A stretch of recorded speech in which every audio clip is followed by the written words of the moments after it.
Chapter 377, Unknown. Shifeng stared at Charlin's information, dumbfounded by what he saw. From a level 8 NPC in Red Leaf Town, Charlin had first jumped to become a level 20 Tier 3 Divine Official. Then she grew from a level 20 Tier 3 Divine Official to a level 180 Tier 3 Divine Official. Now, she had grown even further, becoming a level 200 Tier 4 Great Divine Official. She was now on the same level as the Tier 4 Wizard, Weissman. Lady Charlin, I heard that you have been looking for me. May I know how I may be of service to you? Shifeng reluctantly asked after calming down. Whenever Shifeng encountered Charlin, he feared for his wallet. It was especially true when Charlin revealed that saintly smile of hers. Shifeng suddenly felt that he had come to the wrong place. If he had known that he would meet Charlin here, he would have definitely gone to Star Moon City instead. I do have something I need you to help me with, but this matter can only be addressed inside the Weeping Moon Pavilion. Unfortunately, the Weeping Moon Pavilion does not permit entry to outsiders. You should know that I am taking a big risk by allowing you in. Seeing as we are acquaintances, I can help you pay half of the 1,000 gold security deposit, but you will have to pay the remaining 500 gold yourself. Otherwise, these black-robed knights will escort you out. Even I am helpless about this rule, Charlin sighed and shrugged, a helpless look on her face. Shifeng immediately cast a scornful glare at Charlin. Again. She was trying to take his money again. This was the first time he had heard about a security deposit for entering the Weeping Moon Pavilion. He had only brought around 700 gold with him this time. Yet, in just a moment, Charlin had relieved him of 500 gold. However, even though Shifeng's heart ached, he had no choice but to pay. Before Charlin, Shifeng was like a helpless little boy. Charlin's senses were simply too sharp, and she would sniff out his weaknesses every time they met. This time as well, in order to find 3 Tier 4 NPCs to help him, he had to enter the Weeping Moon Pavilion no matter what. Although he had other plans he could use to try to enter the Weeping Moon Pavilion, there was no guarantee that those plans would succeed. Moreover, those plans would demand a lot of his time. Reluctantly, Shifeng took 500 gold coins from his bag and handed them over to Charlin. Why are you looking at me like that? This is only a security deposit. It's not like you won't get it back, Charlin said. At this moment, her eyes were completely glued to the glittering gold coins in Shifeng's hands. With a slight wave of her delicate finger, the gold coins flew into her pocket. Inwardly, Shifeng flipped her off. Since this is a security deposit, why are you pocketing the money instead of the administrator of the Stargazing Tower? As if having read Shifeng's thoughts, Charlin smiled faintly as she took out a Silvermoon emblem and pinned it to her chest. The words carved onto this Silvermoon emblem were Stargazing Tower Administrator. Damn! Just how many jobs does she have? When Shifeng saw the Silvermoon emblem on Charlin's chest, Shifeng understood one thing. He would never see that 500 gold again. There was not even a trace of hope of getting his money back. In which case, he had not just paid a security deposit, but an entrance fee. Moreover, it was an entrance fee of 500 gold. Humph, little dummy, did you really think that I'd lie to you? Charlin tapped the Silvermoon emblem on her chest, chuckling. Alright, let's go, then. Sighing helplessly, Shifeng followed Charlin up the pavilion. As for the sword in the stone, it would not be too late to ask for Charlin's help after accepting her quest. The second floor of the Weeping Moon Pavilion consisted of a single wide corridor with many tightly locked rooms. It looked like an apartment complex. Massive stone doors loomed at the end of the corridor. Numerous images were carved onto the stone doors, and each image carried its own meaning and story. Charlin pointed towards the distant stone doors, smiling as she said, "Beyond those doors lie the deepest secret of the Stargazing Tower. Do you want to go in and have a look?" "Can I?" Shifeng had always been curious about the Stargazing Tower. In God's domain, any monument that survived the ancient era was a massive treasure, not to mention a monument that had survived the Great Destruction. If a player could explore the secrets hidden beyond those stone doors, their path towards godhood would definitely become much easier.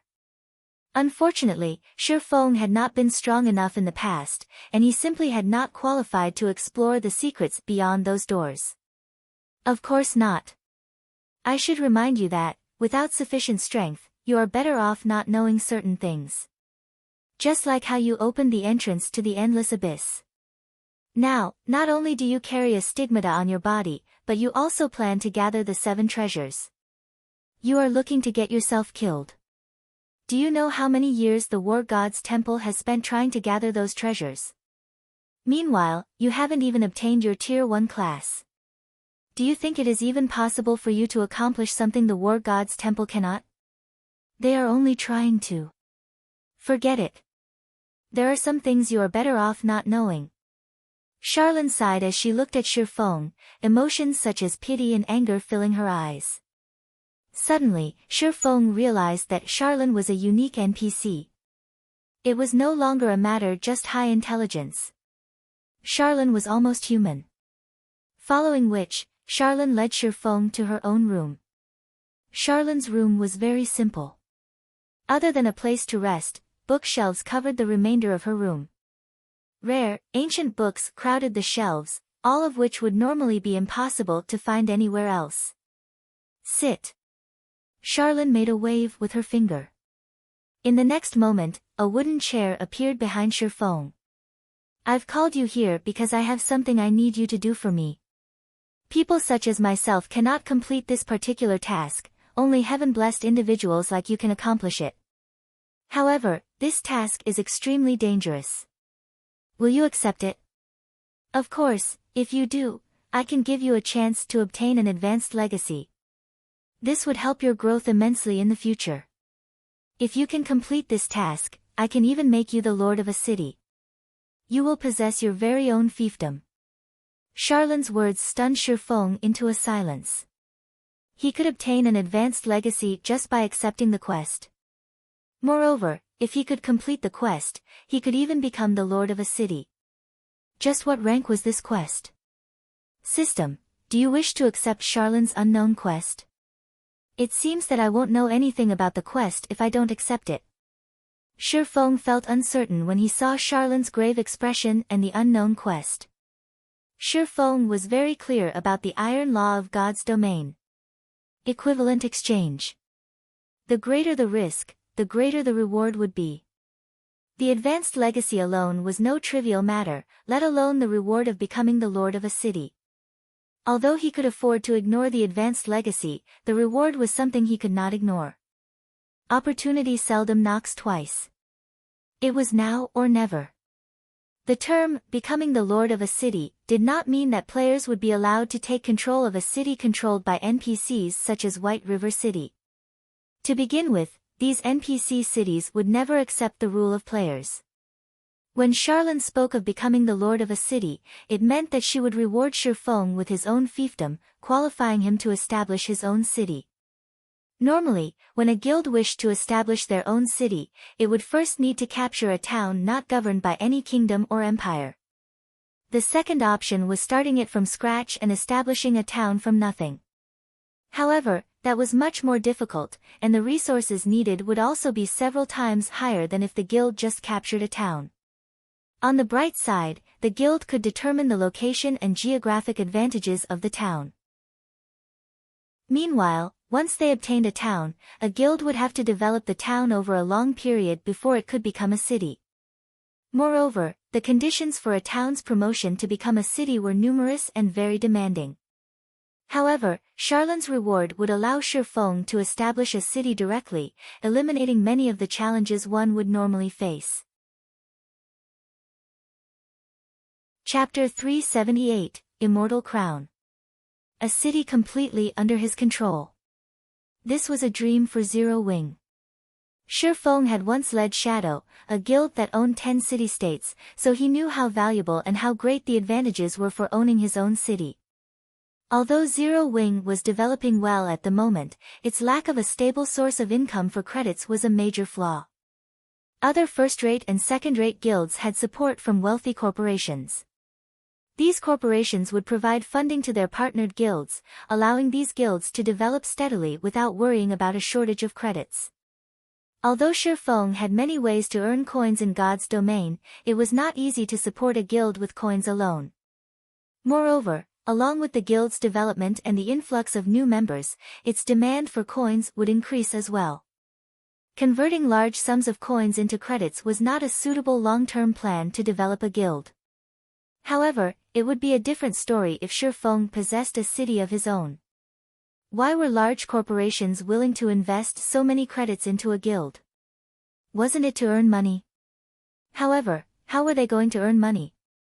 The answer was a player-established autonomous city. If a guild possessed an autonomous city, it could start seeking investors to rent out shops and such in its city. Through these investors, the guild could then earn a large amount of credits and coins, thereby solving the problems of the guild's future development. Thus, Shifeng was determined to obtain the rights to establish his own city. Even if he had to pay a huge price in the process, he would. After a moment of silence, Shifeng answered, "Lady Charlene, I accept your conditions." "Good. I really did not choose the wrong person. Since you've agreed, the contract between us will be established from this moment onward." Charlene nodded and drew a silver rune in midair. She then imprinted the rune on the back of Shifeng's hand and said, "This is a spirit seal, and it can be used to absorb immortal souls. What I want you to do is to collect 10,000 immortal souls." "Collect immortal souls?" Shifeng said, unable to suppress his shock. "You want me to kill 10,000 heaven-blessed individuals?" When NPCs spoke of heaven-blessed individuals, they were referring to players. Players were immortal existences in God's domain, and they could resurrect infinitely at the cost of some levels and EXP. This was all due to the souls of players being immortal. Meanwhile, Shifeng could only obtain the immortal soul from the corpse of a player. Moreover, Shifeng needed to meet a few requirements before he could absorb the immortal soul of another player. First, he could not be 5 levels higher or lower than the target player. Second, he needed to kill the target player personally. Lastly, upon the target player's death, the distance between Shifeng and the player could not exceed 10 yards. If he failed to meet any of these conditions, he would not absorb the player's immortal soul. For the NPCs of God's domain, absorbing the immortal souls of heaven-blessed individuals was taboo. If Shifeng were discovered doing so, no one, NPCs or players, would hold back from killing him. As to why players would try to kill Shifeng as well, it was because any players who lost their immortal souls would be barred from logging into the game for a long time. It was a punishment more severe than the penalty for death.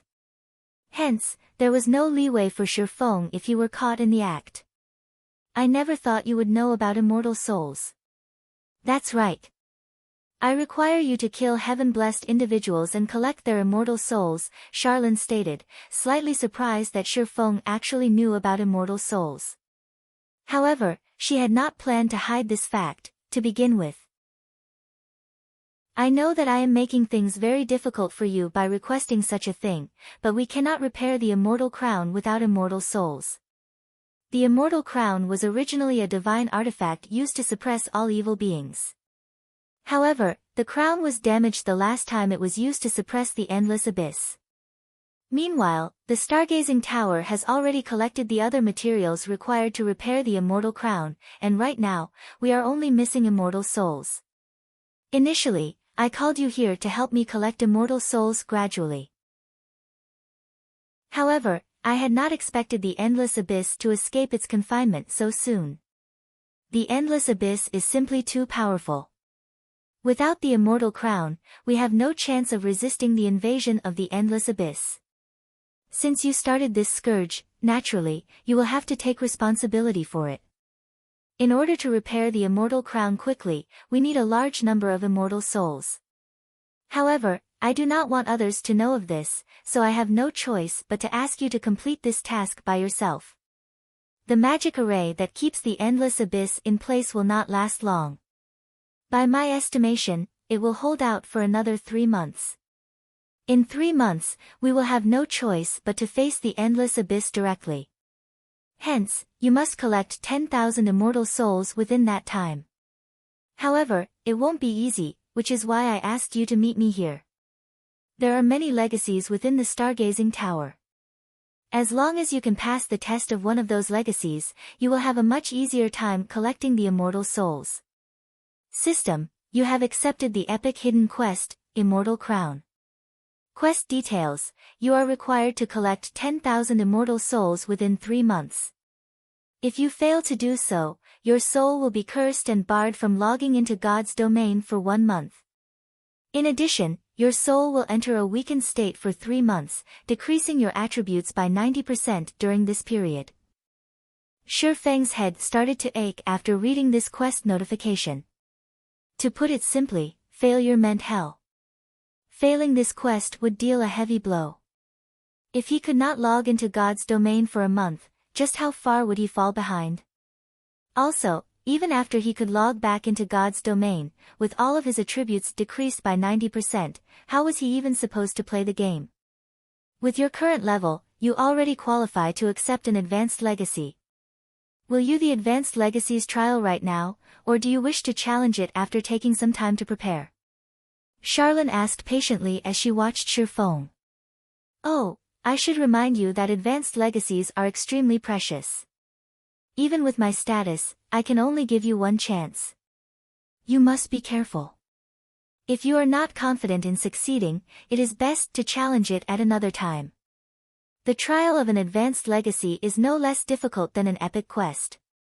If you think that an advanced legacy will be too difficult for you, I can offer an intermediate legacy. Not only will the difficulty decrease, but you will also have 3 chances to complete it. Charlene explained the options patiently.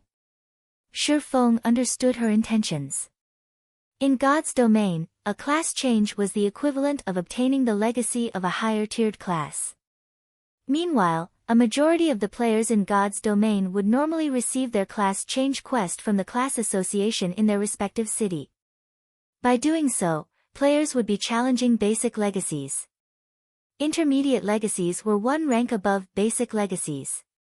Intermediate legacies were relatively rare in God's domain, and normally, these legacies allowed players to obtain a common hidden class. Advanced legacies were 1 rank higher. Advanced legacies were extremely rare, and players could take on a rare, hidden class. Astromancer was one of these rare, hidden classes. Peak legacies were 1 rank higher than advanced legacies. In God's domain, peak legacies were like phoenix's feathers. Even the Stargazing Tower should not possess such a legacy. In Shifeng's decade of playing God's domain, he had only seen a few people obtain peak legacies. After giving it some thought, Shifeng said earnestly, Lady Charlene, can I pass this chance to another person? To Shifeng, an advanced legacy held little significance. After all, he possessed the sword in the stone, a legacy item containing a peak legacy. How could he give up on a peak legacy to accept an advanced legacy? Chapter 379, Awaken. Shifeng's question stunned Charlene. She looked at Shifeng, surprise flashing in her beautiful eyes. What were advanced legacies? A heaven-blessed individual could only come across an opportunity like this if they were lucky. They'd never find an advanced legacy by searching alone. Even if one tried to trade 10 epic items, they could never afford it. Even she, the manager of the Stargazing Tower, had paid a massive price to obtain this 1 chance to challenge an advanced legacy. Yet, Shifeng wanted to give this precious chance to someone else. The legacies of the Stargazing Tower cannot be passed to others. If you do not wish to accept the legacy, I can give you an epic item as compensation instead, Charlene said, shaking her head. The words, epic item, were tempting. However, Shifeng was not satisfied. Lady Charlene, may I exchange the advanced legacy for a favor from you? Shifeng asked once more. A favor? Charlene grinned. Chuckling, she said, little dummy, do you know how valuable an advanced legacy is? And you want to trade it for a favor? Don't tell me you want Big Sister to. Looking at Charlene's blushing cheeks, sweat streamed down Shifeng's forehead. Hurriedly he said, "Don't get the wrong idea. You mustn't misunderstand me. I only want you to awaken an item for me. Only Tier 4 classes can awaken it." Awaken an item? Charlene was suddenly interested. She then focused on Shifeng, thoroughly scanning his body from top to bottom. Her eyes widened in surprise when her gaze landed on the bag hanging from Shifeng's waist. With a teasing laugh, she said, "I don't see anything on your body that needs to be awakened, though. You can't be asking me to wake that withered dragon hanging from your waist, right?" Based on Charlene's comment, Shifeng had finally confirmed something. Charlene could see the contents of his bag. This was how Charlene could always squeeze him dry every time they met. She hasn't discovered it. Shifeng felt that something amiss when he saw Charlene's ridiculing smile. Since she could see the contents of his bag, why didn't she discover the extraordinary power within the sword in the stone? If a Tier 0 player like himself could see it, how could a Tier 4 great divine official not? Thus, Shifeng removed the sword in the stone from his bag. Charlene, who had still been chuckling, immediately became serious upon the appearance of the sword in the stone. She was no longer laughing. Indescribable emotions flashed in her eyes as she fixed her gaze on the crystal-encased sword in Shifeng's hands. Charlene reacted as if the sword in Shifeng's hands had suddenly appeared out of thin air. "Just what is this? It actually escaped the detection of my eyes of God." Charlene was momentarily surprised. Even as she looked directly at the sword, her eyes of God could not discern any information. It was as if the sword before her did not exist. Eyes of God was a Tier 3 advanced detection spell, and even legendary items could not escape its detection. Yet, the sword in the stone had actually. "Can I have a closer look at it?" Charlene asked, her curiosity reaching its peak. Shifeng did not reject Charlene's request, handing the sword in the stone over to her. The moment Charlene received the sword, she immediately cast over a dozen spells in quick succession. Every time one of her spells faded, Charlene's expression would grow slightly more serious. "Amazing. It seems that I'll have to use my true abilities." Charlene smiled. Suddenly, a terrifying amount of mana burst forth from her body, and in the next instant, Charlene's holy light domain had devoured the room. Simultaneously, 2 golden magic arrays appeared on both the ceiling and the floor. Shifeng immediately felt his body grow heavy, the mana in the room rendering him immobile. Charlene's holy light domain was much stronger than the Tier 4 Sky Piercer Weissman had used against the Mechanical Slayer. At this moment, Shifeng had finally realized just how powerful Charlene was. It was no wonder why she could casually offer him the qualifications to establish his own city. However, Charlene was not done after summoning the twofold magic array, as her hands continuously drew line after line of divine runes in the air. After a short moment, the twofold magic array became a fourfold magic array, before finally becoming a sixfold magic array. At this moment, magic arrays covered all 6 sides of Charlene's room. The Tier 4 Sky Piercer Weissman had used only required a fourfold magic array to channel it. Yet, the spell Charlene channeled now required a sixfold magic array. At the very least, Charlene's spell should be a peak Tier 4 spell. Although Shifeng did not know what Charlene was trying to do, he felt incredibly fortunate. It seemed that asking Charlene to help him was the right choice after all. If Charlene could summon such a powerful magic array, her position in the Stargazing Tower should be relatively high. She might even be able to invite 3 Tier 4 NPCs to help him awaken the sword in the stone. At this moment, the runes Charlene drew seeped into the stone in the sword, which floated in midair. After another few minutes had passed, the golden divine runes separated from the stone in the sword and flew into Charlene's palm, forming a golden ball.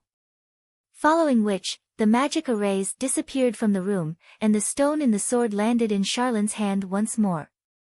However, Charlene paid no attention to the sword in the stone. Instead, she focused the ball of divine runes, seemingly studying it. "How could this be?" Charlene muttered in utter disbelief. "Not even divine appraisal, a peak tier 4 spell, can analyze this sword. To think that you have such an item, I have really underestimated you. Even after exhausting every option I have, I still can't uncover a single thing about this item. How did you learn that this thing requires tier 4 classes to awaken it? Charlene asked. By this time, she had completely given up on analyzing the stone in the sword. Shifeng wondered the same thing. I have simply used omniscient eyes. Charlene couldn't uncover even basic information about the sword in the stone. Just what kind of item was this? Omniscient eyes? Impossible. I couldn't analyze the sword even when I tried using the eyes of God. Charlene shook her head, slightly surprised by Shifeng's answer. However, she suddenly thought of a possibility. Don't tell me you have a golden stigmata. Shifeng nodded. No wonder. Charlene revealed a faint smile. Why didn't you tell me earlier, little dummy? Throughout God's domain, the omniscient eyes of the golden stigmata is only inferior to the eyes of truth. I really did not expect the war god's temple to be so generous as to give you a golden stigmata. Tell me, then. What are the conditions to awaken this item? Charlene inquired as she pointed at the sword in the stone. 21 mana stones and 3 tier 4 classes are needed to awaken the power slumbering within this sword. Shifeng recited the information he could see using the omniscient eyes. Little dummy, don't tell me you have 21 mana stones inside that bag of yours. Even big sister here doesn't have that many of them. Charlene's eyes glowed as she looked at Shifeng. Stretching out her jade-like hand, she said, out with them, then. This. I only have 21 pieces. Shifeng instantly panicked. What kind of person do you take me for? Charlene rolled her eyes at the sight of Shifeng's caution. She then said, relax, I won't rob you. I just want to awaken the power inside this sword. It needs 3 tier 4 classes to awaken this sword, Shifeng reminded, unwilling to hand over the mana stones. I know. However, do you think tier 4 powerhouses have the time and energy to help you? Charlene said, disgruntled. This sword is no trivial matter. Fortunately, you met me. Otherwise, even if you found 3 tier 4 powerhouses, they wouldn't help you. Their answers wouldn't change even if you offer each of them a fragmented legendary item. Chapter 380, Destroyer of Immortality. They won't help me even if I offer each of them a fragmented legendary item? Shifeng was taken aback. He did not think Charlene was lying. He had personally witnessed how extraordinary the sword in the stone was. Even Charlene, a tier 4 great divine official, could not uncover its secrets. Meanwhile, he had only obtained the golden stigmata due to luck. Otherwise, he would have never known that the sword in the stone was a legacy item. Fortunately, I made the trip here. Otherwise, I would have missed my chance. Shifeng inwardly celebrated his luck as he looked at the sword in the stone. Originally, Shifeng had thought he only needed to hire 3 tier 4 NPCs to help him. Now, it would seem that even if he found 3 tier 4 NPC powerhouses, there was no price he could pay to gain their help. Based on Charlene had said, however, even if he could afford the price, he still couldn't awaken the power within the sword in the stone. Alright, let's begin. I, too, want to see just what sort of item this is. Little dummy, stand back. Charlene was greatly interested in the sword in the stone right now. After saying so, Charlene tossed the 21 mana stones into the air and started chanting an incantation. The 21 mana stones suddenly split up and flew in all directions. Fortunately, Charlene's room was sufficiently large.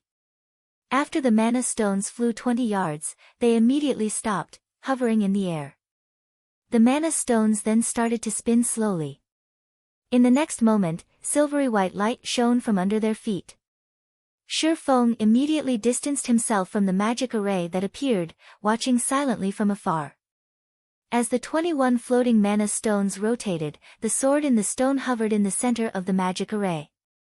Charlene then shouted. Suffocatingly dense mana filled the room, buzzing. As if unable to withstand this immense pressure, the 21 mana stones immediately shattered into dust, forming clouds of grey smoke that flowed into the sword in the stone. When the sword in the stone completely absorbed one of the mana stones, the legacy item emitted a thumping sound that resembled a heartbeat. Shi Feng even wondered if his ears were playing tricks on him at first. However, as more mana stones fused with the sword, the thumping became much louder and more powerful. It was as if the disintegrated mana stones were waking an ancient beast from its deep slumber. However, as mana stones continued to drift into the sword, Charlene, who currently stood inside the magic array, grew weaker. By the time the 7th mana stone fused with the sword, Shi Feng could clearly feel that only half of the terrifying mana that filled the room remained. At this moment, Charlene had also greatly weakened. As the 14th mana stone melded with the sword, Charlene began to grow pale. When the 21st and last mana stone fused with the sword, Charlene wavered. A gentle breeze could send her tumbling to the floor. At this moment, Shi Feng finally realized that it was not easy to awaken the sword in the stone. Channeling a single magic array had weakened a Tier 4 powerhouse to such a degree.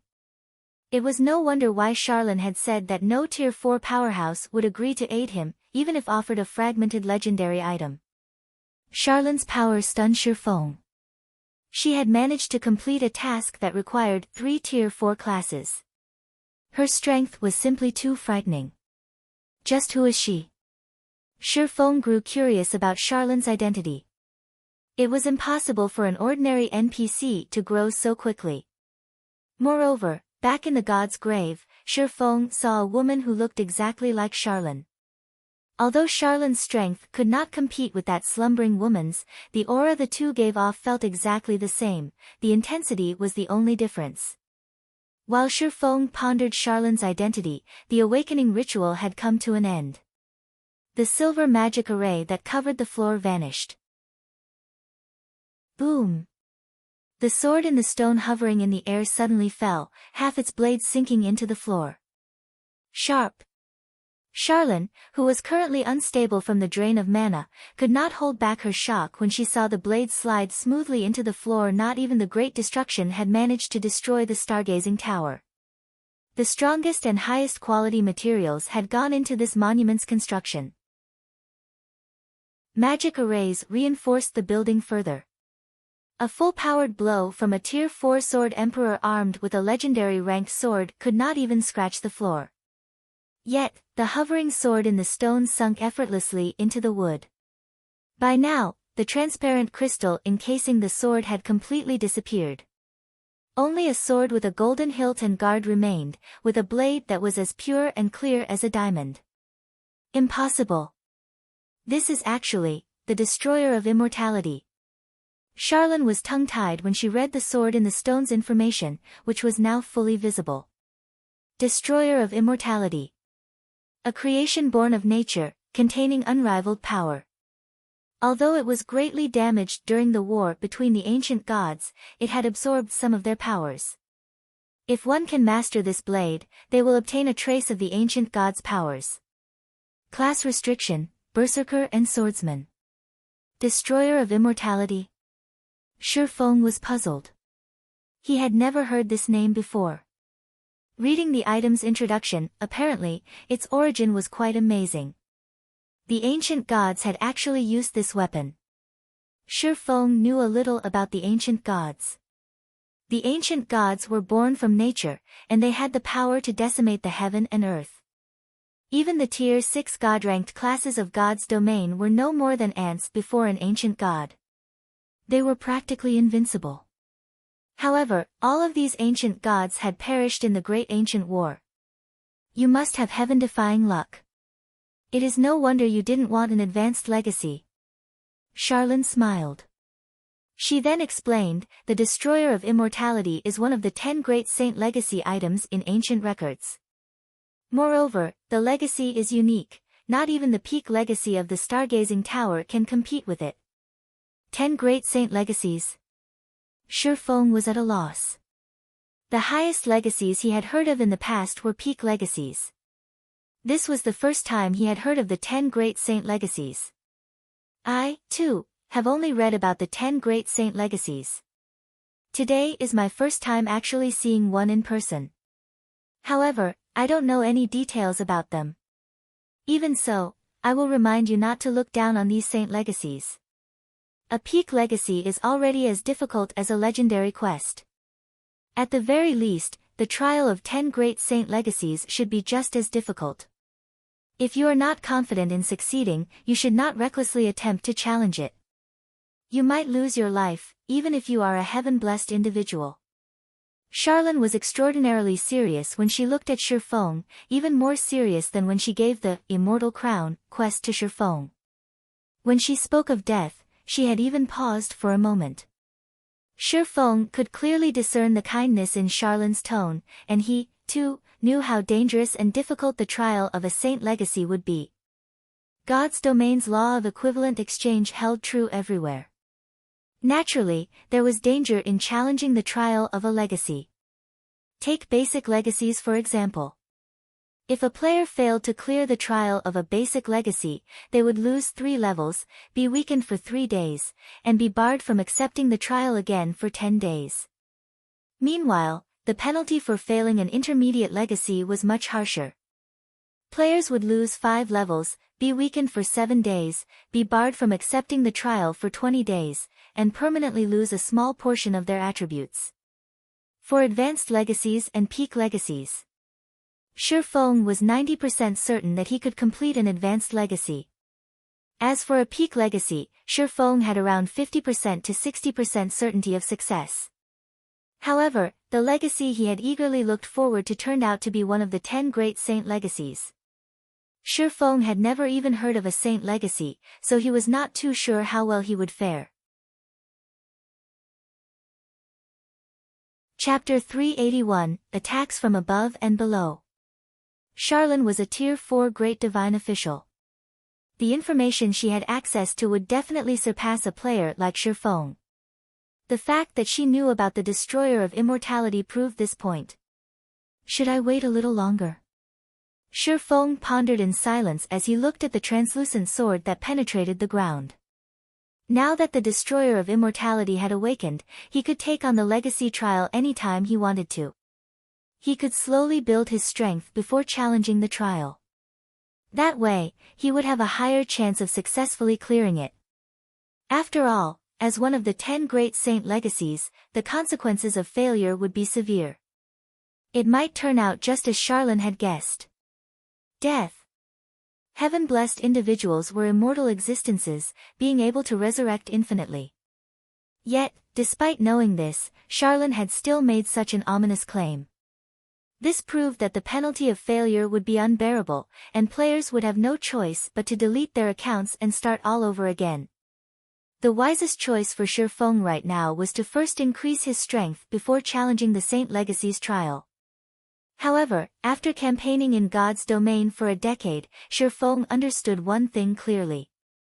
Life in God's domain was like a boat sailing against the current, either he kept going forward, or he would fall behind. Pursuing stability constantly was not enough. Sometimes, one needed to take risks to achieve a breakthrough. Moreover, Shifeng did not have too much time to waste. Risks and opportunities coexisted. The sooner he obtained the Saint Legacy, the smoother his path towards godhood would be. Originally, Shifeng had not been certain that he could become a Tier 5 class in this life. To do so, he had to plan and prepare carefully.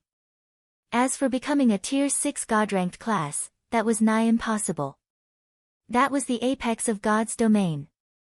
How could something like that be so easy to achieve? Shifeng was aware of his own capabilities. His current performance right now was only amazing due to his decade of experience playing God's domain. It was not possible to walk the path toward godhood just by having a few additional years of experience.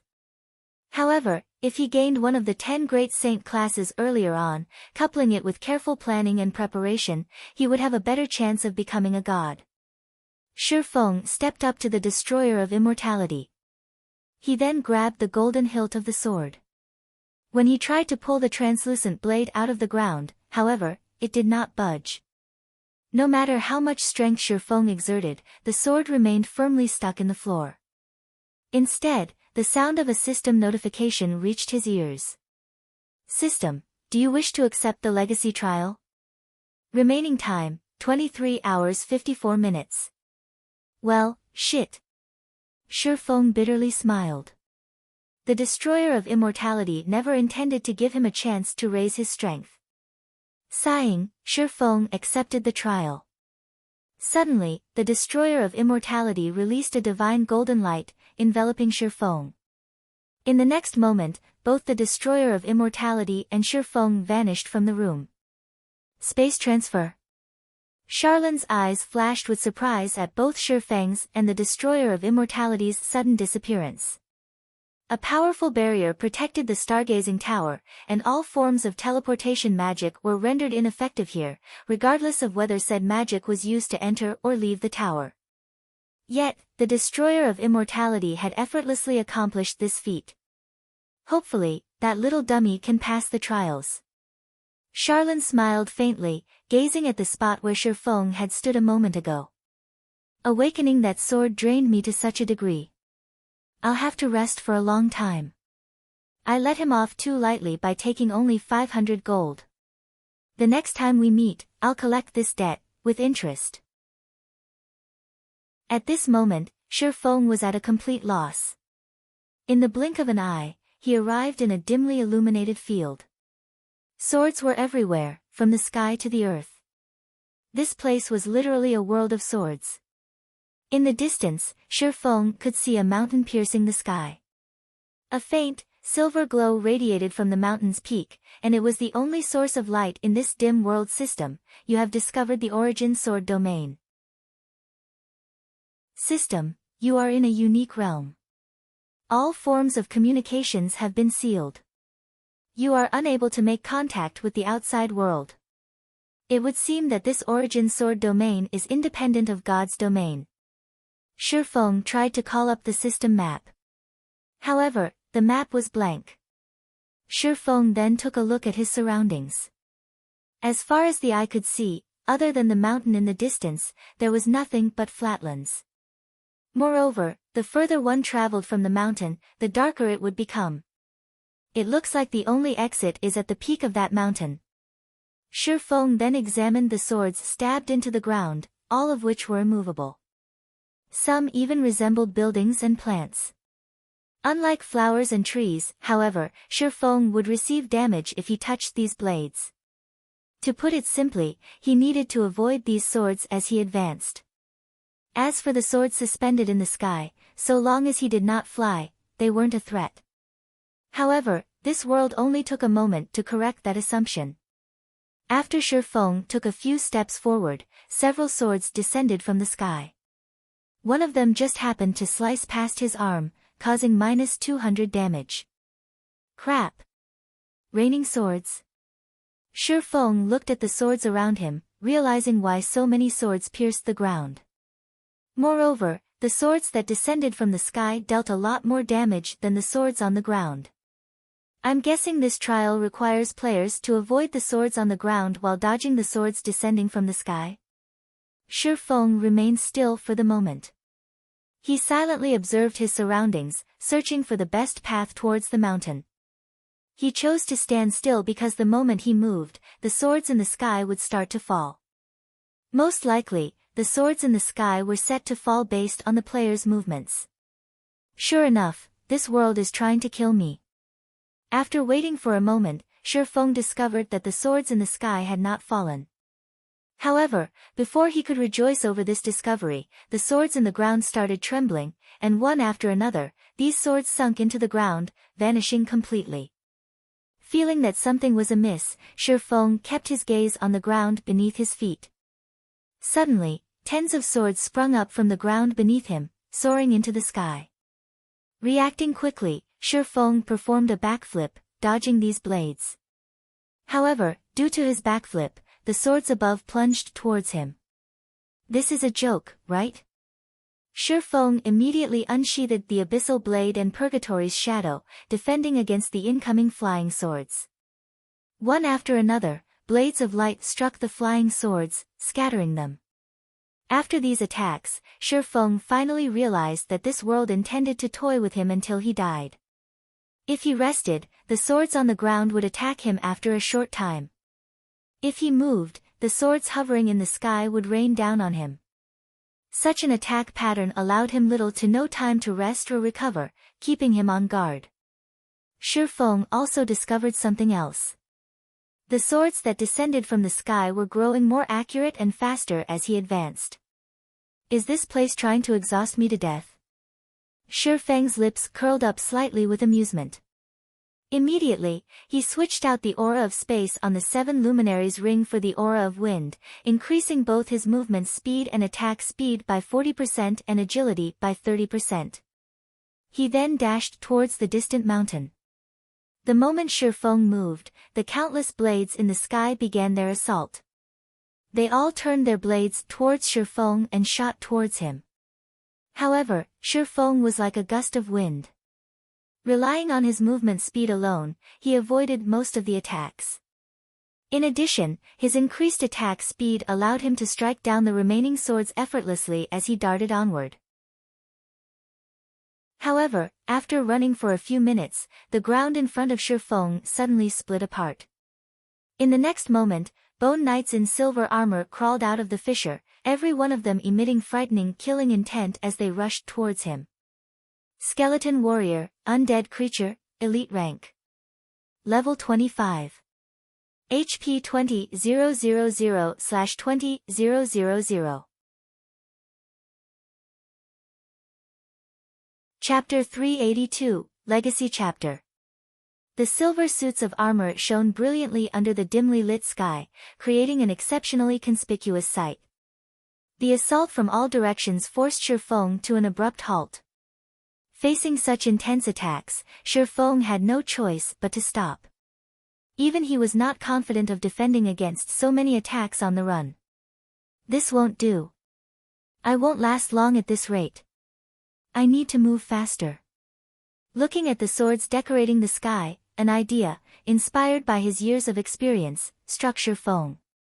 Purgatory power. Shifeng's attack speed rose by 100%. He then brandished the abyssal blade and the purgatory's shadow, sending blades of light at the incoming swords and striking them down. After continuing this process for 3 seconds, Shifeng successfully deflected all of the swords that attacked him, scattering them around him. Undead creature. Shifeng activated omniscient eyes and examined the distant skeleton warriors. Shifeng could not learn anything about these undead monsters. If he faced them one-on-one, Shifeng was confident that he could defeat such a monster with ease. If he had to face a group of them, however, even he was not certain that he would win. Moreover, the swords in the sky still posed a huge threat. When the two combined, Shifeng's very life was at risk. However, Shifeng did not know if death meant failing the legacy trial. If it did, then he would truly be finished. As a precaution, Shifeng did not immediately move after fending off the flying swords. Instead, he stopped to think of an appropriate countermeasure. Changing my path isn't possible. For now, let's put these skeleton warriors to the test. The only exit was at the mountain's peak. Naturally, Shifeng could not retreat. However, charging forward rashly and accidentally losing his life was unwise. Hence, Shifeng activated Phantom Kill, sending his doppelganger charging towards the skeleton warriors to test their strength. By doing so, not only could he buy himself time to come up with a defense against these undead monsters, but he could also avoid falling into any traps. After all, this was the trial of one of the 10 great saint legacies. He could not afford to be careless. The doppelganger possessed 70% of Shifeng's attributes. It was more than enough to deal with a single skeleton warrior. The doppelganger dodged the swords from above while approaching the skeleton warriors. However, when only a distance of 40 yards remained between them, the skeleton warriors still showed no signs of taking action. Instead, the monsters only focused on the doppelganger's every movement, killing intent oozing from their entire bodies. It looked as if they would explode at any moment. Disregarding the skeleton warrior's lack of a reaction, the doppelganger threw the blazing meteor at the closest undead creature. The weapon struck the monster's thigh, causing -816 damage. It would seem that the skeleton warriors only possessed mediocre defense. However, the instant the skeleton warrior was struck, it started moving and charged at Shifeng's doppelganger. The skeleton warrior that had been hit was not the only one to move. The surrounding dozen or so undead creatures charged at the doppelganger as well. Although the skeleton warriors wore full sets of silver armor, their movement speed was extremely fast. It took them less than 5 seconds to close the 40-yard gap. However, Shifeng's doppelganger did not stay idle as these undead creatures charged. Instead, it attacked with the blazing meteor again as it retreated swiftly. In terms of speed, the doppelganger clearly held the advantage. Despite needing to dodge the constant stream of attacks from the sky, it was still a thread faster than the skeleton warriors. As this game of cat and mouse continued, the HP of the skeleton warrior leading the charge gradually decreased. Everything proceeded smoothly, and Shifeng, who stood in the distance, did not discover any other traps hidden in this field. Moreover, the skeleton warriors possessed low intelligence. Aside from carrying out some basic defensive maneuvers, the group of undead creatures single-mindedly chased the doppelganger. After a short moment, the doppelganger killed its first monster. Although a skeleton warrior had died, other than a tiny amount of skill proficiency, Shifeng received nothing at all. He did not receive even a tiny amount of EXP. Even after the dozen or so skeleton warriors were wiped out, Shifeng did not receive anything. Fortunately, he didn't really care. He was in a legacy trial right now. His only goal was to clear the trial. As for whether or not he could earn EXP or items, that was not very important. With the doppelgangers probing, Shifeng's advance became much easier. There were no other traps in the surrounding area. The skeleton warriors also did not possess high intelligence or troublesome skills. As long as he dealt with the attacks from the sky properly, he could deal with these skeleton warriors by kiting them. What the doppelganger could do, Shifeng could do better. Shifeng's movement speed was too fast. Unlike the doppelganger, not only could Shifeng attack using the blazing meteor, but he could also cast AoE skills such as Thundering Flash and Earth Splitter to deplete the skeleton warrior's HPs while maintaining the distance between them. When the arcs of lightning weaved across the skeleton warriors, they dealt damages of -1242, -1784, and -2439 to the undead creatures. Some of the skeleton warriors who received critical hits lost over half their HP. In less than 10 minutes, Shifeng had reduced the hundreds of skeleton warriors into piles of pearly white bones scattered across the plains. What's going on with these bones? Just as Shifeng was about to depart from this field of bones, he noticed the bones begin to tremble. The bones then gathered. In the blink of an eye, these bones transformed into an entirely new monster. This monster was 3 times the size of the skeleton warriors from before. It wielded a skeletal giant axe in one hand and a thick black chain in the other. Dark green flames burned in its empty eye sockets. Emitting an angry roar, it charged at Shifeng with massive, thudding steps. With every step this monster took, the land beneath its feet would crack and shatter. One could see just how powerful this monster was. Skeleton giant, undead creature, chieftain rank. Level 30. HP 250,000/250,000. Why is it a level 30 chieftain? Shifeng was stunned. He instantly activated Windwalk and escaped. There was no way he could face a level 30 chieftain head-on while dealing with the incoming attacks from the countless swords in the sky. Moreover, with the skeleton giant's strength, a direct hit with its axe was all it needed to end Shifeng's life. Even if Shifeng dodged the monster's attack, the descending swords were no laughing matter. Each sword could deal -200 damage. Currently, Shifeng's HP was only slightly over 3,000. If 16 swords to hit him, he would lose his life all the same. Although the skeleton giant was colossal, it was frighteningly quick. Despite having activated Windwalk, Shi Feng still could not shake off the skeleton giant, the distance between them never increasing. However, Shi Feng also had to endure the rain of swords as he escaped. To avoid the blades, he was oftentimes forced to take action and strike back, affecting his speed as a result. Sometimes, in order to dodge a more densely packed attack, Shi Feng had no choice but to dodge sideways, making a 90-degree turn. However, after Shi Feng turned, the skeleton giant behind him would stumble. Its speed greatly fell when it changed directions, allowing Shi Feng to widen the gap between them. Moreover, due to the skeleton giant's large frame, the sudden turn helped Shi Feng block a few of the flying swords. When the sword struck the skeleton giant's body, the monster also received -200 damage from each attack. How could I forget? Due to their joints, skeletal monsters have difficulty dodging and turning. Shi Feng smiled faintly upon seeing the skeleton giant's situation. Not only was the skeleton giant slow to react, but it would also receive damage from the swords above. Moreover, the skeleton giant's huge frame made the perfect shield. Considering the situation, a plan formed in Shi Feng's mind.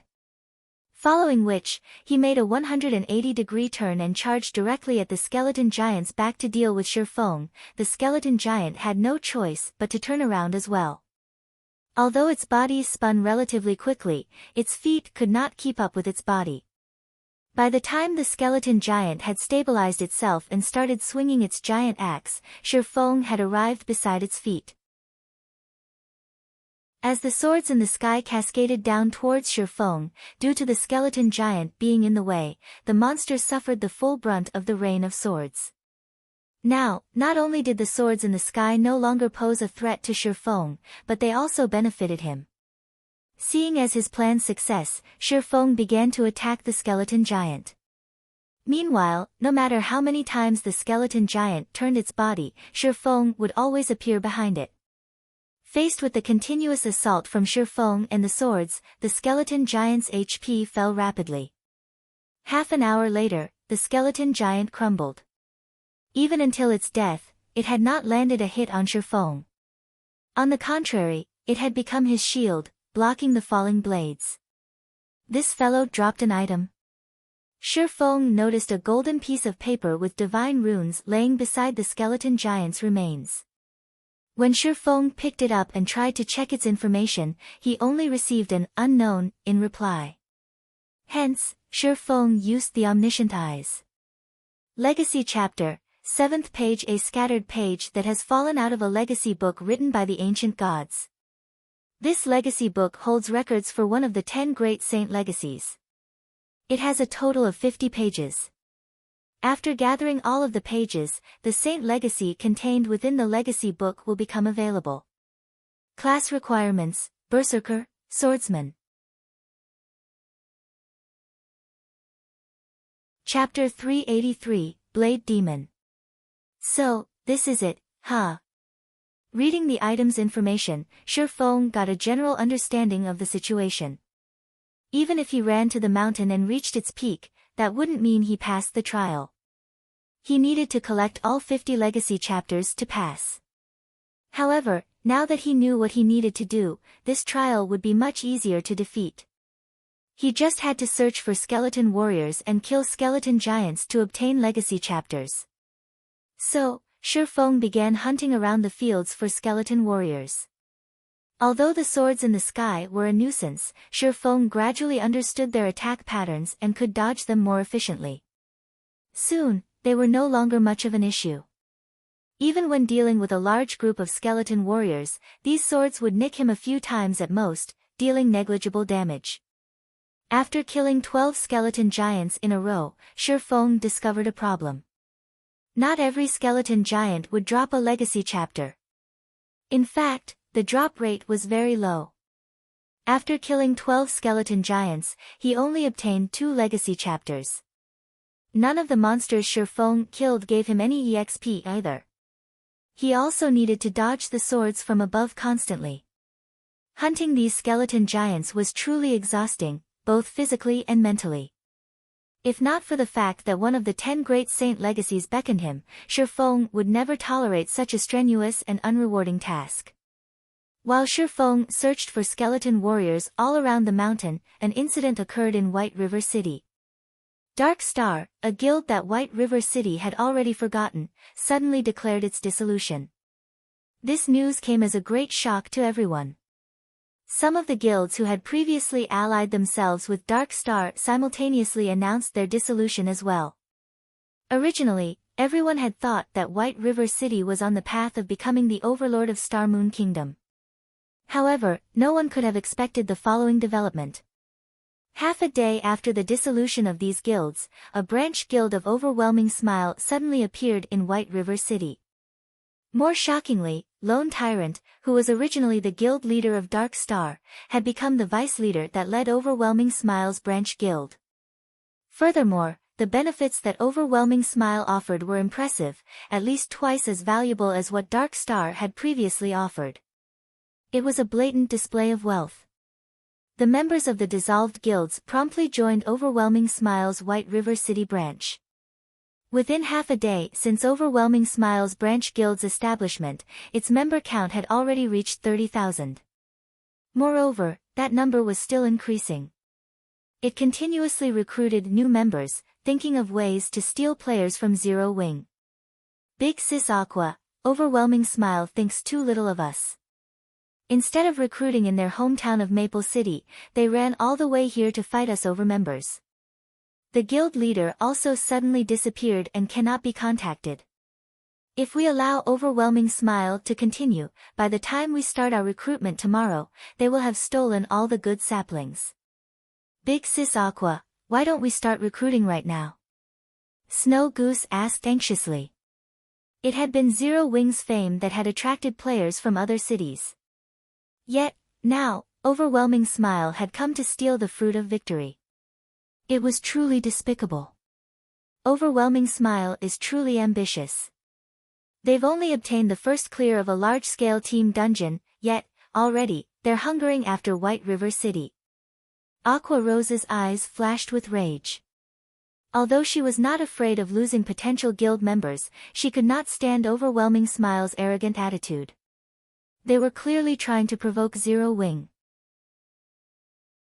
Does Overwhelming Smile think it is so easy to weave a web in White River City? Let's start advertising our recruitment right now. I want to see how a second-rate guild without a guild residence plans to compete with Zero Wing in terms of benefits. Once Zero Wing began to prepare for its recruitment fervently as well, White River City exploded with activity. On one side, there was Overwhelming Smile, a guild that had claimed the first clear of a large-scale team dungeon and annexed Dark Star, one of the top 6 guilds of White River City. On the other side stood Zero Wing, a guild that possessed a guild residence and was led by Star Moon Kingdom's #1 expert. Many players on the forums were also discussing which guild they should join. Big Brother's Shadow Sword, White River City is truly interesting. Despite only being the 5th-ranking city of Star Moon Kingdom, it is now contested over by the 2 most popular guilds in the kingdom. Which guild do you think these independent players will join? The female guardian knight, Turtledove, asked the berserker beside her, Shadow Sword, with an amused smile on her face. I don't know what others will choose, but my goal from the very beginning has been to join Zero Wing. Shadow Sword wasn't interested in the competition between the 2 guilds. His only thoughts right now were of passing Zero Wing's assessment and polishing his strength by learning from the experts in Zero Wing. He also hoped to learn from Zero Wing's guild leader, Black Flame. He had no interest in anything beyond that. Meanwhile, after spending an entire day at the Origin Sword domain, Shifeng had collected 21 legacy chapters. Oh! What's that monster? At this moment, Shifeng, who stood at the foot of Sword Peak Mountain, discovered a monster of steel slowly descended the mountain. This steel monster seemed to be patrolling its territory. Although this monster was not large, only twice as tall as Shifeng, all 4 of its limbs were blades. The rest of its body was made of pitch black steel, decorated with spikes. It looked like a machine of slaughter. Although Shi Feng wanted to know this monster's information, he only received an unknown when he attempted to identify it. Even observing eyes failed to yield any results. Hence, Shi Feng had no choice but to use omniscient eyes. Blade Demon, demonic creature, chieftain rank. Level 30. HP 300,000/300,000. Shi Feng's interest suddenly grew upon discovering that the Blade Demon was a chieftain-ranked monster. Since the chieftain-ranked skeleton giant had a chance to drop legacy chapters, the chieftain-ranked Blade Demon before him might drop the item as well. Fortunately, dealing with a single Blade Demon was much easier than destroying hundreds of skeleton warriors in addition to a skeleton giant. Moreover, the Blade Demon only had 300,000 HP. At most, it would only be slightly stronger than the skeleton giants. If so, Shi Feng could defeat it easily. Of course, Shi Feng would not rashly charge to his death.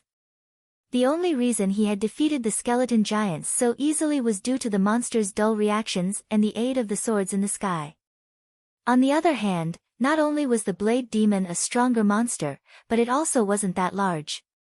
Shi Feng didn't expect its reaction time to be as slow. If Shi Feng confronted the Blade Demon directly, he would only seek his own death. Hence, he needed to identify the monster's weakness. If it's a demonic creature, then the Demon Hunter title will suppress its strength. Let's use the doppelganger to test things out first, then. Thinking so, Shi Feng switched out his Might of 1,000 title for the Demon Hunter title. The Demon Hunter title reduced the attributes of all darkness-type monsters within a 100-yard radius by 10% and increased Shi Feng's damage towards darkness-type monsters by 10%. Demonic creatures were considered darkness-type monsters. Following which, Shi Feng used Phantom Kill and sent his doppelganger charging forward. When the doppelganger was 40 yards away from the Blade Demon, it threw the blazing meteor at the monster.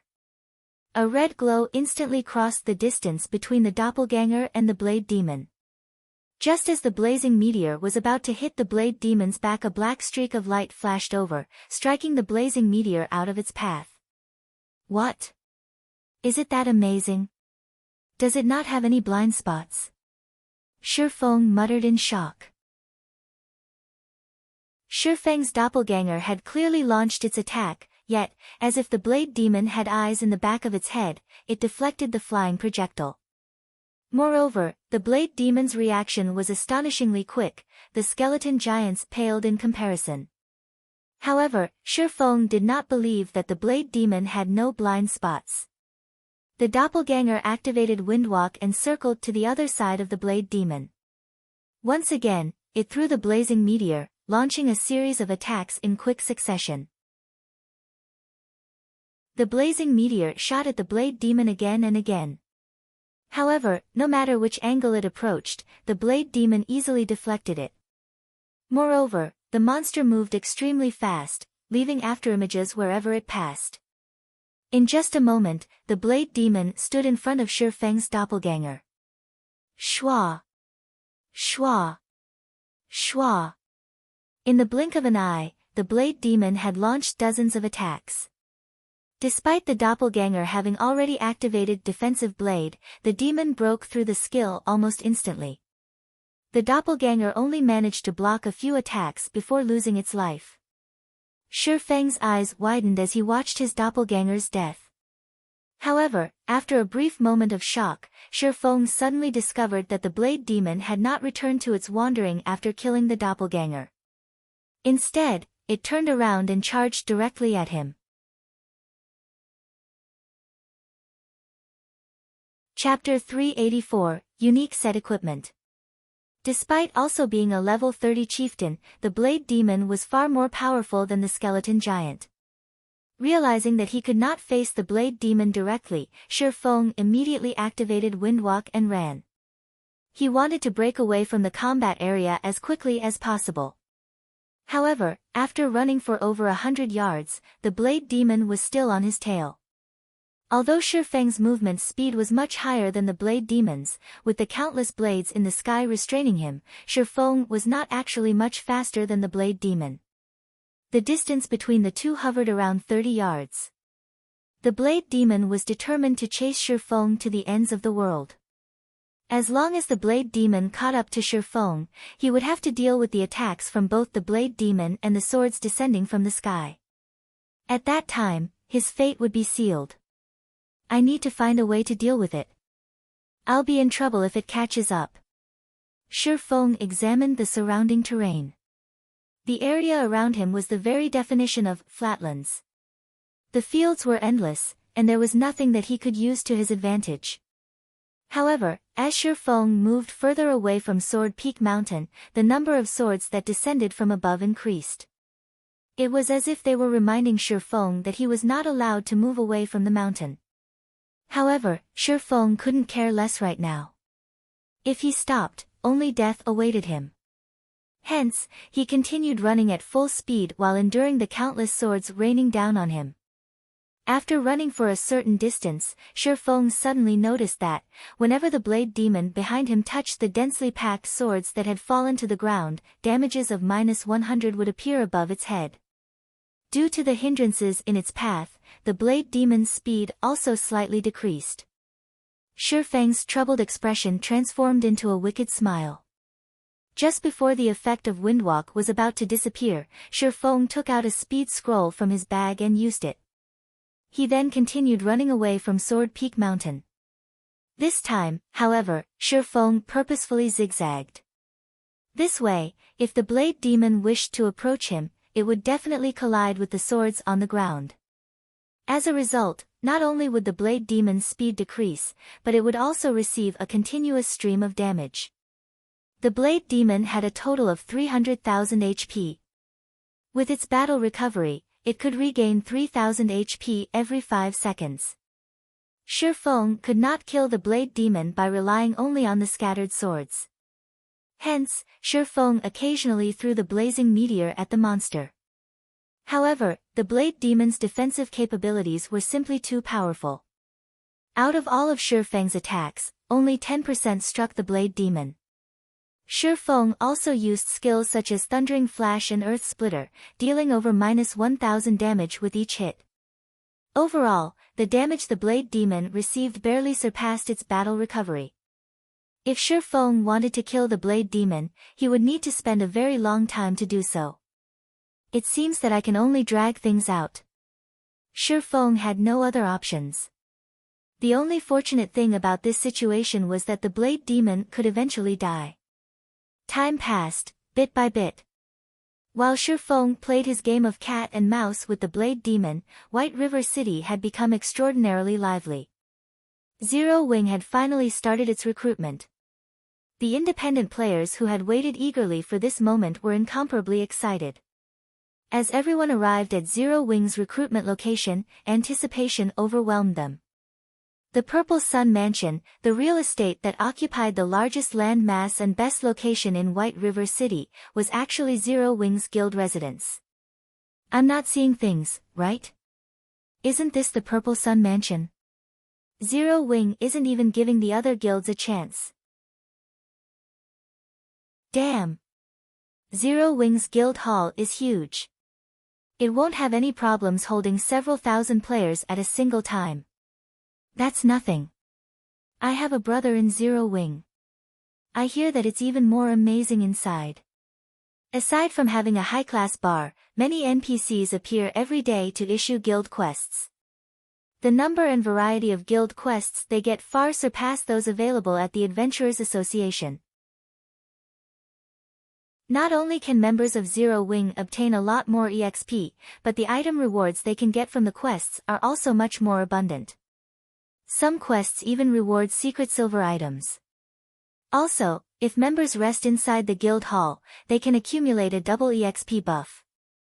There are private rooms available for rent, too.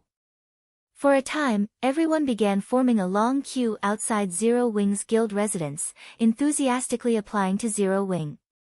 From a glance, the number of players in line had already exceeded 30,000. The many benefits such as high-level quests, double EXP buff, private rooms, and more had sent all the independent players into a frenzy. Meanwhile, when news of Zero Wing's guild residence spread, the various guilds throughout Star Moon Kingdom tumbling into a turmoil. Originally, these guilds didn't think much of a guild residence. However, they never expected a guild residence to provide such significant benefits. All this time, they regarded a guild residence as only a symbol of a guild's establishment, a place where guild members could gather and chat. Now that they realized what a guild residence could do, the upper echelons of these guilds felt a chill crawl down their spines. A guild residence was simply too terrifying. Not only could it increase the leveling speed of guild members, but it could also provide a source of coins for the guild. Now that Zero Wing possessed its own guild residence, the guild would no longer have to purchase coins using credits or form teams to specifically farm coins. The guild residence also had other aspects that could allow a guild to develop quickly. How could guilds like theirs that did not possess a guild residence compete with Zero Wing now? At this time, the first-rate guilds who were not originally concerned with Zero Wing had to reevaluate their opinions. Young Master Feng, now that Zero Wing has revealed their guild residence, everyone in Star Moon Kingdom has shifted their attention back to them. Overwhelming Smile's achievement can no longer hamper Zero Wing's recruitment. Should we focus on solidifying the branch guild in White River City? I have really underestimated Black Flame. However, don't think that I am out of options, Feng Xianyang sneered. Since you dare challenge me, you will only have one ending. Tell Overwhelming Smile this, don't worry about spending money, just steal as many players from Zero Wing as possible. I want to see just how a guild without many members can develop. Shortly after Feng Xianyang gave his command, Overwhelming Smile took action. Overwhelming Smile shocked the various guilds in White River City. Overwhelming Smile has gone insane. Snow Goose shouted when she read the latest information on Overwhelming Smile. In order to attract independent players, Overwhelming Smile had increased the benefits it offered once again. At this moment, it offered 4 times what Dark Star had in the past. Normal members alone would be treated far better than even elite players of other guilds. The benefits offered to Overwhelming Smile's elite members was beyond comparison. Overwhelming Smile even began to publicly poach Zero Wing's normal members, promising them threefold what the other guild members received if they joined the guild. Originally, Overwhelming Smile's increase in the benefits was already shocking. Now, that they took it a step further and offered another threefold raise, how could the members of Zero Wing not be tempted? In fact, some members already considered withdrawing from Zero Wing and defecting to Overwhelming Smile. Is Overwhelming Smile planning to destroy us with money? Aqua Rose smiled bitterly, her expression turning grim. This move was truly vicious. Zero Wing had only established recently. Its funding had never been abundant. They had no chance against the large funding Overwhelming Smile possessed. While Overwhelming Smile was in the midst of waging a poaching war against Zero Wing, Shifeng had finally reduced the Blade Demon's HP to its last vestiges. Die! Abruptly spinning around, Shifeng dashed towards the low HP Blade Demon. Abyssal Bind. Flame burst. Abyssal Bind immediately tethered the Blade Demon in place. Following which, the scorching abyssal blade slashed at the demonic creature's body 12 times in a row. Every slash dealt over -2,000 damage to the Blade Demon, devouring the monster's remaining 20,000 HP. As the Blade Demon died, Shifeng noticed a piece of paper falling beside the monster's body. He originally thought that it was a legacy chapter. However, upon picking it up, Shifeng froze. At that moment, he even thought he might be hallucinating. Broken Steel Forging Design Fragment. Epic Rank Unique Set Equipment. Set consists of a total of 6 pieces. Current fragment count, 1/18. Chapter 385, Professional Level. No way. Shifeng struggled to calm himself even after staring at the forging design in his hand for a long time. Previously, when he obtained the fine gold-ranked dragon scale set equipment back in the god's grave, he had believed it to be the top set equipment currently available, second to none. However, with Shifeng's current forging standards, he could not forge the dragon scale set equipment. He needed to become an advanced forger before he could attempt it. However, a lot of time was required to advance to an advanced forger, time that Shifeng did not have. Yet, now, the forging design for an epic set equipment had fallen into his hands. If he could equip an epic set equipment, killing players would be as easy as slicing vegetables. He would truly be invincible among fellow players. Originally, Shifeng's head had ached thinking about ways to deal with the 5 cities controlled by Underworld. Now, however, this fragment swept those concerns away. As long as he could don the complete broken steel set equipment, he alone could become enough of a nuisance to disturb those guilds. Now that Shifeng knew the blade demons dropped the forging design for the broken steel set equipment, even if he had to exhaust himself for a few days, he would obtain all the forging design fragments. Shifeng was suddenly brimming with enthusiasm. Turning around, he charged towards Sword Peak Mountain in search of another blade demon. Unknowingly, another day had passed in God's domain. Before Shifeng logged out of the game, he had killed several dozens more skeleton giants and blade demons. In the 2 days he had spent in the Origin Sword domain, Shifeng had obtained a total of 33 legacy chapters and 8 broken steel forging design fragments. He was not far from completing both the legacy book and the broken steel set equipment forging design. Shifeng had lingered in God's domain for 2 natural days without logging out to rest. As his body had been in the virtual gaming cabin all this time, the moment he stepped out of the cabin, his stomach growled a hungry complaint. However, his body did not feel any discomfort after laying motionless for 2 days. On the contrary, he felt extremely relaxed. It's as expected of a virtual gaming cabin. It even assisted my body's absorption of the S-rank nutrient fluids. Shifeng clenched his fists and stretched. Revealing a faint smile, he thought, my punching power should be around 320 kilograms now. Originally, Shifeng had needed 5 days to absorb a bottle of S-rank nutrient fluids, allowing the liquid to restore his body's vitality and repair broken cells. Now, however, only 2 days had passed, and Shifeng had already absorbed the S-rank nutrient fluids. Shifeng judged that, based on his body's current condition, he should barely meet the standard of a professional fighter. His current body had already far surpassed his body in his previous life. At the very least, his physical fitness was no longer inferior to the apex experts of God's domain. Being young really is great. If I started training my body only after I turned 25, it wouldn't really make a difference. Shifeng was satisfied with his current physical fitness. As long as he continued his training, his physical fitness would continue to improve. At that time, he could exert more of his brain's potential, allowing him to break through the boundaries he had never been able to cross. Although Shifeng was hungry, he did not immediately look for something to eat. Instead, after leaving the virtual gaming cabin, he walked towards his fridge and retrieved a bottle of A-rank nutrient fluids. He then filled his empty stomach with the cold liquid. After having not eaten for 48 hours, although he had the protection of the virtual gaming cabin during this period, filling his stomach with solid food would negatively impact his body.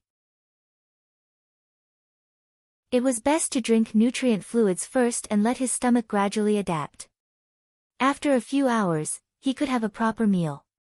Looking at the bottle of A-rank nutrient fluids in his hand, Shifeng felt like he was dreaming.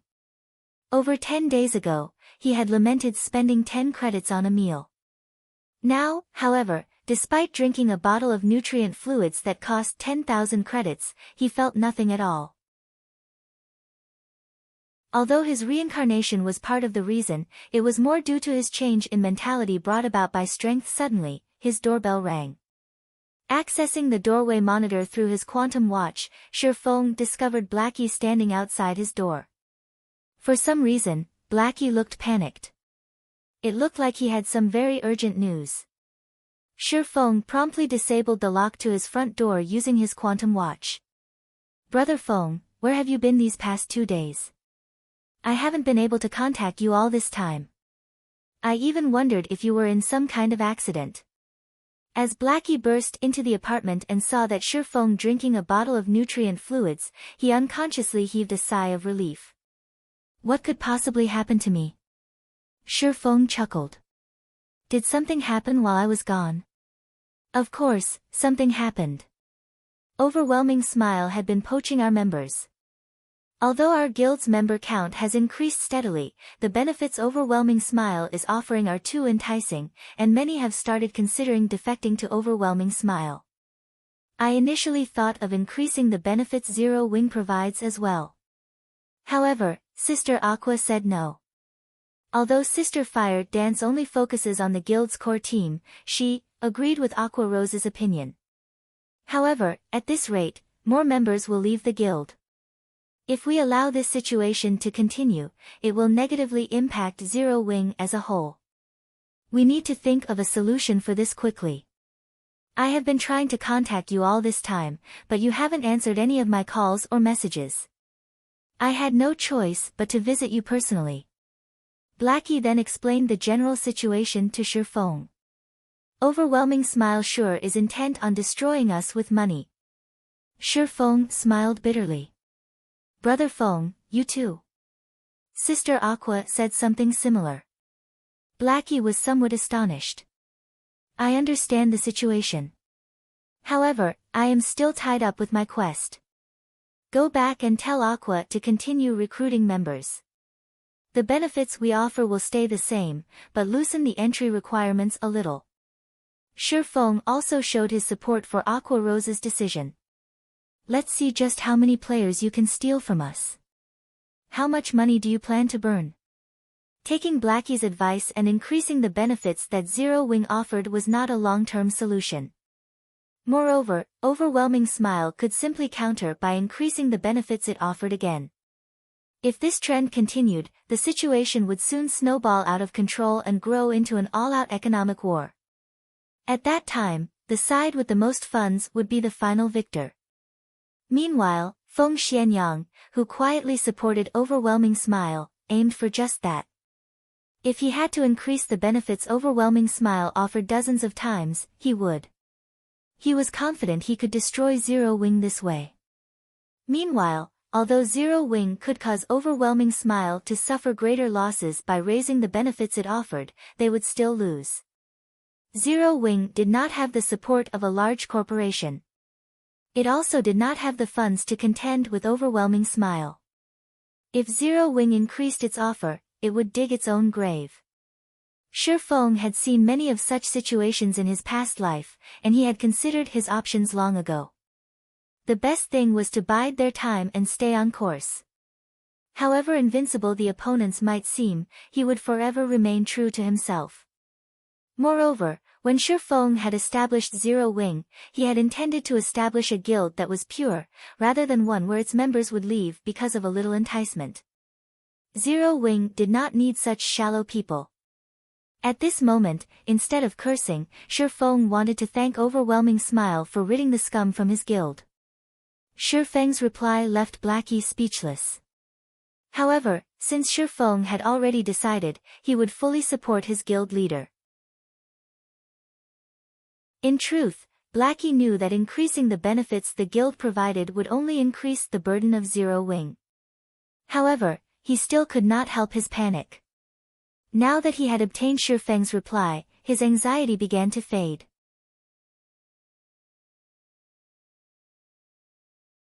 Chapter 386, Tier 1 Skill. After receiving Shi Feng's confirmation, Blackie gave his report regarding Zero Wing's recent recruitment. Despite their plans, Overwhelming Smile's appearance did not negatively affect Zero Wing's recruitment. Instead, Overwhelming Smile had made Zero Wing even more popular than before, driving more players to apply to Zero Wing. Some players from other guilds even withdrew from their respective guilds to join Zero Wing. As a result, the entrance of Zero Wing's guild residence was crowded with a sea of players. Those who did not fully understand the situation even thought that Zero Wing had already become White River City's overlord. Though, those who knew the situation silently ridiculed the players rushing to join Zero Wing. After 2 days of chaotic recruitment, Zero Wing had grown from around 5,000 members to having over 10,000. If not for Overwhelming Smile's interruption, Zero Wing would have no problem surpassing the 30,000 member threshold. Unfortunately, many of the players who had been accepted into Zero Wing then defected to Overwhelming Smile almost immediately. By doing so, they could enjoy triple the benefits of the ordinary members of Overwhelming Smile, which was 12 times the treatment normally offered by other guilds. How could anyone resist such a tempting offer? Zero Wing will only suffer if this continues. I need to think of a plan quickly. Shifeng frowned as he listened to Blackie's report. If the situation continued to evolve like this, Overwhelming Smile would have to waste astronomical sums of money. However, Overwhelming Smile's poaching of Zero Wing's members would also increase its prestige, increasing the guild's strength in White River City. Others might not know that Overwhelming Smile had underworld support from the shadows, but Shifeng knew. In addition to Maple City, Underworld had also taken control of 4 more cities surrounding White River City. If Zero Wing and Overwhelming Smile went to war in the future, Zero Wing would be surrounded by enemies. After Blackie finished his report, he hurried back to Zero Wing's workshop, whereas Shifeng started working out. Now that Shifeng's body had finished absorbing the S-rank nutrient fluids, it was the perfect time to improve his physical fitness further. However, instead of focusing on strength training like before, Shifeng now focused more on control over his own body. When noon arrived, Shifeng called for a takeout. After finishing his meal, he dove back into the world of God's domain. Shifeng had not come up with any good ideas to counter Overwhelming Smile's suppression through wealth. The only thing he could think of right now was increasing his strength. After logging into the game, Shifeng continued his hunting operation. Through his previous 2-day search, Shifeng had grasped the general respawn time for the monsters surrounding the Sword Peak Mountain. As for the location with the highest spawn rate, that would be on the Sword Peak Mountain itself. However, Shifeng had not climbed the mountain throughout this period. He doubted that the legacy trial of one of the 10 great saint legacies would be so easy to clear. Although the skeleton giants and blade demons were indeed challenging, a legacy trial that was supposed to be as difficult as a legendary quest should not be so simple. In Shifeng's opinion, the true danger of the Origin Sword domain waited for him on the Sword Peak Mountain. Hence, Shifeng had yet to set foot on the mountain. Instead, he had searched for monsters around the foot of the mountain all this time, silently increasing his strength. In the Origin Sword domain, Shifeng did not obtain any EXP from the monsters he killed. The drops he obtained were also limited to the legacy chapters and broken steel forging design fragments. However, there was one other immediate benefit to killing these monsters. Skill proficiency. The monsters here were all elites above level 25. Shifeng's main targets, the skeleton giants and blade demons, were even level 30 chieftains. These chieftains exceeded Shifeng by 8 levels. Whenever Shifeng used a skill on these 2 monsters, he would receive bonus skill proficiency points, receiving around 5 or 6 with each use in the outside world. There was a limit to high-level chieftains available for players to kill. Hence, Shifeng was able to raise his skill levels quickly here. In the Origin Sword domain, Shifeng had upgraded the skills that he normally needed a lot of time to upgrade in just 2 days. At this point, all of his attack-type skills had risen to level 10 or above, with some reaching level 11. When he upgraded a skill beyond level 12, it would become a Tier 1 skill. Although players had weapons and equipment that could increase their skill levels, that particular increase would not allow a skill to undergo a qualitative change, only the skill's level would change. For a skill to reach Tier 1, players needed to raise the skill past level 12 personally. Meanwhile, as long as Shifeng could grasp a Tier 1 skill, his combat power would explode. This was why Shifeng diligently killed the monsters outside the Sword Peak Mountain. With this goal in mind, Shifeng continuously searched for monsters and used his skills repeatedly, allowing his skill proficiency to soar. However, as Shifeng killed more monsters, he discovered something odd. The drop rate of legacy chapters and design fragments plummeted. In the beginning, Shifeng could claim a drop in every 4 or 5 kills. Now, he would only get a single drop after killing over a dozen chieftains. The more legacy chapters and design fragments Shifeng obtained, the harder it became to collect them. If Shifeng did not increase his killing speed, it would be impossible for him to gather the required items within 5 days. On the bright side, where players in the outside world normally needed over a week of effort, Shifeng only needed a few hours to upgrade a skill from level 11 to level 12. His efficiency was staggering. After just half a day's worth of effort in God's domain, Shifeng had already promoted Chop to a Tier 1 skill. Chop, action type. Requires, sword.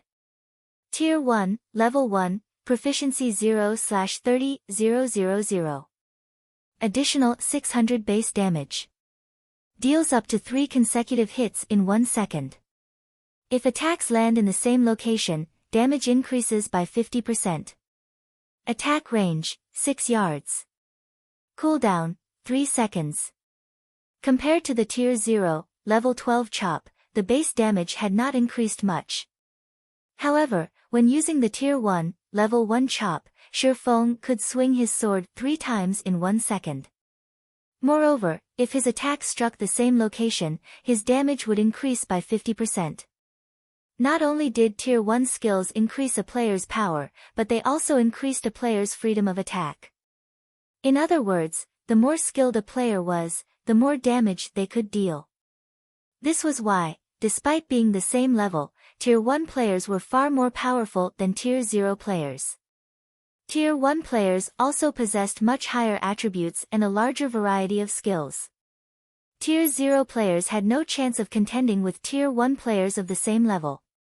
It's been a while since I've used the Tier 1 Chop. Let's use you as a warm-up. Shifeng dashed towards the skeleton giant's side before him and used the Tier 1 Chop. A sharp aura covered the abyssal blade. In the blink of an eye, Shifeng brandished the weapon 3 times, sending 3 sword auras slashing at the skeleton giant.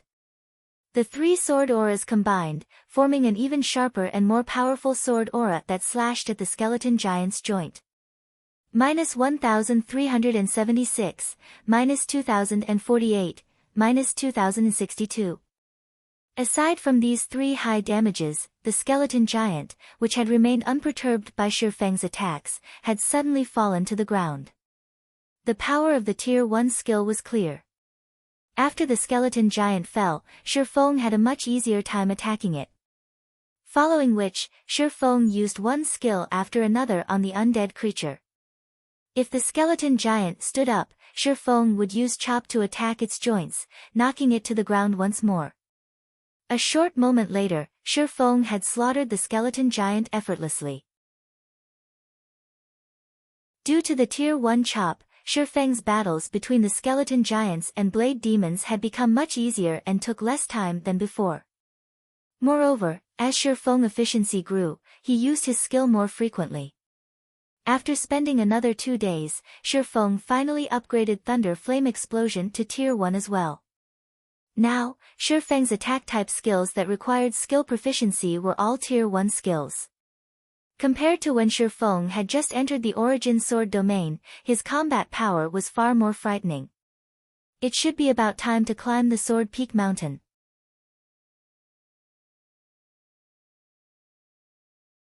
Chapter 387, Magic Night.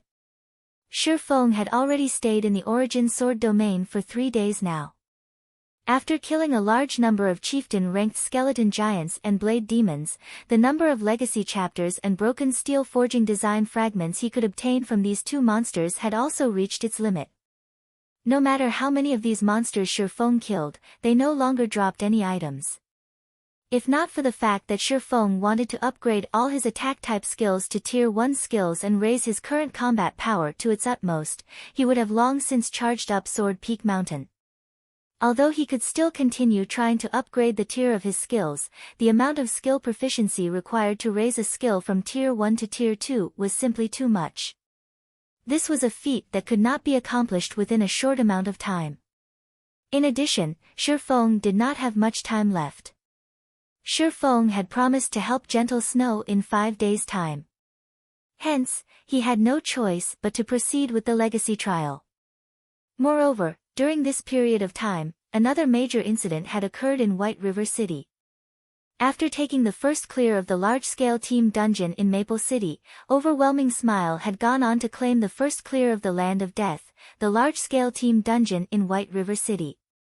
Meanwhile, Ouroboros's team, which was led by Gentle Snow, was a step behind, becoming only the second team to clear the Land of Death. Although Gentle Snow was only a step behind, it was a world of difference. The reason being, only the first team to clear a large-scale team dungeon would have its achievement announced. There was nothing waiting for second place. If Gentle Snow wished to have an announcement of her own, then she would have to clear the Hell Mode Land of Death. However, the Hell Mode of the Land of Death was much more difficult than Hard Mode. She would require a large amount of time to raid the Hell Mode Land of Death, making it not worth her effort at all. It was much better for Gentle Snow to place her focus on raiding level 20 large-scale team dungeons, especially 100-man team dungeons. Compared to going from level 10 to 20, the time span between level 20 and 30 was much wider. Leveling in God's domain took much longer the further one went. After reaching level 20, players would find themselves taking far longer to level up. Hence, guilds would have much more time to challenge dungeons than before. On Sword Peak Mountain, Shifeng had not met with any danger throughout his entire journey. He also did not meet a single monster on the mountain. However, the closer he got to the light at the summit, the faster the swords in the sky descended. Moreover, the number of swords that shot at Shifeng also greatly increased, raising the difficulty of the ascent. Is the difficulty only this much? Shifeng felt very surprised. Although these dropping swords were indeed giving him some trouble, he would have no problems reaching the top of the mountain through dodging and blocking. After spending 4 days in this place, Shifeng had collected a total of 49 legacy chapters and 17 design fragments. He was only one piece away from completing both items. As the only exit of the Origin Sword domain, the peak of the mountain definitely held the final legacy chapter and design fragment. What's that? Shifeng suddenly discovered a majestic-looking armored knight standing at the mountaintop, the knight's hands gripping a greatsword.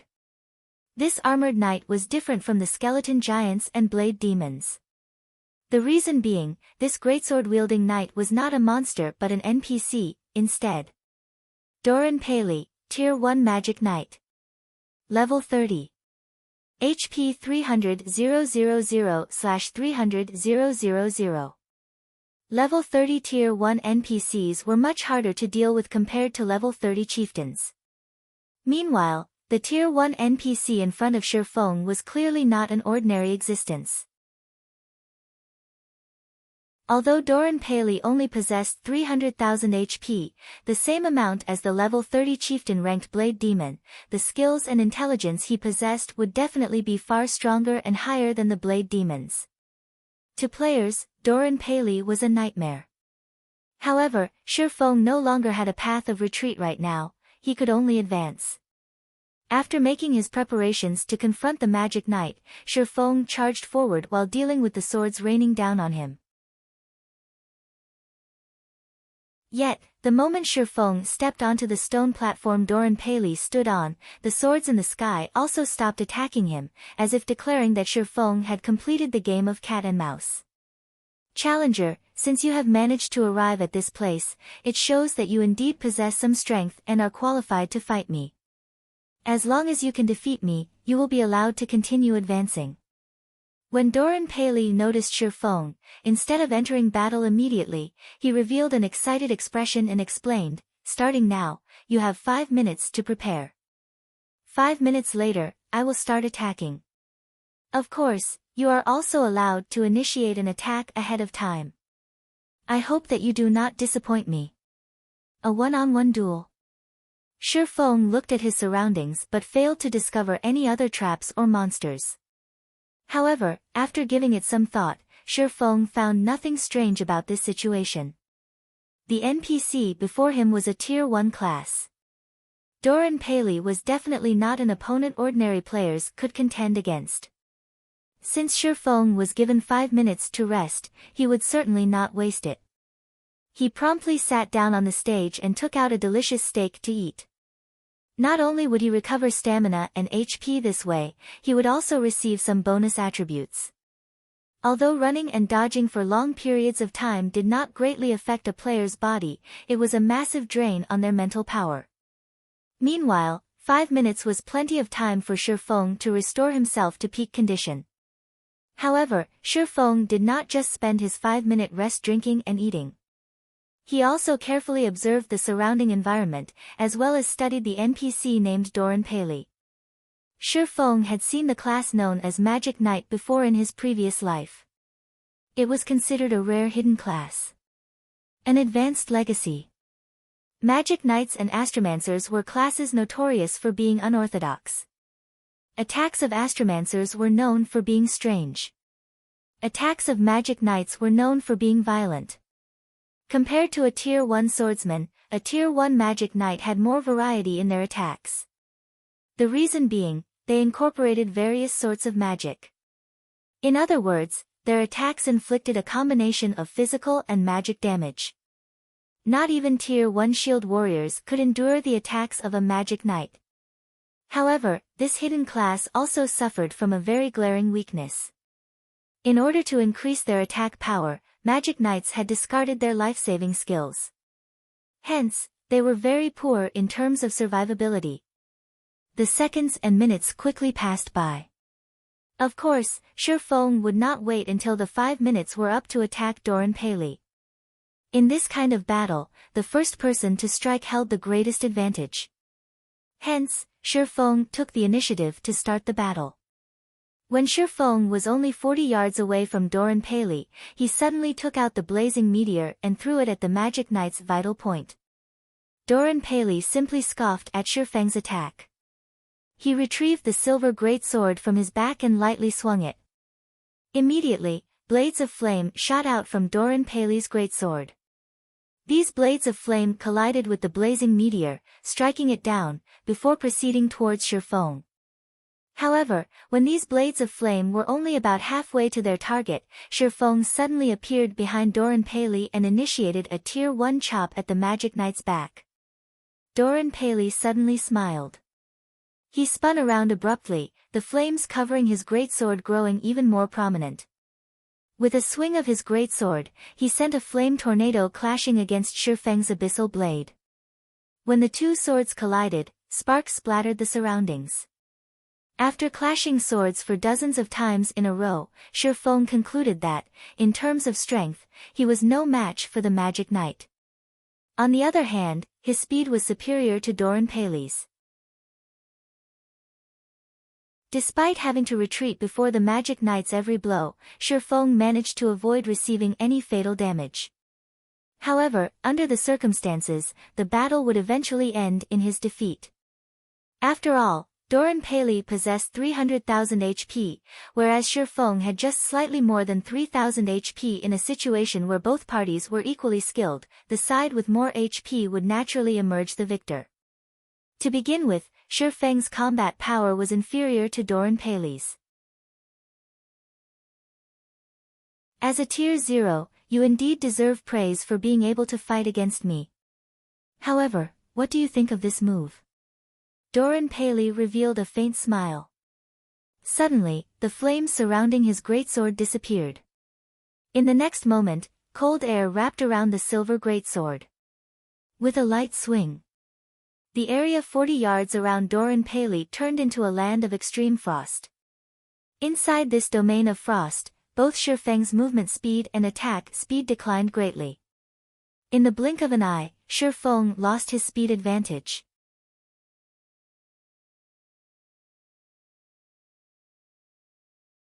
Chapter 388, Flame Dragon's Dance. Feng hurriedly retreated upon seeing this scene, wanting to escape Doran Paley's frost domain. He had not expected Doran Paley's intelligence to be high enough to actually grasp a player's weakness. This sort of NPC was an extremely rare sight in the current God's domain. Only in the later stages of God's domain would players be able to frequently see such NPCs. Moreover, these NPCs were usually Tier 3 NPCs and above. Meanwhile, Doran Paley was only a Tier 1 NPC. Higher intelligence. I won't stand a chance with the status quo. Feng's expression turned solemn when he saw Doran Paley's figure charging at him. If Doran Paley were only an ordinary Tier 1 NPC, even if he had 300,000 HP, Feng would have been confident of defeating him. Before leaving White River City, Feng had armed himself with over 100 Tier 2 magic scrolls from the guild warehouse. Meanwhile, most of these Tier 2 magic scrolls came from the Blood Hand Association's stronghold, with the rest from the dungeon raids carried out by guild members. The Origin Sword domain was different from the 12 trials Feng had previously undergone. In the 12 trials, Feng had not been allowed to use any tools to assist him. However, the Origin Sword domain did not impose such a restriction. He could use as many magic scrolls as he liked here. If he had over 100 Tier 2 magic scrolls, it would be an easy task to deal with an ordinary level 30 Tier 1 NPC. Even if Doran Paley had 300,000 HP, he would still die under the might of so many Tier 2 magic scrolls. However, the situation was different now. In the past, Feng had crossed swords with many high-tiered NPCs, so he knew very clearly that NPCs who possessed higher intelligence were extremely sensitive towards magic scrolls. Players required some casting time, however short, when using magic scrolls. Meanwhile, when higher intelligence NPCs noticed this, they would either hurriedly withdraw to escape the effective range of the magic scroll, or they would decisively charge up to interrupt the casting process, not giving the player any chance to attack using the magic scroll. Seeing Doran Paley charging at him, Feng immediately brandished the Abyssal Blade and cast Abyssal Bind at the Magic Knight. 9 pitch-black chains suddenly emerged from the stone floor. In response, Doran Paley simply snorted and stabbed his great sword into the platform. In the next moment, a golden magic array rose up from underfoot and quickly enveloped his entire body. The magic array released a faint golden glow, and when the pitch-black chains touched this golden glow, they instantly turned into smoke and vanished. Feng immediately recognized the golden glow covering Doran Paley's body. This skill was called Free Will. Upon activation, the skill made the user immune to all control effects, rendering a control skill like Abyssal Bind completely useless. Feng gritted his teeth and activated Wind Rider, increasing his movement speed by 150% as well as gaining the ability to fly temporarily. He escaped out of Doran Paley's frost domain right after. However, when the battle began, a magic barrier had formed around the combat platform, enclosing it completely. Hence, although Feng could fly now, he could not get too far. When the 20-second duration of Wind Rider ended, Doran Paley would still catch up to him. At this rate, Feng would still die sooner or later. The seconds passed by quickly, and from beginning to end, Doran Paley fervently chased Feng. As a magic knight, Doran Paley might possess great destructive power and an absolute advantage in a direct confrontation, but he was sorely lacking in life-saving skills and control skills. Hence, Doran Paley was utterly helpless against Feng's extreme speed, and he grew furious at this situation. Within his frost domain, Doran Paley could clearly finish Feng off with just a few hits. Yet, as if Feng was a lively rabbit, not only was he very agile, his ability to escape was also first-rate. I want to see just how long you can stay in the air. The moment you descend will be the moment I end your life. Doran Paley lightly snorted, glaring at Feng who was hovering in the sky. Meanwhile, Feng was also silently observing Doran Paley from midair. When in a desperate situation, the most important thing to do was to remain calm. That was one of the basics of surviving in God's domain. No matter how one looked at the situation, a Tier 0 player simply had no chance to defeat a level 30 Tier 1 higher intelligence NPC. Not to mention, said NPC was even a magic knight that possessed 300,000 HP. If it were anyone else standing in Shifeng's place right now, they would have long since lost their lives. Despite his dire situation, Shifeng remained very calm. The reason being, he knew very clearly that legacy trials would not mercilessly toy around with players. Shifeng firmly believed that the trial should have given him a lifeline. However, where was this lifeline? The entire stone platform was currently enveloped by a magic barrier. Moreover, the platform was completely flat, with a range of activity of only 100 by 100 yards available. The entire platform was paved with black stone slabs with strange patterns engraved all over them. Meanwhile, the patterns on these dozens of stone slabs came together to form magic patterns that Shifeng had never seen before. Other than those, there was nothing else on the stone platform. Is my lifeline these magic patterns? Shifeng had a certain amount of understanding in regard to magic patterns. However, he only grew confused when he looked at the magic patterns engraved into the stone slabs. Just what function did these magic patterns have? Soon, Wind Rider's duration ended and Shifeng descended back to the stage. Doran Paley immediately charged at him.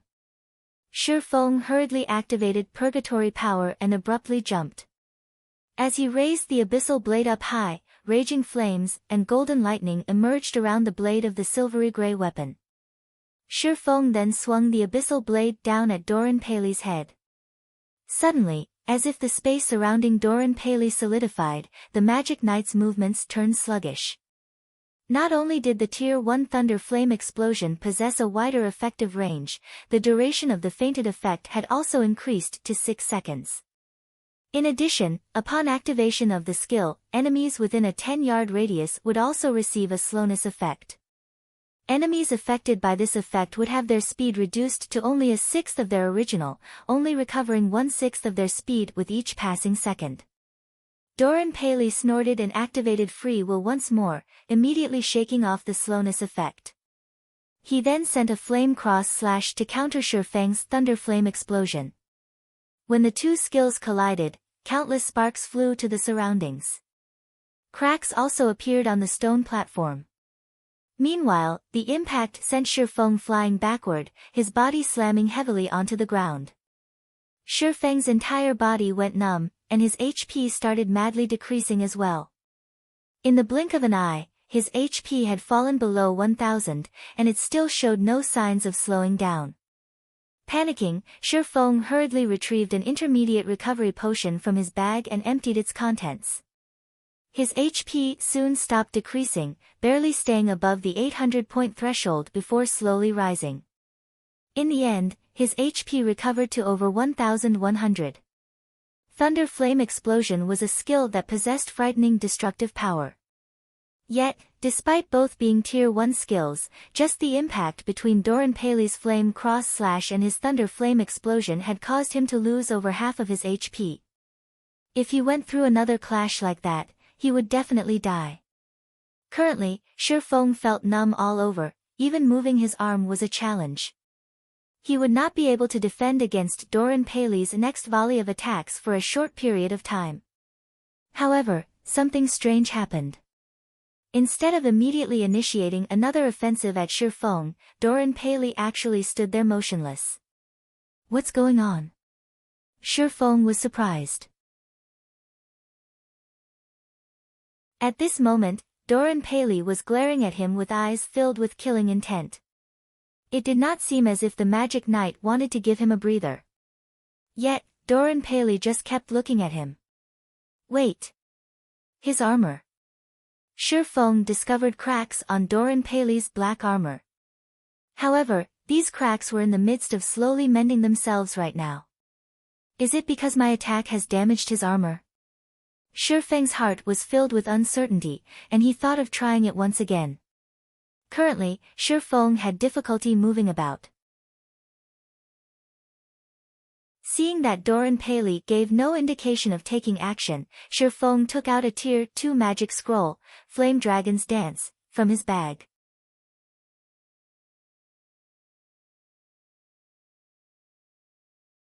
Chapter 389, Legacy Book. Shifeng needed some time to activate a Tier 2 magic scroll. If he were dealing with an ordinary player or boss, this short time he needed wouldn't be an issue. However, against higher intelligence NPCs and expert players, this small amount of time was enough for the opponent to either dodge the magic scroll or take his life. As Shifeng unrolled the magic scroll, Doran Paley's armor finished repairing itself. At this moment, the Magic Knight gazed at Shifeng with mockery. Lifting his silver greatsword, Doran's legs abruptly pushed against the ground, launching himself at Shifeng with frightening speed. However, Shifeng, who was in the midst of activating the magic scroll that contained the Flame Dragon's Dance, could not afford to move. Otherwise, his efforts would go to waste. Faster! Hurry up! At this moment, Shifeng's heart pounded with anxiety as he watched the slow progression of the Flame Dragon's Dance's activation bar. When Doran was only a few yards from Shifeng, he abruptly jumped into the air. Raising his greatsword above his head, he swung it down towards Shifeng.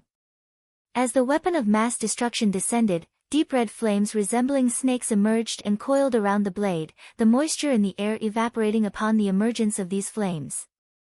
At the moment of Shifeng's imminent peril, the activation bar of the Flame Dragon's Dance finally completed. Suddenly, raging flames emerged from the Crimson Magic Scroll, transforming into a serpentine dragon that shot towards the sky. Doran Paley smiled disdainfully at the sight of the flame dragon bearing its fangs at him. Surprisingly, the Magic Knight made no effort to dodge the incoming dragon. Instead, he tightened his grip on his greatsword and added more power into his slash. The snake and dragon collided. The Flame Dragon's Dance was a Tier 2 spell, and in terms of power, it was far superior to Doran Paley's attack. In the next moment, the flame dragon devoured the fire snake.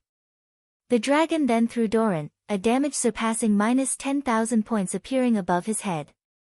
However, 10,000 damage was merely a scratch to Doran, an NPC with 300,000 HP. After Doran Paley struck the ground, he stood and charged at Shifeng once again without the slightest pause. His current performance had completely changed. Moreover, Doran's armor wasn't even scratched. What is going on? Shifeng frowned at the Magic Knight, confused. The Flame Dragon's Dance was clearly far more powerful than his Tier 1 Thunder Flame Explosion. The spell had even inflicted over 10,000 damage. Yet, not only was the NPC's armor intact, but Doran also brimmed with fighting spirit. Considering the situation, Shifeng quickly came to a realization. The cracks in Doran Paley's armor had not been due to damage. Watching the Magic Knight charge at him once again, Shifeng suddenly thought of a possibility. Let's hope this works. Shifeng's body was still slightly numb. Even if Doran did not activate his frost domain, Shifeng could never outrun him. Shifeng had also exhausted his arsenal of escape skills. Shifeng then raised the Abyssal Blade and activated Earth Splitter. When the skill had fully charged, Shifeng swung down his viciously sharp blade. However, Shifeng's target was not Doran Paley this time. It was the black stone slab beneath him. Upon witnessing this attack, Doran's eyes widened with shock, and his expression became extremely ugly. He suddenly increased his speed again. However, no matter how much faster Doran became, he was not fast enough to counter Shifeng's attack on the stone slab. Like a hot knife through butter, the silvery gray abyssal blade sliced apart the black stone slab beneath Shifeng's feet. The slash also split several other stone slabs, creating a deep, long fissure. Following which, a crack also appeared on Doran Paley's armor. Bingo! Shifeng inwardly rejoiced. If he attacked and damaged the black stone slabs under his feet, he could force Doran Paley to halt his assault momentarily. He could then activate Tier 2 magic scrolls without worry. Despicable challenger. Doran Paley was no longer as carefree as before. With bloodshot eyes, he glared at Shur Fong and bellowed, "Your corpse will decorate this ground for eternity." Although larger cracks began to appear on Doran Paley's armor, the magic knight showed no signs of stopping. Instead, he charged up to Shur Fong and swung down his greatsword. Flame Cross Slash. Before Shur Fong could grasp the situation, he instinctively used parry to defend himself. Pang! Shur Fong retreated 4 steps before he managed to stabilize his body. Although Shur Fong had been forced back and had to use his life-saving skill, parry, he revealed a joyous smile on his face. Originally, even if he negated the damage from Doran's attack, the impact would have sent him flying back over a dozen yards. Now, although his hands were slightly numb, he had only been forced to take 4 steps backward. This showed that Doran Paley's strength had greatly weakened. Indeed, just as Shur Fong had guessed, damaging the black stone slabs would weaken his adversary. Previously, Doran had not immediately dashed forward and attacked Shur Fong because he was worried that Shur Fong would discover this secret. Hence, he decided to hold back and allow his armor to repair itself. However, the display of his armor's recovery had been another facade. In reality, Doran had tried to hide the black stone slab's recovery.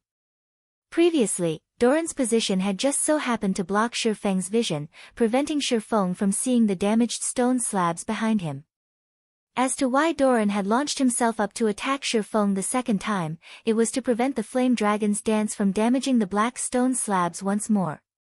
Unfortunately, Doran's attempt at repeatedly disguising this fact could not escape Shur Feng's beast-like insight. Naturally, after Doran Paley realized that his secret had been exposed, he no longer attempted to hide it. Instead, he began a vicious assault on Shur Fong, hoping to annihilate his opponent sooner. However, a known secret was no longer a secret. Now that Shur Fong knew Doran Paley's weakness, he activated Defensive Blade and used Thundering Flash on the stone beneath them. Streaks of blue lightning shot out from the abyssal blade. In the next moment, the lightning transformed into hungry wolves that dove into the black stone slabs, charring them. Die! Doran Paley's rage flared as he swung his greatsword at Shur Fong desperately. However, Defensive Blade deflected every slash. Most importantly, with each consecutive slash, Doran's attacks grew weaker. When Defensive Blade was almost exhausted, Shur Fong switched out the Aura of Wind on the 7 Luminaries ring for the Aura of Water. Aura of Water. Received healing increased by 60%. Cast consumption reduced by 30%. Activatable skill dash. Life Bloom, heals selected target for 20% HP every second for 40 seconds. Cooldown, 1 minute 30 seconds. Currently, Shur Fong had less than 1,100 HP. Even if Doran Paley had grown weaker, Shur Fong would still not survive more than a few hits from the Magic Knight. Hence, he cast Life Bloom on himself. In the blink of an eye, Shur Fong recovered more than 1,000 HP. For the next 40 seconds, he would also receive over 1,000 HP every second. Following which, Shur Fong began to confront Doran head-on. While defending against Doran Paley's attacks, Shur Fong also made sure to attack the black stone under his feet. Shur Fong could not help but admit that Doran Paley was indeed very powerful. Despite losing so much of his strength, the NPC could still inflict over -1,500 with Flame Cross Slash. Fortunately, Flame Cross Slash had a long cooldown. By the time Doran could use the skill again, Shur Feng's HP would have long since fully recovered. During Life Bloom's 40-second duration, Shur Fong had destroyed over half of the stone slabs of the platform. Meanwhile, not only had Doran Paley's strength sharply decreased, but his speed had also fallen by quite a bit. Shur Fong now had a much easier time facing the NPC. Occasionally, Shur Fong also used Phantom Kill, allowing his doppelganger to pin down Doran while he used a Tier 2 magic scroll from the side to destroy the black stone slabs. Unfortunately, although this infuriated Doran Paley, he could do nothing to stop Shur Fong. As soon as Shi Feng had shattered all of the stone slabs on the combat platform and was about to focus his attacks on Doran Paley.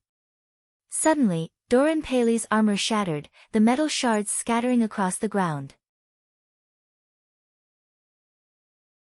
Doran Paley then gripped his head with both his hands and let out an agonized scream that echoed throughout the Sword Peak Mountain.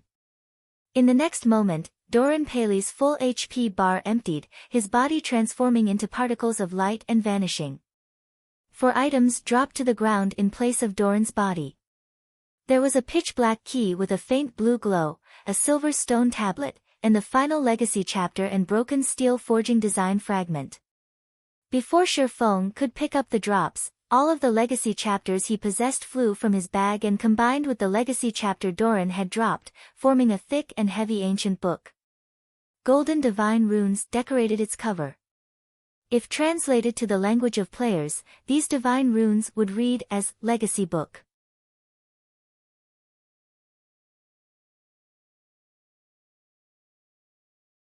Chapter 390, Secret Sword Technique.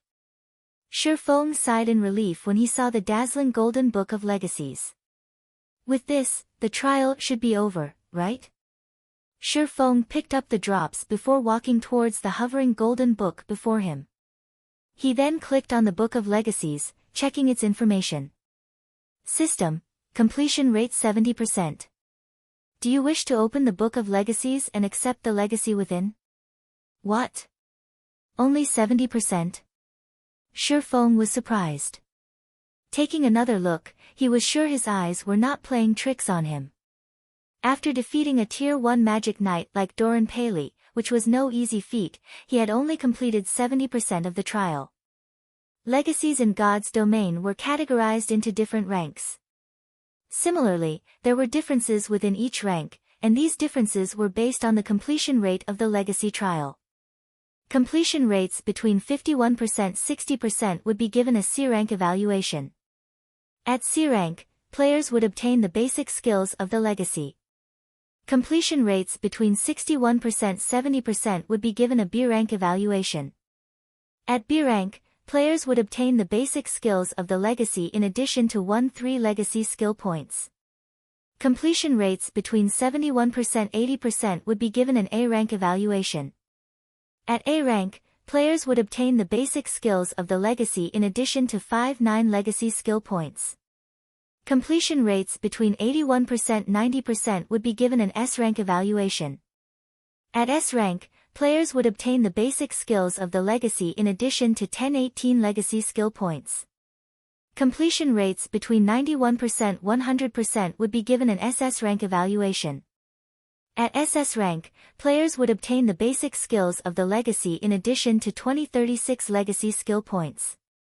Legacy skill points would unlock the class skills in the legacy book. Moreover, the more powerful a class skill was, the more legacy skill points would be required to unlock it. The number of powerful skills a player possessed was important in determining their combat power. It was especially true for powerful class skills. Hence, legacy skill points were extremely important. However, it was not easy to obtain legacy skill points. After obtaining the legacy book, aside from receiving 1 legacy skill point every 3 levels, players could only obtain more points by completing special quests and challenges. In general, legacy skill points were an extremely rare commodity.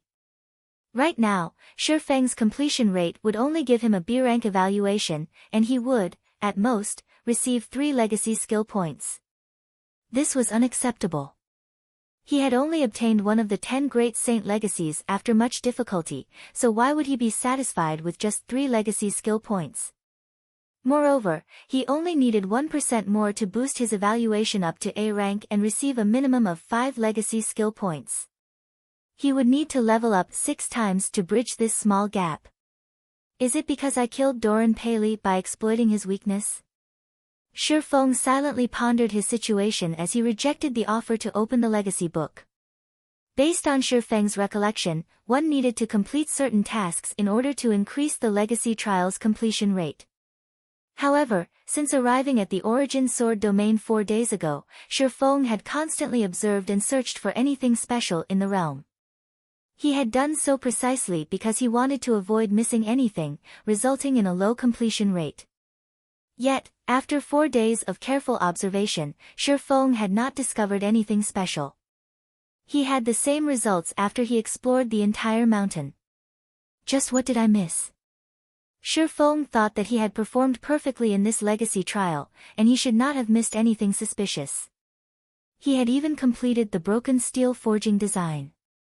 As for the skeleton warriors, skeleton giants, and blade demons below the mountain, they would respawn indefinitely. It was not possible to eradicate them. Does it have something to do with these items? Shifeng stored the legacy book before retrieving the pitch-black, sword-shaped key and the silver tablet. Doran's key. This is a strange key. It exudes a faint trace of ancient magic. Secret sword technique. The pattern engraved on this tablet is too vague and incomplete, and no information can be obtained from this pattern. However, some kind of divine power hides within this pattern.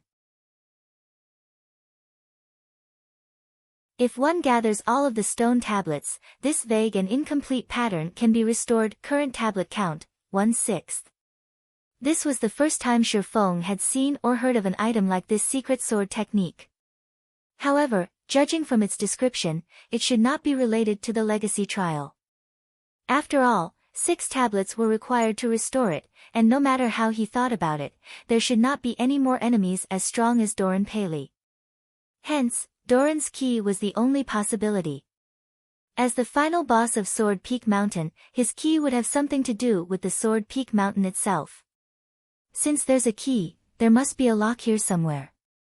Shifeng put away the key and tablet and began to explore every inch of the mountain carefully. While Shifeng was in the Origin Sword domain, Star Moon Kingdom had undergone many changes. The large-scale dungeons of the various cities in Star Moon Kingdom had been conquered, one after another, generating one system announcement after another.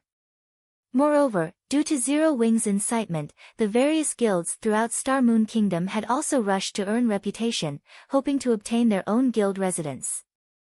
When Zero Wing had publicized its guild residence, Overwhelming Smile spent an astronomical sum of money to poach Zero Wing's members.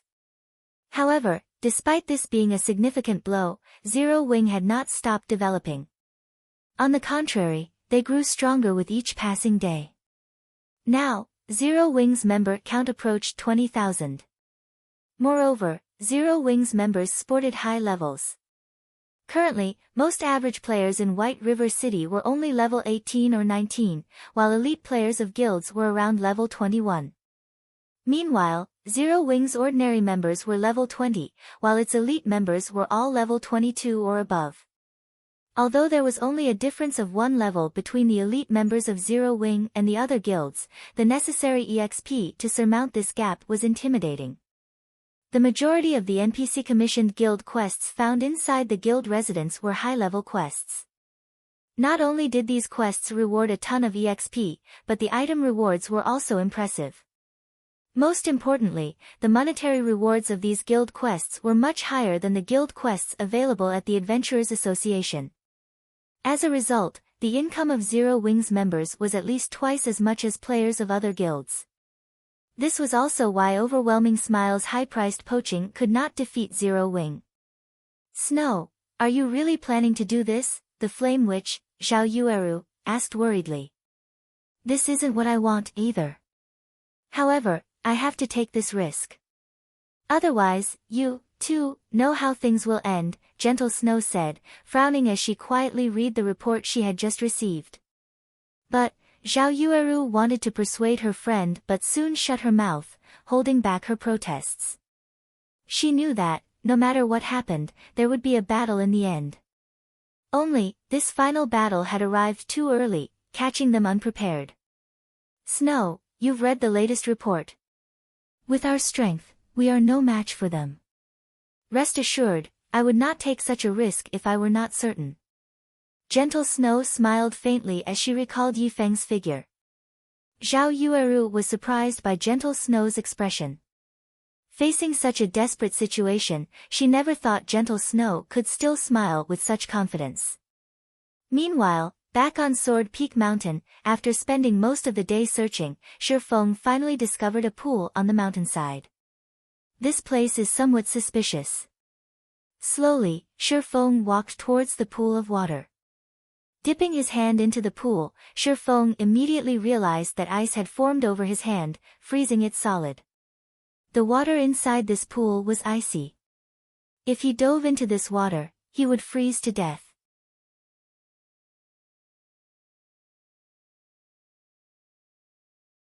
Chapter 391, Underwater Mysteries. This pool of water seems interesting. Not only is the water so cold, but it is also light as air, weightless. Moreover, even with 60 points in ice resistance, it still freezes my hand, Shifeng muttered, shocked as he examined his frozen hand. Just what is this water? With 60 points in ice resistance, players could withstand most cold environments in God's domain. However, Shifeng's resistance was useless against this water. It was astounding. Following which, Shifeng took Doran's key from his bag, hoping the key would trigger some sort of reaction. However, despite making a full circle around the pool while holding the key, nothing happened. He did not discover any kind of lock either. Is it inside the pool? Shifeng was fairly confident that was the case. According to the statistics collected on God's domain in the past, most chance encounters and treasures were normally found in treacherous lands. Only a few treasures and encounters occupied safe areas, and these normally required players to possess sufficient status or luck. As for the so-called treacherous lands, players also knew them as forbidden lands. Unless players had ways of dealing with the threats, their deaths were all but guaranteed upon entering these forbidden lands. Meanwhile, the small pool before Shifeng was clearly one such forbidden land. If he entered the pool without a plan, he would freeze to death. If not for his 60 points of ice resistance, he would have received a large amount of frost damage the moment he came into contact with the water. He might have even frozen to death instantaneously. Furthermore, even though it was only his hand that had frozen, it still took over a dozen seconds before it thawed completely. If Shifeng jumped into the water, although he might not receive any damage due to his ice resistance, the water would still freeze his body. With how light the water was, he would surely sink to the bottom of the pool once the ice encased him. In the end, he would still drown. What should I do now? Shifeng gazed at the cold water and meditated quietly. It would be great if I could increase my magic resistance. It had never been easy for players to raise their magic resistance. It was also impossible for players to come into possession of equipment that could raise magic resistance at this stage of the game. Even if they had such equipment, the effects would be minimal. Shifeng only managed to accumulate 60 points in ice resistance due to the Ice Blue Devil Flame and the Golden Stigmata. For ordinary players, they'd be lucky if they had 10 points of ice resistance at this stage of the game. Of course, the quickest way to raise one's magic resistance was to consume a magic resistance potion. Even a basic magic resistance potion could raise one's magic resistance significantly. If Shifeng could consume an intermediate magic resistance potion, adding that to his own magic resistance, he might be able to cope with the frosty water. However, Shifeng did not have any magic resistance potions on him at the moment. The recipe for basic magic resistance potions only dropped in level 20 maps and above. Meanwhile, the recipe for intermediate magic resistance potions only dropped in level 40 maps and above. Obviously, Shifeng could not obtain any of these recipes right now, not to mention the recipe for the specialized ice resistance potion. However, if he could not enter the pool, how was he supposed to obtain the remaining 30% completion rate? If he entered the pool, he would become an ice sculpture. Unless he could get his hands on an ice resistance potion, he had no way to combat the powerful cold within the pool. This freezing effect is truly troublesome. I wonder if Fantasy World's magic damage immunity will work. Shifeng touched the water and allowed his hand to freeze once again. He then tried the activatable skill of the Aura of Illusion, Fantasy World. However, even after activating Fantasy World, the freezing effect had not dispelled. If aura of illusion won't do, what about aura of space? Unwilling to give up, Shifeng waited for another minute before switching to the aura of space and submerging his hand into the pool water once again. This time, a miracle actually happened. Although Shifeng could still feel an unbearable, biting cold, his hand did not turn into a solid block of ice. As expected, heaven will always leave a door open. As long as he dealt with the pool's effect, which bound his movements, he would have an easier time dealing with the water. So what if he had to endure a little cold? Shifeng was confident that he could tolerate it. Following which, Shifeng activated Phantom Kill and had his doppelganger remain by the poolside as insurance. Within 40 seconds, if his life were threatened, he could immediately swap positions with his doppelganger. Shifeng then dove into the pool, creating a loud splash. As the water was extremely light, Shifeng managed to sink quickly with little effort. Moreover, the deeper he sunk, the darker it became. Soon, darkness devoured Shifeng's surroundings. It was as if he had fallen into a bottomless pit. Currently, Shifeng felt as if he had suddenly been thrown into the Arctic North, naked. The slightest movement stung painfully inside this chilling water. If any normal person were in his place, they would have definitely screamed in pain. However, from beginning to end, Shifeng only gritted his teeth and remained silent. As Shifeng sunk deeper into the pool, the stinging sensation became more intense. At this moment, even someone with a strong will, such as Shifeng, could no longer cope with the pain. His complexion had paled, and his eyes were bloodshot. The pain was so unbearable that he could not even scream if he wanted to. Why haven't I reached the bottom yet? Shifeng's anxiety grew as he looked at the time. 10 seconds had passed since he jumped into the water. Although he had not received any actual damage thus far, the pain took a huge toll on his mental strength. He had greatly underestimated this water. He did not think that the water below would become so cold. Shifeng was already approaching his limit after spending 10 seconds in this pool. He was also surrounded by darkness, so he could not see anything below or around him. Struggling, Shifeng activated Ice Blue Devil Flame. Even while underwater, the Ice Blue Devil Flame burned brilliantly as it wrapped around Shifeng's body, causing the temperature of the surrounding water to rise rapidly. The light from the flames also illuminated Shifeng's surroundings. Shifeng breathed a sigh of relief at the effects of the Ice Blue Devil Flame. The rise in temperature allowed him to recover from the cold and pain, and the chill was just barely tolerable. As Shifeng observed his surroundings, he suddenly discovered that the pool of water was much larger than he had imagined. Previously, he could not see anything due to the darkness. Now that he had the Ice Blue Devil Flame, he could see everything clearly. How was this a pool? There was actually a courtyard beneath him.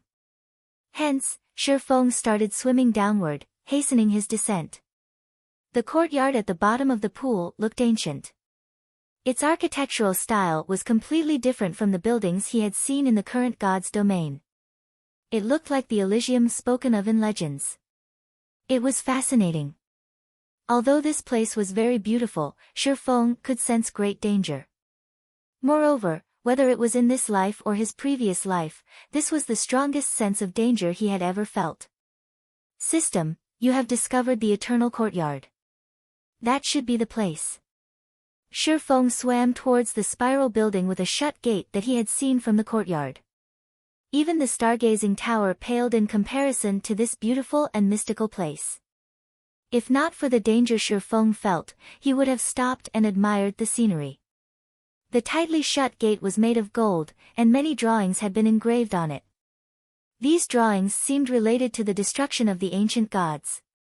Shifeng had even discovered the image of an ancient god that he knew of, the Twilight Goddess.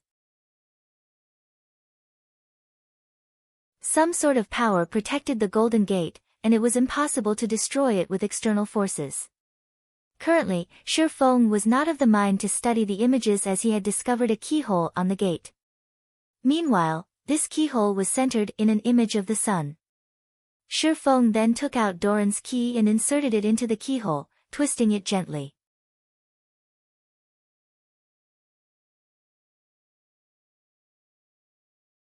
Chapter 392, God's Will. Sure enough, it works. Upon turning Doran's key, Shifeng noticed the blue glow surrounding the key flow into the golden gate. Suddenly, the gate released a brilliant golden radiance. As if it were the sun, the gate illuminated the eternal courtyard. The gate clanked as it slowly opened. Following which, a surge of cold air bubbles rushed out of the gate. Reacting quickly, Shifeng immediately jumped backward. However, as Shifeng was currently underwater, he could not move as fast as usual. As a result, the bubbles blasted him backwards. Shifeng only felt a stinging pain before his HP instantly fell by 2,000 points. The cold air here is so powerful. Shifeng looked at his HP bar in disbelief. Fortunately, his ice resistance was sufficiently high. Otherwise, that air bubbles would have killed him. Shifeng then took out an intermediate recovery potion from his bag and drank it, recovering some of his lost HP.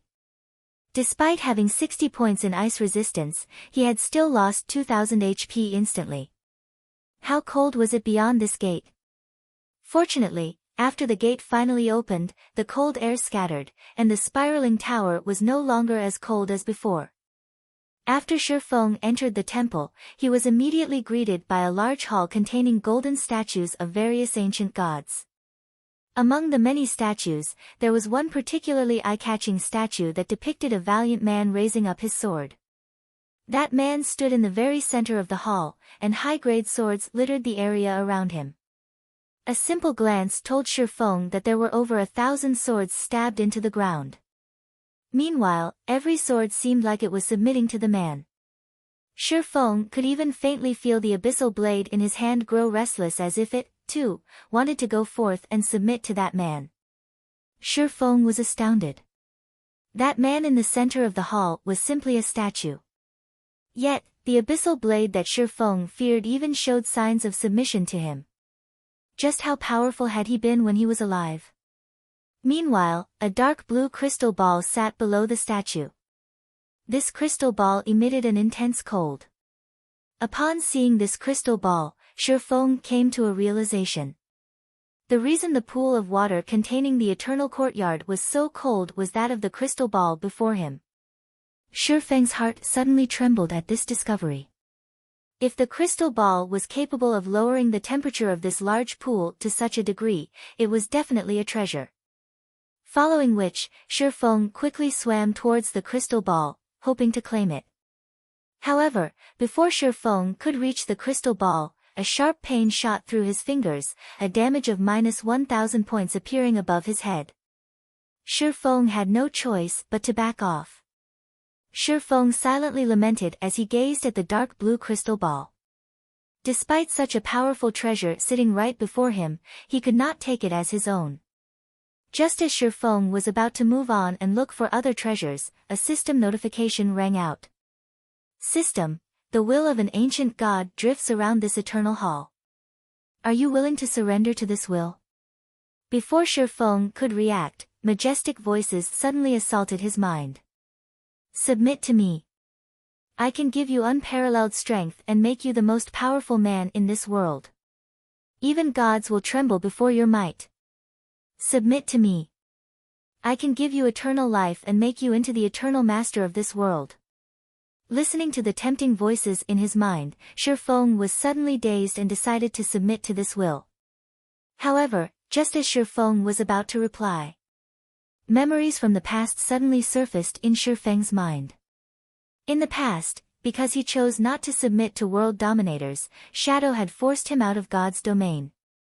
Even so, he still refused to submit and had planned to start all over again. In this life, when he faced Martial Union, Dark Star, and Underworld, as long as he bowed down, he could live a better life. Yet, he still refused. He would no longer allow others to dictate his life, becoming someone's puppet. How could he possibly give in now? Just as Shifeng was about to refuse, the majestic voice spoke once again, "Don't you wish to become the master of this world?" If you submit, I will give you anything and everything you want. Since it is the case, I only want the ability to say no. Can you give me that? Shi Feng refused to submit. Foolish mortal. You will regret your decision today. Since you do not wish to become my servant, die. Seeing as it had failed to delude Shi Feng, the will of the ancient god grew furious, and the entire hall became stifling. Suddenly, the thousands of swords that had been thrust into the ground rose into the water. Aiming for Shi Feng, every one of these swords shot towards him. In response, Shi Feng hurriedly attempted to use Replace Doppelganger to swap positions with his doppelganger. However, he discovered that he had been silenced, the debuff preventing him from using the skill. Now that he could not swap positions with his doppelganger, Shi Feng tried to raise his swords to defend against the incoming attack. However, he discovered that not only were his skills sealed, but he also couldn't move. At this moment, he could only watch the thousands of swords slice through the water towards him. However, just as the swords were about to pierce Shi Feng's body, the dark blue crystal ball suddenly released a silver radiance. The swords flying at Shi Feng immediately froze. At this moment, it looked as if time had come to a halt. A second later, the thousands of swords shattered like glass, the metal shards drifting to the floor. After which, a loud bang echoed throughout the space of the hall. Black cracks began to appear around the hall, and soon, the space inside the hall shattered as well. Along with the shattering of space, the stifling pressure Shi Feng felt before also vanished, his body regaining its freedom. Damn! Damn! You actually dare spoil my business. Although this heaven-blessed individual has rejected me, I can still look for others. You cannot stop me forever. Meanwhile, this despicable heaven-blessed individual will die here. The will of the ancient god's rage grew, and even the hall trembled. The golden gate suddenly closed as the hall began to collapse. At this moment, as if having lost its power, the crystal ball darkened. It no longer released the astonishing cold as it had moments before. Although Shi Feng did not know what was going on, when he heard the will claim that this heaven-blessed individual would die here, he knew what he needed to do. Escape. Shi Feng immediately grabbed the dark blue crystal ball and placed it into his bag before activating Replace Doppelganger. In the blink of an eye, Shi Feng appeared outside the pool. The doppelganger had only been 1 second away from disappearing when Shi Feng activated Replace Doppelganger. It had truly been a close call. That was close. A second later and I would have been dead. Shi Feng inwardly celebrated his escape as he watched the pool of water suddenly explode. Replace Doppelganger was truly a godlike escaping skill. Although Shi Feng had come very close to losing his life, he also managed to obtain a treasure from his excursion into the pool. At the very least, he had not returned empty-handed. When Shi Feng recalled the frightening might that the crystal ball had displayed, his heart pounded with excitement. The crystal ball could actually break the seal of the will of an ancient god. It was no ordinary treasure. With this thought, Shi Feng impatiently opened his bag, wanting to investigate the dark blue crystal ball.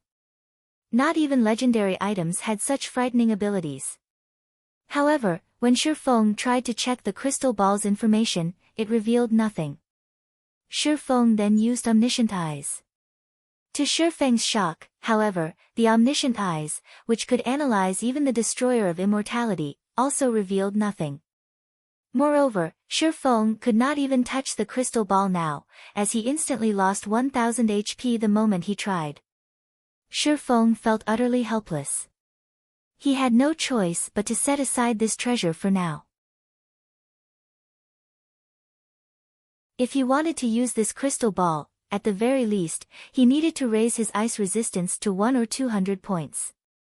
Although Shi Feng could not do anything about the dark blue crystal ball, the legacy book had a surprise for him.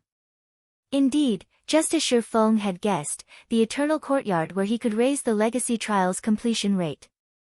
Now, instead of a 70% completion rate, the legacy book displayed a 92% completion rate. Feng had obtained an SS rank evaluation.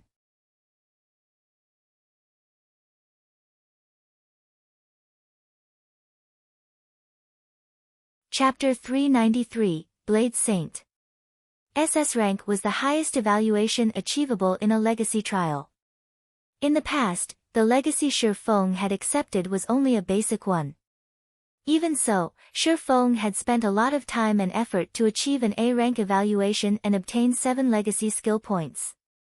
Now he that had an SS rank evaluation, he could obtain between 20 and 36 legacy skill points. The thought of so many legacy skill points alone was enough to excite Feng. Although Feng had not achieved 100% completion rate, he was very satisfied with this result. Now that he thought about it, the condition to achieve a 100% completion rate might have been submission to the god's will. Since he chose not to submit, this was probably the highest completion rate he could achieve. System: completion rate 92%. Do you wish to open the Book of Legacies and accept the legacy contained within? Without hesitation, Feng clicked Accept. The legacy book suddenly released a golden flash. The book then flipped open, and a purple ray of light shot out of the book and pierced Feng's forehead. The moment the purple light touched him, Feng felt his mind clear as if no secret in the world could hide from him. As the legacy book faded out of existence, Feng's body began to emit a faint and flickering purple glow. After the flickering continued for a few more seconds, the purple glow subsided, and Feng returned to normal. After successfully receiving the legacy, Feng felt his entire body brim with power. His mind was clear and unburdened as well. Right now, Feng was confident that he could face a Tier 1 Magic Knight without necessarily suffering defeat. Of course, that was if the Magic Knight did not possess so much HP. System: congratulations on obtaining one of the 10 Great Saint Legacies. Rewarding 20 free mastery points. System: congratulations on becoming a Tier 1 Blade Saint. Rewarding Blade Saint title. Blade Saint. All attributes plus 20. All resistances plus 15. Attack power increased by 15%. Attack speed increased by 20%. All attributes increased by 30%. Although Feng was still level 22, his strength had undergone an earth-shattering transformation. His base attack power alone exceeded 1,200 points, and his HP had reached 4,650 points. His HP even surpassed Tier 1 MTs now. Moreover, after being promoted to a Tier 1 class, players could receive 8 free attribute points with each level up, whereas Tier 0 classes would only receive 4 free attribute points. Feng also had the Abyssal Blade, which provided him with 2 additional free attribute points every time he leveled.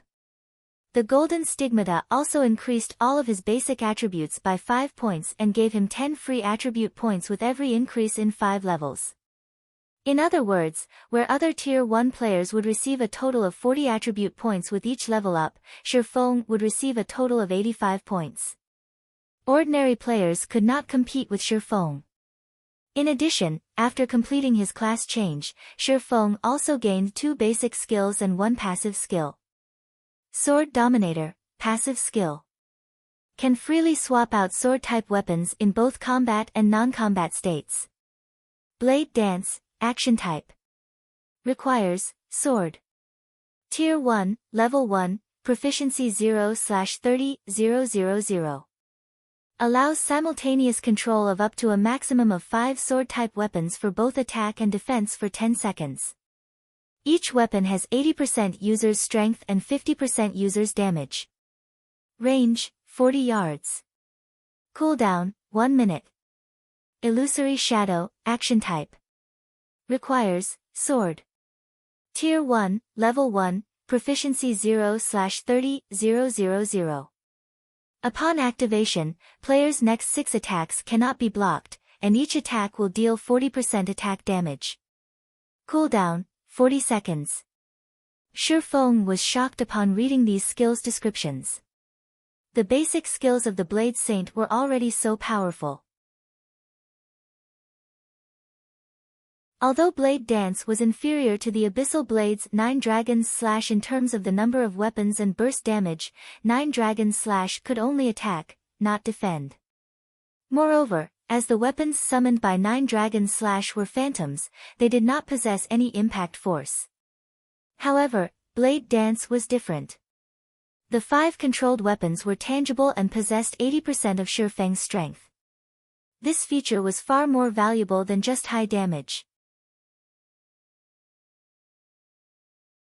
Through the consecutive attacks of the 5 swords, Shifeng could break his opponent's balance and create a gap in his opponent's defense. If Shifeng could not defend against an attack by himself, he could also use the 5 swords to boost his defense. Meanwhile, Illusory Shadow was even more amazing. It was perfect for PvP. In PvP 2 battles in God's Domain, when both sides were equally strong, the opponent would usually block over 90% of the attacks.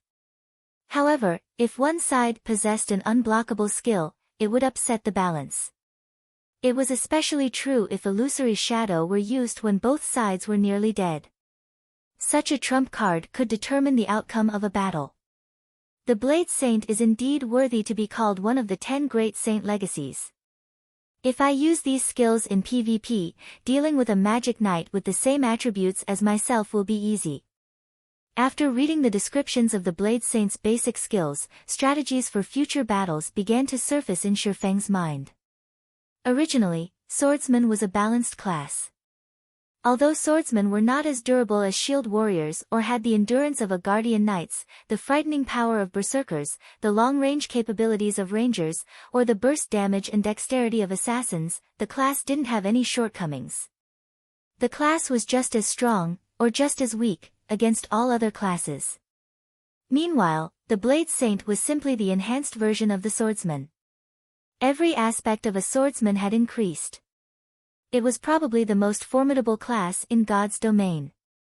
Following which, Shifeng called up the system interface. There was now a new tab called Legacy Skills Menu in the system menu. Selecting this tab, the Legacy Skill menu that appeared reported that Shifeng had 31 legacy skill points available, as well as plenty of skills that he could learn. There were over 100 skills listed in the menu. However, there were only 6 Tier 1 skills Shifeng could learn right now, and 2 legacy skill points were required to unlock a Tier 1 basic legacy skill. Meanwhile, among these 6 Tier 1 skills, there were 2 that made Shifeng's eyes shine. One of them was Skywheel Sword, the other was Blade Liberation. Skywheel Sword, Action Type. Requires, Sword. Tier 1, Level 1, Proficiency 0/30,000. Inflicts 1000 base damage plus 200% attack damage to all enemies within 20 by 20 yard. Also seals all enemies within range, preventing them from leaving the area for 4 seconds. Cooldown, 1 minute 20 seconds. Blade Liberation, Action Type. Requires, Sword. Tier 1, Level 1, Proficiency 0/30,000. Grants player unparalleled strength for 20 seconds. Effect obtained varies based on the weapon's unlocked potential. After the duration, player is weakened. All attributes decrease by 80% for 3 minutes. Cooldown, 10 hours. Skywheel Sword was one of the extremely rare AoE control skills. Whether it was used in PvP or PvE2, it was indispensable. Meanwhile, Blade Liberation belonged to the Super Burst skill category. It could be a trump card when Shifeng was in a desperate situation. It was also indispensable. However, when Shifeng saw the points required to unlock these 2 skills, he immediately sucked in a breath of cold air and very nearly cursed.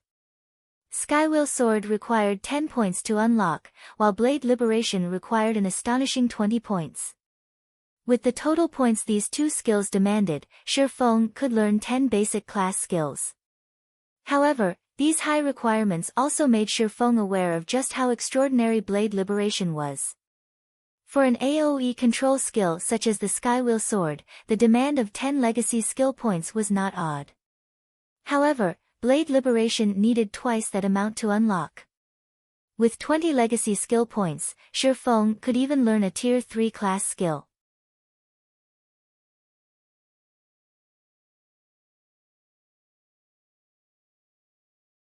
Chapter 394, Times Have Changed. The legacy trial had given him a total of 31 legacy skill points. Anyone would hesitate over spending 30 points on only 2 skills. However, Shi Feng did not. With his mind made up, Shi Feng clicked to learn both Skywheel Sword and Blade Liberation. Suddenly, his stock of legacy skill points plummeted to 1. To an expert in God's domain, nothing was more important than a powerful skill. A powerful Tier 1 skill had a lot of versatility, so it was not easy to master. However, if mastered, it would not be surprising if a player's combat power increased by several-fold. As the saying went, a bird in the hand was worth 2 in the bush. Although Shi Feng could learn more skills if he spent the 30 legacy skill points on less costly skills, the skills he learned would not contribute as much to his overall combat power. During dangerous moments, in particular, the Superburst skill, Blade Liberation, would be far more useful than a dozen other ordinary Tier 1 skills. After learning the 2 class skills, Shi Feng used a return scroll and teleported back to White River City. At this moment, White River City buzzed with activity. Overwhelming Smile's high-priced poaching had boosted White River City's development. A flood of independent players had migrated to White River City with the intention of joining Overwhelming Smile. Based on the statistics offered by the official game developers, the player population in White River City had exceeded 3 million. White River City was now the most populated city in Star Moon Kingdom's eastern region. It was also the 3rd most populated city throughout Star Moon Kingdom. Looking at this situation, Shi Feng didn't know whether to laugh or cry. Originally, he had intended to make White River City the most popular city in Star Moon Kingdom. After all, Zero Wings Guild residence was in White River City, so it had the home field advantage here. However, he never thought an enemy like Overwhelming Smile would actually help him achieve that plan. Fate truly knew how to toy with people. If Feng Xianyang, the mastermind behind this situation, knew Shi Feng's thoughts right now, he would most likely pop a vein or 2 out of anger. However, Shi Feng also could not help but admit that Feng Xuanyang's plan of desperately throwing money away was very effective. Currently, Overwhelming Smile had become the undisputed #1 guild in White River City. The branch guild in White River City already had over 80,000 members. Among them, there were also quite a few elite players.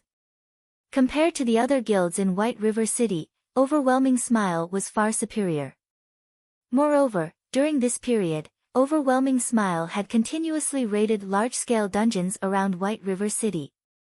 As if they were on steroids, Overwhelming Smile's raiding speed far surpassed Gentle Snow's team. They were on completely different levels. In addition, Overwhelming Smile had also offered to purchase information regarding reputation quests at a high price, apparently intending to become the 2nd guild in White River City to own a guild residence.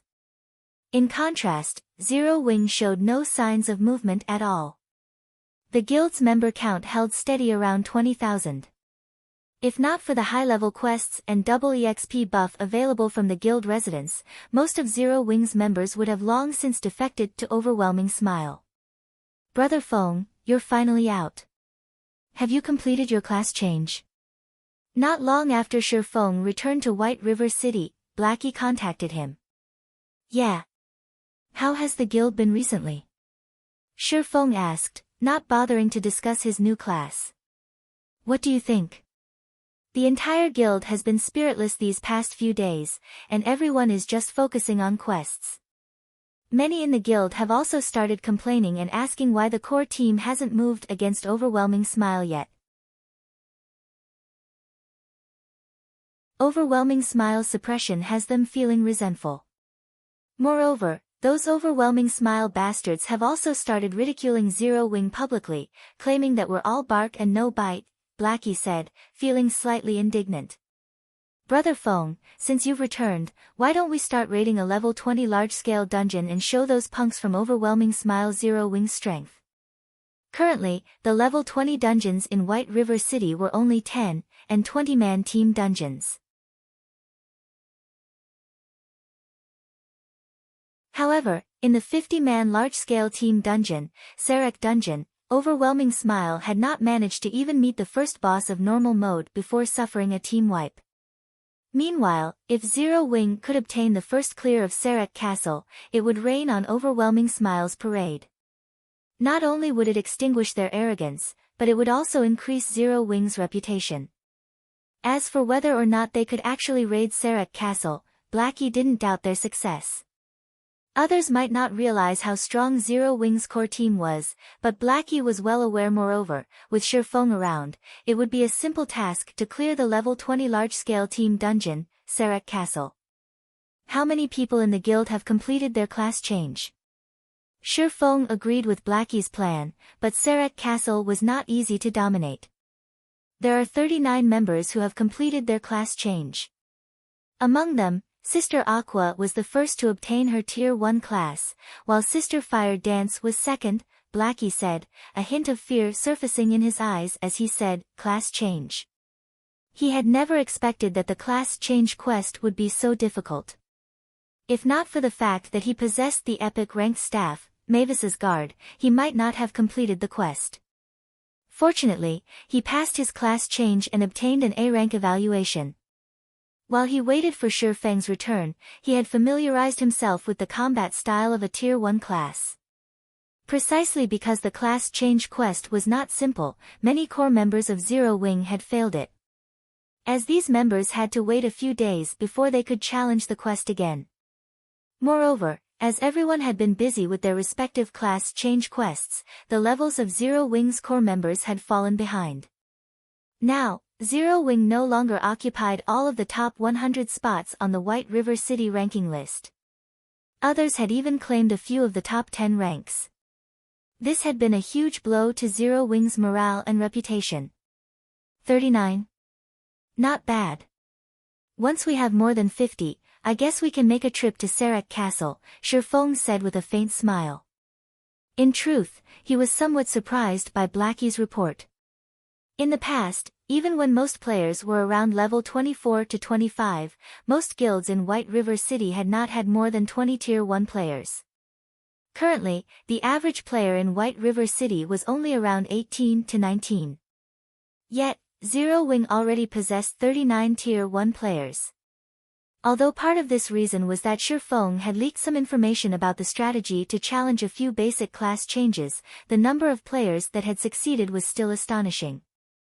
The difference in combat power between Tier 1 players and Tier 0 players was like the difference between heaven and earth. It was not something that could be measured by levels. Regarding the White River City ranking list, ever since Zero Wing's guild residence had been established, Shifeng no longer troubled himself with it. After all, the future was the era of high-tiered players, not high-leveled players. Brother Feng, do you really mean it? Blackie suddenly grew excited. During this period, the oppression he had suffered from those bastards in Overwhelming Smile frustrated him. Look at how excited you are. Of course, I mean it. However, I still have something I need to attend to right now. For now, have everyone familiarized themselves with the combat style of their Tier 1 classes, Shifeng said, chuckling. Although everyone had already evolved to a Tier 1 class, the freedom a Tier 1 class possessed had also become much higher. If players could not properly adapt and display their strength, their combat power would not improve much. Okay. Leave it to me. I'll let everyone know. Blackie said excitedly before disconnecting the call. He then proceeded to contact those who had already changed classes. Meanwhile, Shifeng took a look at the time, noticing that he still had quite some time before his appointment with Gentle Snow. He then retrieved Ciliora's communication crystal from his bag. The Grandmaster Forger had given him this item herself, and it allowed him to contact Ciliora at any time. Previously, Shifeng had helped Ciliora become a Grandmaster Forger, resulting in Ciliora's favorability towards him to increase greatly. Moreover, In order to search for materials to produce an epic item, Celiora had gone on a journey. Shifeng had obtained the forging design for the epic ranked broken steel set equipment back in the origin sword domain. However, if he had to forge an epic item by himself, who knew how long it would be before he could achieve such a feat? Since he had a connection with a grandmaster forger, why not use it?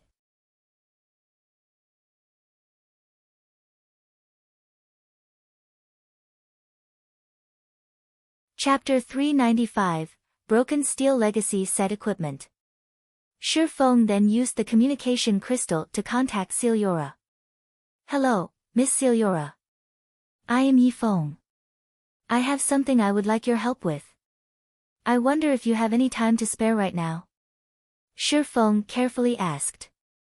Ultimately, his current status was far from comparable to Celiora's. Although they had a good relationship, basic courtesy was still required, if he wished to ask her for a favor. Oh, it's you. I'm very busy right now, so make it quick. Although Celiora did not immediately reject him, she still did not show any sign of interest. To Celiora, nothing was more important than collecting epic-ranked forging materials right now. If not for the favor she owed Shifeng, she would have directly rejected his request, instead of taking the time to listen to him. Shifeng was aware of this point. After all, he was extremely familiar with Celiora's personality, someone who was wholeheartedly focused on forging, without the slightest bit of interest in anything else. This was also why she had managed to become a grandmaster forger at such a young age. Shifeng then chuckled and said, I have a forging design for an epic set equipment. What? Epic set equipment? Celiora's eyes suddenly shone. She hurriedly demanded, why didn't you say so earlier? Meet me at my smithy right away.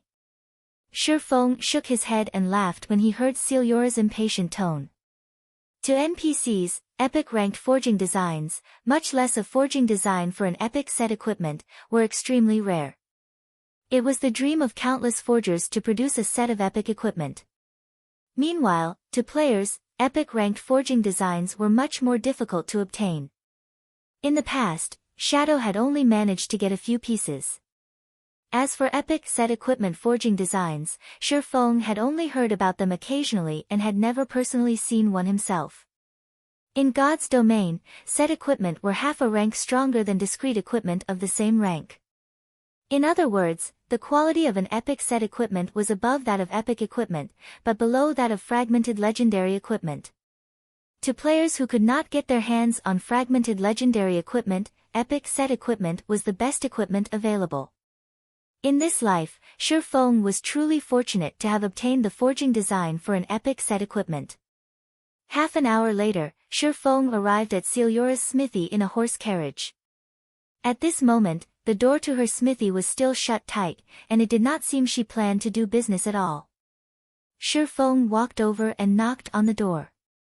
The thick wooden door then slowly opened, and a surge of scorching air rushed out of the house. In the next moment, Celiora walked out from within before quickly dragging Shifeng into the house. Despite having not seen each other for some time, Celiora looked exactly the same, still fully garbed in black leather clothing.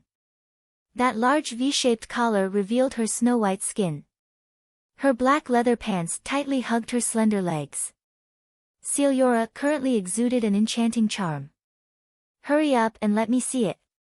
Celiora pushed Shifeng against a table, her body very nearly sticking to his. Her eyes shone with excitement as she spoke, failing to notice how lethal her impure actions were. Although Shifeng had long since gotten used to Celiora's personality in his past life, his heart still raced involuntarily every time they met. Here it is. Shifeng calmed down somewhat and retrieved the broken steel forging design from his bag. Broken steel set equipment. Epic rank unique set equipment. 6-piece set consisting of broken steel gauntlets, broken steel breastplate, broken steel helmet, broken steel leg guards, broken steel boots, broken steel bracers. Equipment requirement: Strength 1000, Agility 1200, Sword-related Mastery 350. Class restriction, Blade Saint. Originally, Shi Feng had thought he could equip this broken steel set equipment immediately. However, 1000 points in strength and 1200 points in agility were definitely not achievable by players below level 30. At the very least, one needed to be above level 50 to possess such attributes. Meanwhile, the materials required to produce this set equipment were 12 pieces of Eternium, 300 mana stones, 1000 pieces of Titan ore, 12 fire source crystals, 12 water source crystals, 12 wind source crystals, 12 earth source crystals and 1 nucleus of life. The person who drew this design must be insane. Is he trying to make a legendary item? Celiora gaped in shock after inspecting the forging design. Not to mention Celiora's, even Shi Feng's heart was beating madly right now. He, too, was dumbfounded by the description. Shi Feng had previously been caught up in his joy over becoming a blade saint. Moreover, he knew it was impossible for him to produce the broken steel set equipment by himself and to gather the materials required to make the set. Hence, although Shi Feng had long since completed the broken steel forging design, he never actually bothered to take a look at it. As for the reason why Shi Feng had come looking for Celiora this time, he simply wished to know how confident she was in producing the set equipment. That way, he could make appropriate preparations for it.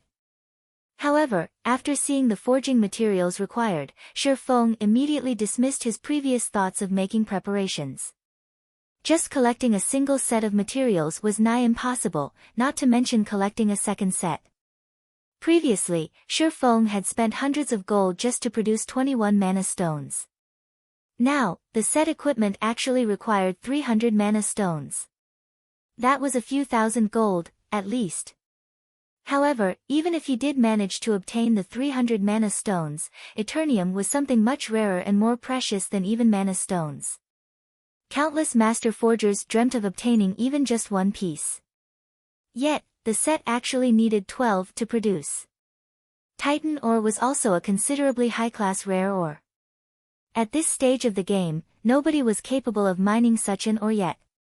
As for the elemental source crystals, they were all materials highly sought after by master alchemists. Their preciousness and rarity were not one bit lower than Eternium. Meanwhile, the most inconceivable thing was that the broken steel set equipment actually required a nucleus of life. The value of that item far surpassed even the water of life, and it was something that could only be found with luck. Miss Celiora, if you have the materials, how confident are you in making it? Shi Feng asked. Originally, he had already planned on giving up on producing the broken steel set equipment. However, after giving it some thought, he still chose to inquire. You really have the materials?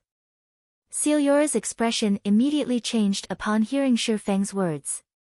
Her gaze as she looked at Shi Feng was as if she were looking at a 7 luminaries crystal mountain, and she beamed at him as if saying, "Tycoon, let's be friends." I was only asking. Shi Feng smiled bitterly, shaking his head. Even if he sold everything in his possession right now, including himself, he still wouldn't be able to gather all the required materials. Around 20%. If you give me more time to practice, I can raise it to 30%. Celiora rolled her eyes at Shi Feng, feeling slightly disappointed. However, her interest in producing the broken steel set equipment still burned brightly. 30%? Shi Feng had also made his own estimations before. It would be extremely fortunate if Celiora could have a 20% success rate. Most likely, only a few NPC Grandmaster Forgers could actually achieve a 30% success rate. As for players, even if Shi Feng waited until someone became a Grandmaster Forger, these players would have around a 10% success rate, at most. I'll have to trouble Miss Celiora, then. I will try my best to collect the materials required. Since you have entrusted this task to me, I will continuously research this forging design, while you gather the materials. As for the cost of making it, I won't charge you anything if it is unsuccessful, Celiora said happily. In God's domain, one needed to pay an exorbitant labor fee when commissioning a forger, be they players or NPCs, of master rank and above to produce an item, regardless of the final result. Now, however, Celiora offered not to charge him should she fail. It could be seen just how happy Celiora was right now. System: Celiora's favorability towards you has increased by 100. Currently, Shifeng was in no hurry to produce the broken steel set equipment. After all, even if it was produced, he did not possess the attributes needed to equip it. In order to do so, he needed to be above level 50 at the very least. During this period, he could slowly gather the required materials. Following which, Shifeng left the broken steel forging design at Celiora's place to allow her to properly study it. He then hailed another carriage and hurried to the location he had agreed to meet Gentle Snow at.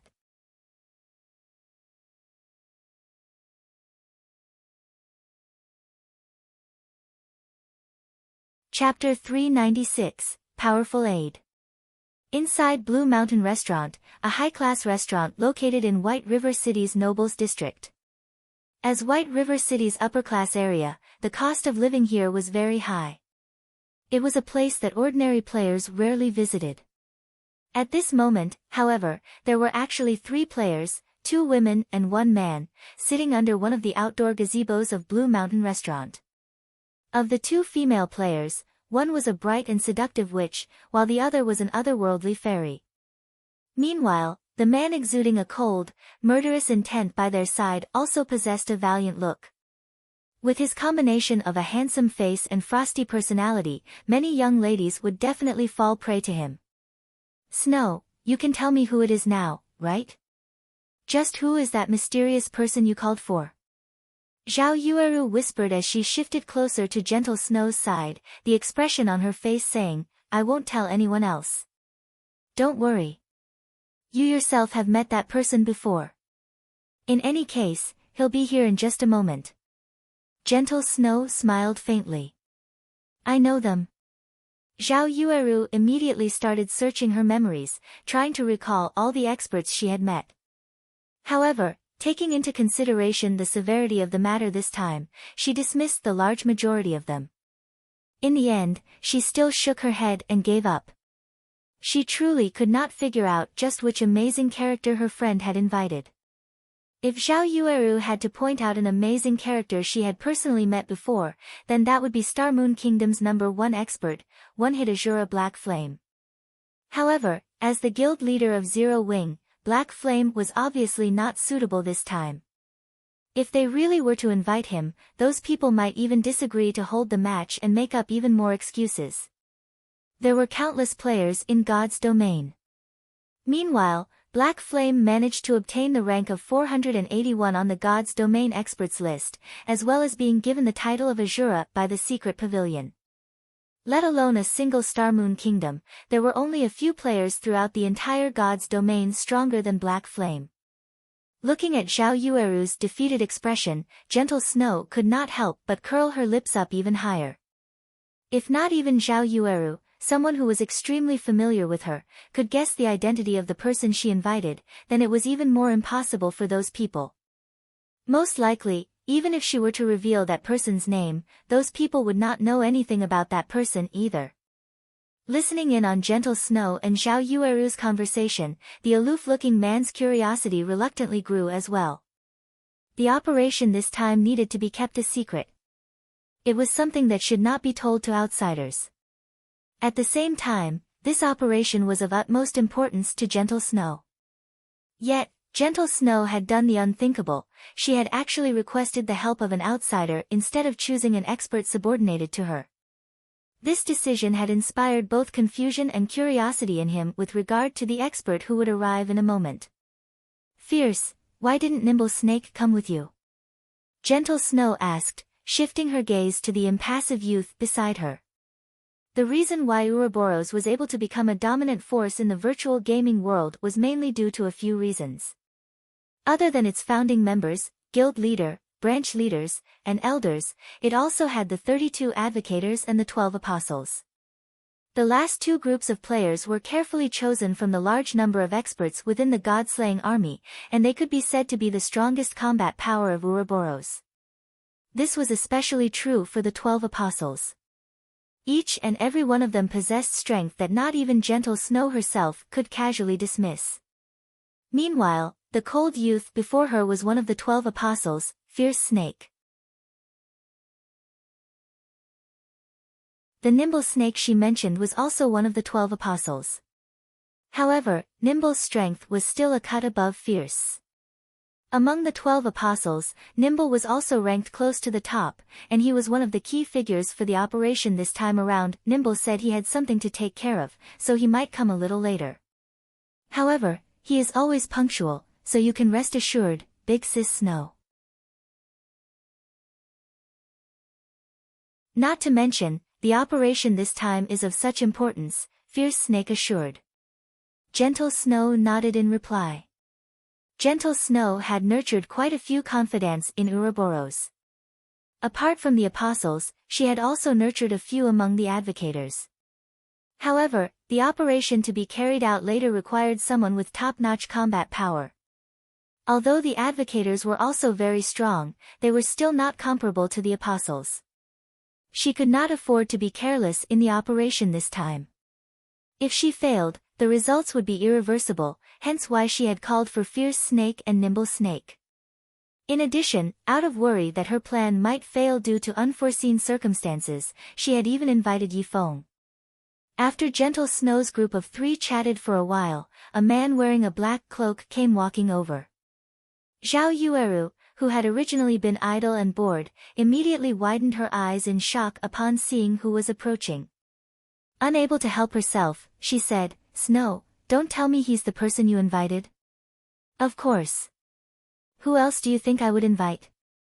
Gentle Snow chuckled lightly as she stood up to welcome that ordinary-looking man. Meanwhile, the identity of this ordinary-looking man was none other than Shifeng. Zhao Yueru possessed a certain understanding of Yifeng's strength. Although she felt a little hatred for the man, she could not help but admit that Yifeng was indeed very strong. If it were any other person, they would definitely be fooled by that ordinary appearance and aura of his. In fact, she, too, had suffered under a similar misconception. However, as someone who had personally witnessed Yifeng's strength, Zhao Yueru knew that he was definitely not the slightest bit inferior to them. From the dungeon raid, the previous few battles, as well as the fact that he was the first player to enter White River City, all of these clearly proved how strong Yifeng was. However, because of Black Flame's sudden celebrity, Yifeng's existence had slowly disappeared from everyone's minds. Even Zhao Yueru herself had nearly forgotten that there was still this hateful person. "Miss Snow, may I know why you have called me here this time?" Shifeng was somewhat curious about the reason for Gentle Snow's latest invitation. Previously, Gentle Snow had always been tight-lipped on the matter, so Shifeng had not asked about it. Now that the operation was set to begin, he needed to at least understand what they were to do. "Of course, if Miss Snow feels it inconvenient to speak, you need only tell me what you can. Since you're already here, there is naturally no need to keep this matter a secret any longer. It is a competition. 5 people, 5 matches, the first to win 3 wins the competition. I have invited you here to defeat one person on the opposition team. The remuneration is 20 million credits, Gentle Snow said truthfully. 20 million. Shifeng was greatly shocked upon hearing this amount. Previously, Gentle Snow had already paid 5 million up front just to have him show up. With this additional 20 million, the total would come to 25 million credits. Wasn't it just a competition? Was there a need to be so extravagant? There were countless people in the world who could not earn 1 million credits even after working for their entire lives. Yet, with just a few words, Gentle Snow had casually spent tens of millions. Comparisons were indeed odious. Originally, Shifeng had thought he could be considered a relatively wealthy person. Now, in comparison to Gentle Snow, he was practically a pauper. Of course, 20 million is just the basics. Depending on the opponent's strength, I can further increase the remuneration. Gentle Snow nodded. Okay, I accept this condition. Shifeng was naturally very satisfied with this deal. Currently, Zero Wing had just started its development, and Shifeng needed money for all aspects. Yet, he also could not constantly convert his coins into credits. Hence, this 20 million could definitely be considered a timely injection of funds. Upon Shifeng's agreement, Gentle Snow sighed in relief. With a great expert like him around, things should proceed much more smoothly later on. However, before she even had the time to feel joyous, she suddenly received a message. When she read this message, her expression immediately turned grim. At this moment, everyone beside Gentle Snow could feel a bone-chilling aura emanating from her.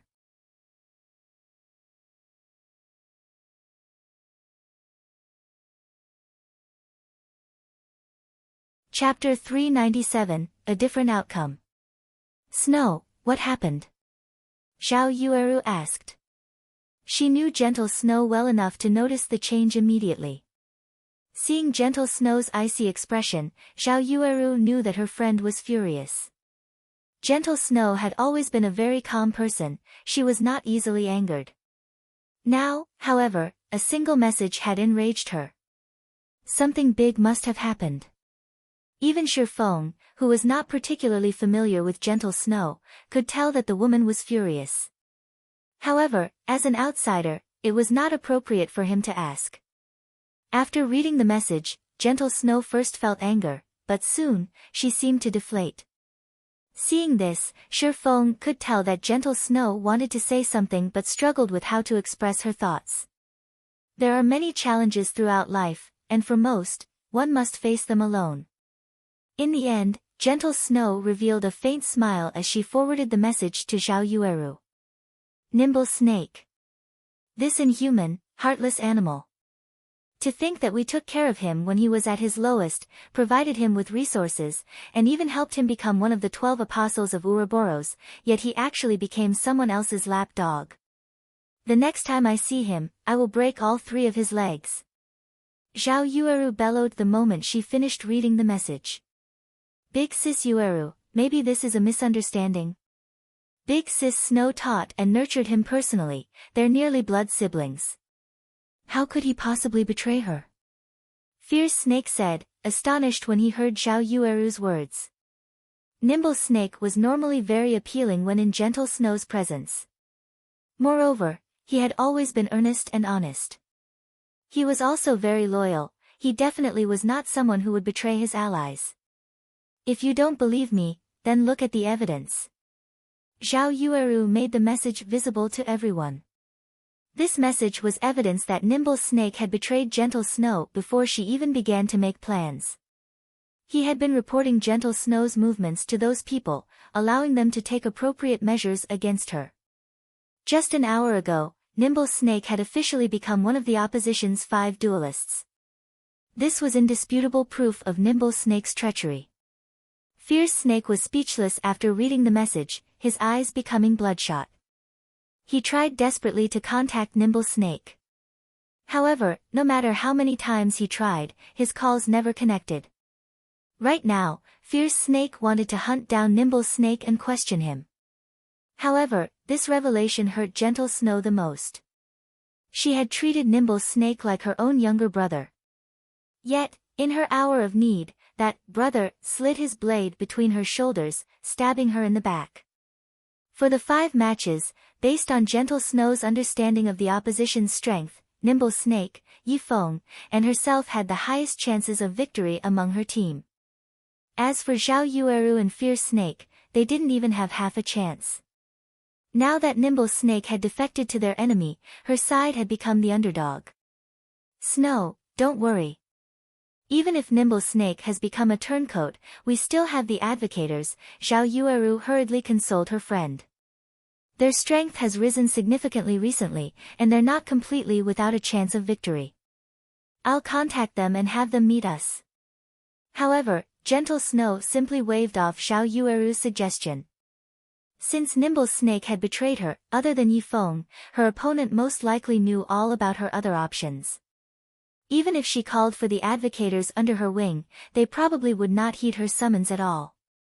As the situation had already devolved to this point, she could only look for a random person to fill the empty spot on her team and leave everything else to luck.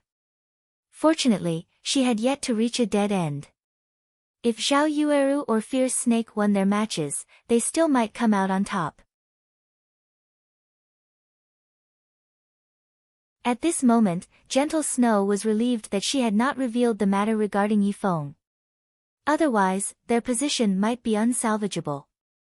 Witnessing this from the side, Shifeng suddenly thought of Gentle Snow's sudden departure from both Ouroboros and God's domain in the past. At that time, the snow goddess had suddenly disappeared from God's domain, creating a commotion throughout the virtual gaming world. Everyone knew of her disappearance in the past. However, nobody had known what exactly had happened to cause Gentle Snow's sudden departure. Now that Shifeng thought about it, Gentle Snow's departure might very well have had something to do with strife within Ouroboros. Meanwhile, considering the situation, something that should not have happened for another 2 years had arrived ahead of time. Just what is going on here? Originally, Shifeng had avoided obtaining the first clear of the Land of Death precisely because he was afraid of altering too much of history, making it more difficult for him to control the flow of events. However, the butterfly effect had still occurred. Moreover, history was even rapidly evolving in the worst possible way. If Gentle Snow left the virtual gaming world right now, Zero Wing would lose a reliable ally. Meanwhile, the other guilds would begin to target Zero Wing. This was not a future Shifeng wished to see. Since history's development was already out of his control, Shifeng no longer intended to suppress himself. He might as well alter history further and open a better path for himself in the future. While Zhao Yueru attempted desperately to contact people and Gentle Snow planned to look for a random substitute, Shifeng suddenly walked up to them. "Miss Snow, if you need an expert, I can recommend one," Shifeng said. Gentle Snow's eyes immediately lit up upon hearing Shifeng's words. Zhao Yueru, on the other hand, simply rolled her eyes at Shifeng, saying, "Yifeng, stop messing around. What we need right now is not an ordinary expert, but a great expert. We need someone who can face an army of 100 by themselves. However, they also cannot be too famous, and it would be the best if they were a hidden expert. Although Zero Wing's Aqua Rose and Fire Dance indeed possess the strength, they are simply too well known. The opposition definitely will not agree to such powerful reinforcements." The competition was an internal matter for Ouroboros. Hence, both parties had agreed to conduct the competition secretly. Although obtaining foreign aid was allowed, the precondition was that said reinforcements could not be well-known experts, allowing them to avoid unwanted attention. Of course, not attracting attention was simply an excuse. In reality, the opposition simply wanted to limit Gentle Snow's options, preventing her from requesting the help of anyone too powerful. Gentle Snow had very little backing in Ouroboros. If both sides faced each other using only their available forces in Ouroboros, Gentle Snow would definitely be at a disadvantage. As for inviting Aqua Rose, someone who was just as famous as Gentle Snow, or Zero Wing's #1 assassin expert, Fire Dance, her opponents would never agree to their participation. And Zero Wing's guild leader, Black Flame.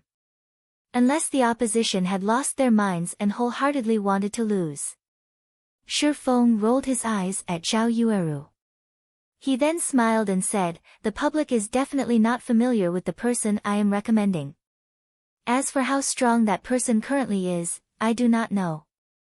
However, just recently, their strength ranked close to Aqua Rose and Fire Dance in Zero Wing's rankings." Listening to Shifeng, Zhao Yueru racked her mind trying to figure out who Shifeng referred to. However, based on Shifeng's expression, he did not seem to be lying, and this only served to frustrate her even more. Gentle Snow's curiosity had also grown as she understood Zero Wing quite well. She had never expected that Zero Wing still hid such a powerful expert. The more she learned, the more she questioned her inside of Zero Wing. I'll have to trouble you, then. As for remuneration, I will similarly pay them 20 million. Will that be all right? Gentle Snow said as she gazed at Shifeng gratefully. Since Miss Snow has no problems with it, I'll contact that person immediately. Shifeng nodded and called up the system menu.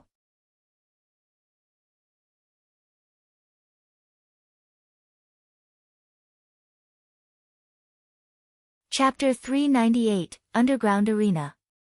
After Gentle Snow and the others had waited at Blue Mountain Restaurant for some time, a young girl in green robes finally appeared before them. Her hair had been pulled back into twin tails, and she radiated a holy aura.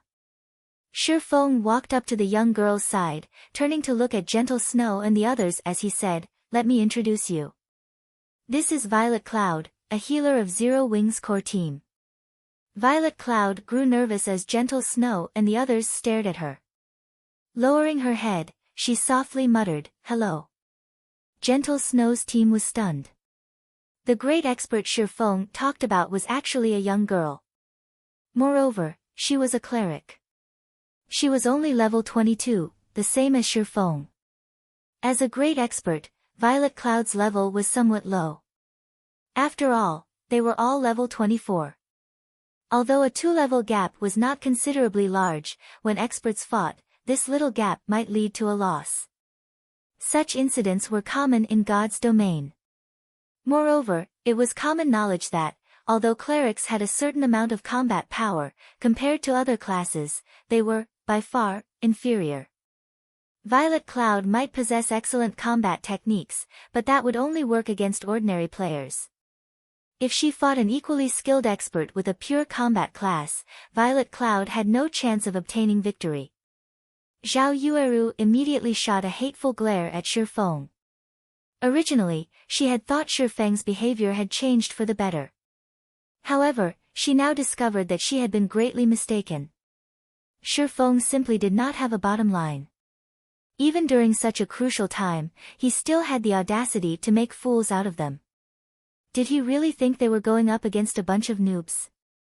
However, just as Zhao Yueru was about to give Shifeng a piece of her mind, Gentle Snow stopped her. "Since everyone's here, I'll lead the way, then," Gentle Snow said. She then went out to the street and hailed a carriage. In reality, Gentle Snow also thought of replacing Violet Cloud. However, since Shifeng had guaranteed results and she had already arrived, rejecting Violet Cloud would only disrespect Shifeng. In any case, the result would be the same even if she replaced the cleric with a random player. Since it wouldn't really matter who took Violet Cloud's place, she might as well humor Shifeng a little. Shaking his head, Shifeng could not help but laugh as he watched Gentle Snow's figure board the carriage. He then said, "Violet, I look forward to your performance today." "Yes, sir. I definitely won't disappoint you." Violet Cloud nodded with determination. Following which, the two boarded the carriage as well. Shifeng was very familiar with Violet Cloud's combat techniques. She was a first-class cleric in Zero Wing. Only, due to the limitations of her initial class, she could not display her strength fully.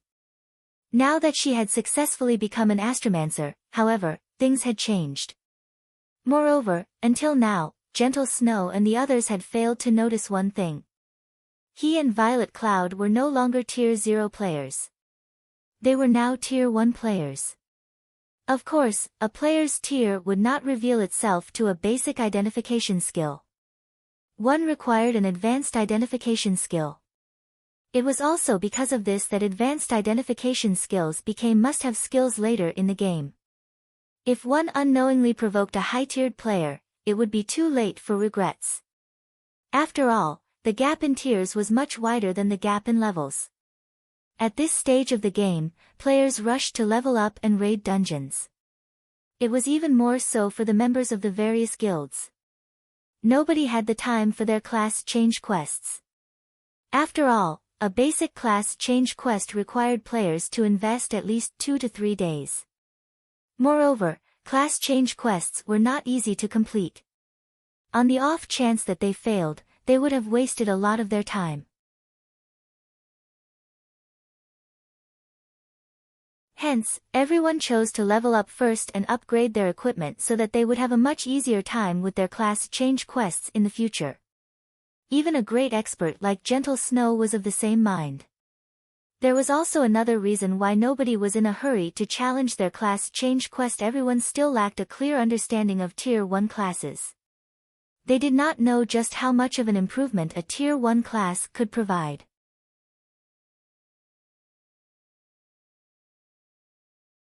Hence, none of the guilds in God's domain were in a hurry to push their members to complete their class changes. They all focused on claiming the first clear of dungeons, setting aside their class changes for now. 2 hours later, Gentle Snow led everyone to Starmoon City's underground arenas. The underground arena was a holy land for players who loved PvP. During the later stages of the game, it was also a place to make a lot of money. Countless players would come to watch the fights here, and many of these spectators would bet on their favorite players. Meanwhile, the winners could receive a commission from the bets. The underground arena was also separated into a few different areas. There was the basic area, advanced area, and special area. Meanwhile, the commission players could obtain and the conditions to enter each zone were different.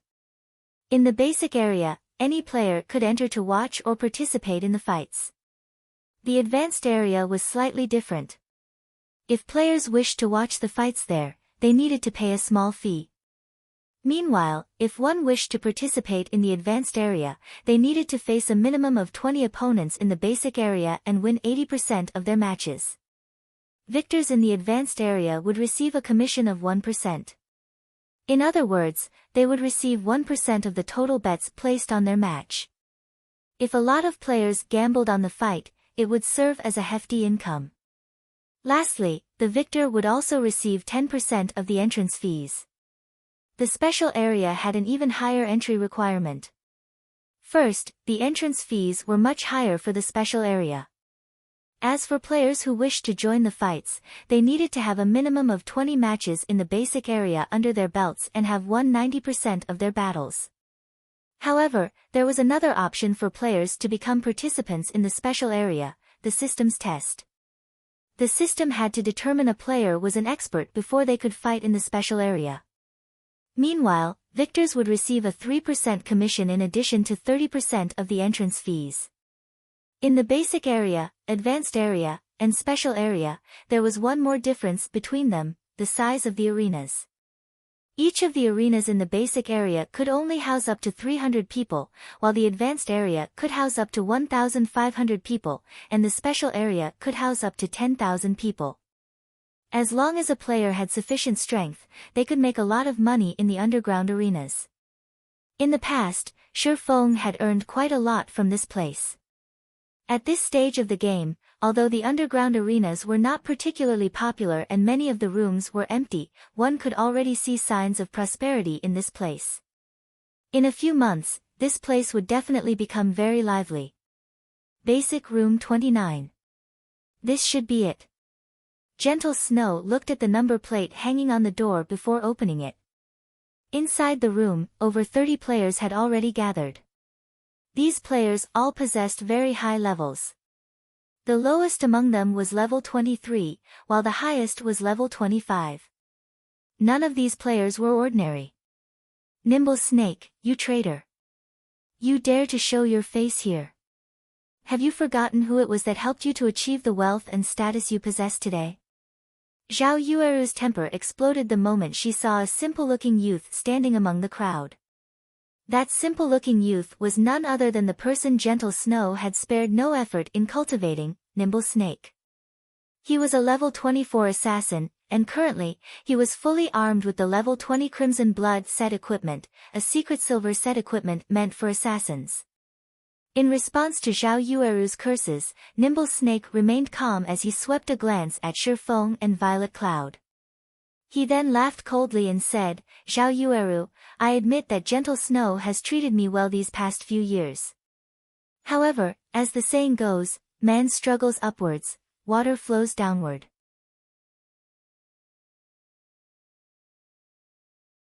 2. Since Brother Chao's team is stronger, what is wrong with me joining them? With your strength, you wish to contest for the position of guild leader? Don't make me laugh, Zhao Yueru. You, on the other hand, you are someone that Brother Chao has always liked. Join us, and everyone will be on the same side in the future. Of course, you can also refuse. When you all lose, Brother Chao can only follow the appointed rules, and Gentle Snow can forget about the virtual gaming world in the future.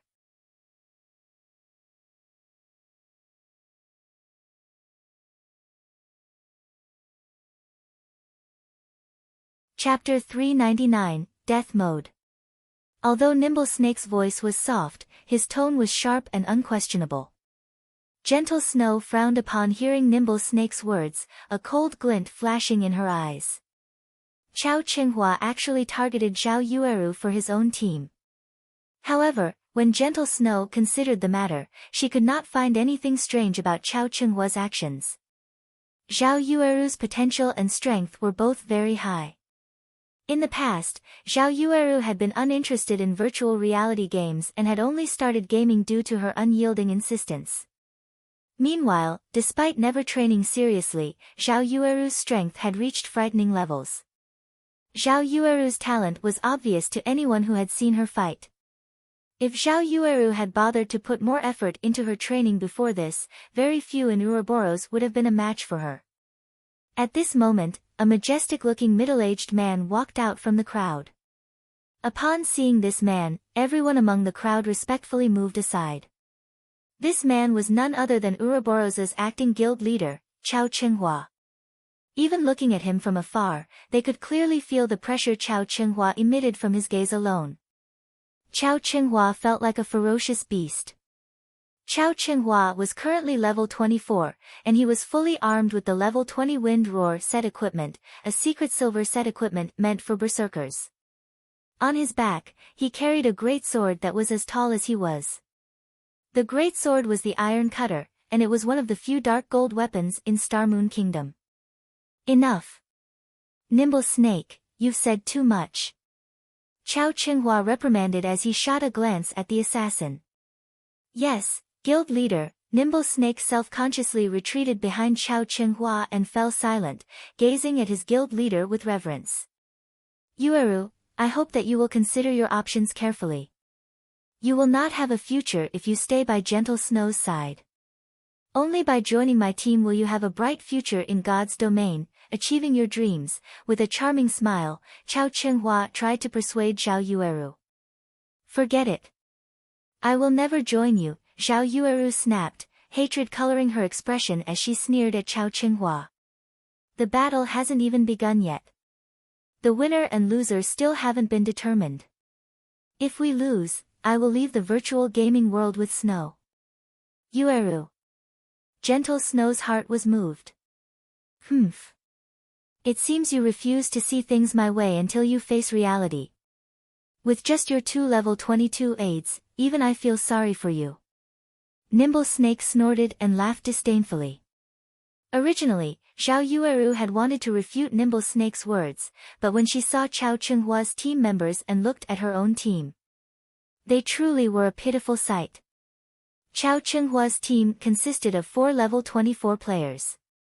Other than Chao Qinghua and Nimble Snake, there was Ouroboros' third branch leader, Blackheart Arrow, and the strongest member of the 12 Apostles, Soaring Snake. As for Chao Qinghua's last team member, he was a level 25 shield warrior who had hidden his identity behind a black cloak. Initially, Zhao Yueru still had some hope for victory. However, after seeing Chao Qinghua's team, other than Blackheart Arrow, whom she had a 40% certainty of defeating, her chances of defeating the other 4 were less than 30%. Moreover, Chao Qinghua's team also had Soaring Snake. Even Gentle Snow only possessed slightly more than a 50% chance of victory against him. Since everyone has arrived, this competition will be overseen by us elders. There are a total of 5 matches in this competition. The first to claim 3 victories will win. The victor will become Ouroboros' guild leader, while the loser will leave God's domain forever. The main God system has already accepted this condition. In addition, the arena has been set at death mode. A match will conclude only after one side has died. Before entering the arena, either side can choose to forfeit. That way, even if it is a loss, you won't have to suffer the penalty of death mode. If no one has any issues, you too can check the agreement. The main god system will bear testimony to this agreement. After agreeing, you can start drawing the lots for the battle. Gentle Snow and Chao Chenghua nodded, confirming their agreement. Neither side really cared about the arena being set to death mode.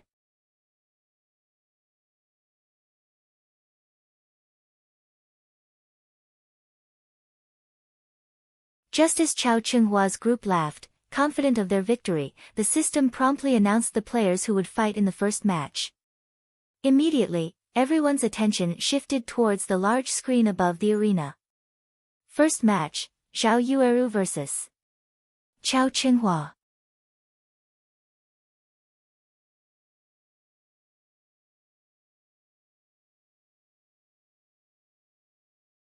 Chapter 400, A Strange Blow.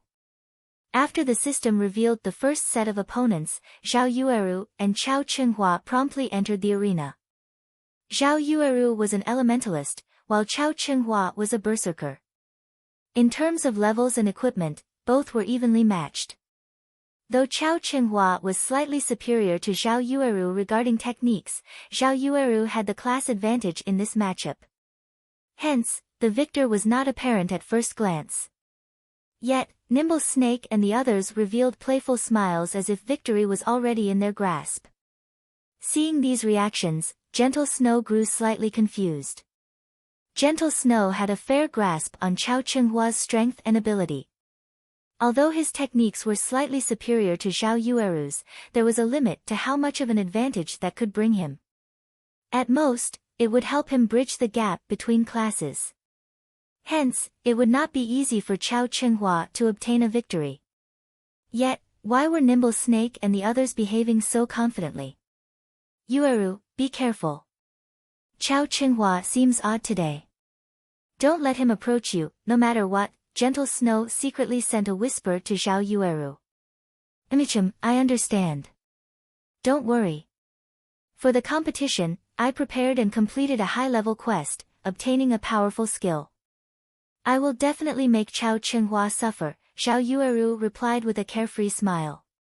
Although Zhao Yueru appeared relaxed at the moment, inwardly, she was on full alert. Although her match was only the first in this 5-round competition, it was also a crucial fight. If she won, then their chances at winning this entire competition would increase beyond 50%. Big Brother Yifeng, is that Chao Chenghua an amazing expert? Violet Cloud asked when she saw the confident Chao Chenghua. He is an expert. However, he doesn't have what it takes to defeat Zhao Yueru with a 100% certainty. After all, other than mentality, there are other factors that can contribute to the result of a battle. Shi Feng shook his head. In the past, Chao Chenghua had been the guild leader of Ouroboros. Meanwhile, Ouroboros had been a guild that mainly focused its development in Star Moon Kingdom. Hence, as the guild leader of Shadow back then, Shi Feng had collected plenty of information on Chao Chenghua, and he had an acute understanding of Chao Chenghua's strength. While Shi Feng and Violet Cloud secretly conversed, the battle at the arena had begun. The moment the battle started, Chao Chenghua held nothing back and immediately activated Flame Charge, followed by a violent strike. Chao Chenghua was like a violent beast, baring its fangs and brandishing its claws. Naturally, Zhao Yueru would not give Chao Chenghua a chance to close in on her. Chanting an incantation, one of her hands waved the staff it held while the other swiftly traced lines of divine runes in the air.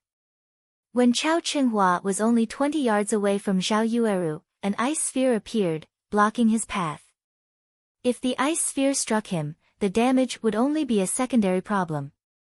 The main problem was the movement speed reduction of the spell. After all, berserkers were not exactly known for their mobility. Hence, when elementalists fought berserkers, kiting was their basic strategy. Responding quickly, Chao Chenghua turned sharply and circled the ice sphere from the right. However, immediately after he dodged the ice sphere, multiple frost arrows flew towards him. Chao Qinghua smiled disdainfully at this sight. Swinging the dark gold-ranked iron cutter, he smashed and shattered the frost arrows coming at him before renewing his charge once more. However, as if she had expected this outcome, Zhao Yueru waved her staff once more and cast Ice Dragon Blast, sending a large serpentine dragon at Chao Qinghua. She then cast Ice Wall to seal off the berserker's surroundings. Shatter! Chao Qinghua gripped his sword with both hands and swung the weapon at the ice dragon, activating horizontal slash. However, the instant the ice dragon shattered, a layer of frost appeared on Chao Qinghua's body, reducing his movement speed sharply. Zhao Yueru immediately followed up with 3 ice spears. Although Chao Qinghua wanted to block the incoming attacks, the frost covering his body drastically slowed his movements.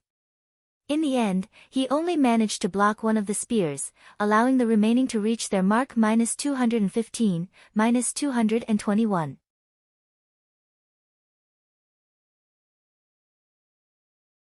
Two damages appeared above Chao Qinghua's head.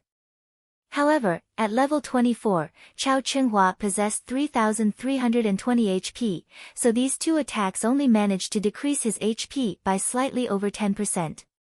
At this moment, Chao Qinghua frowned.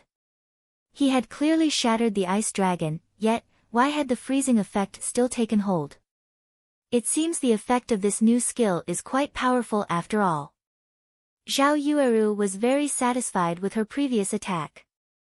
Ice Dragon Blast was the advanced skill Zhao Yueru had recently learned. Opponents could defend against ordinary spells.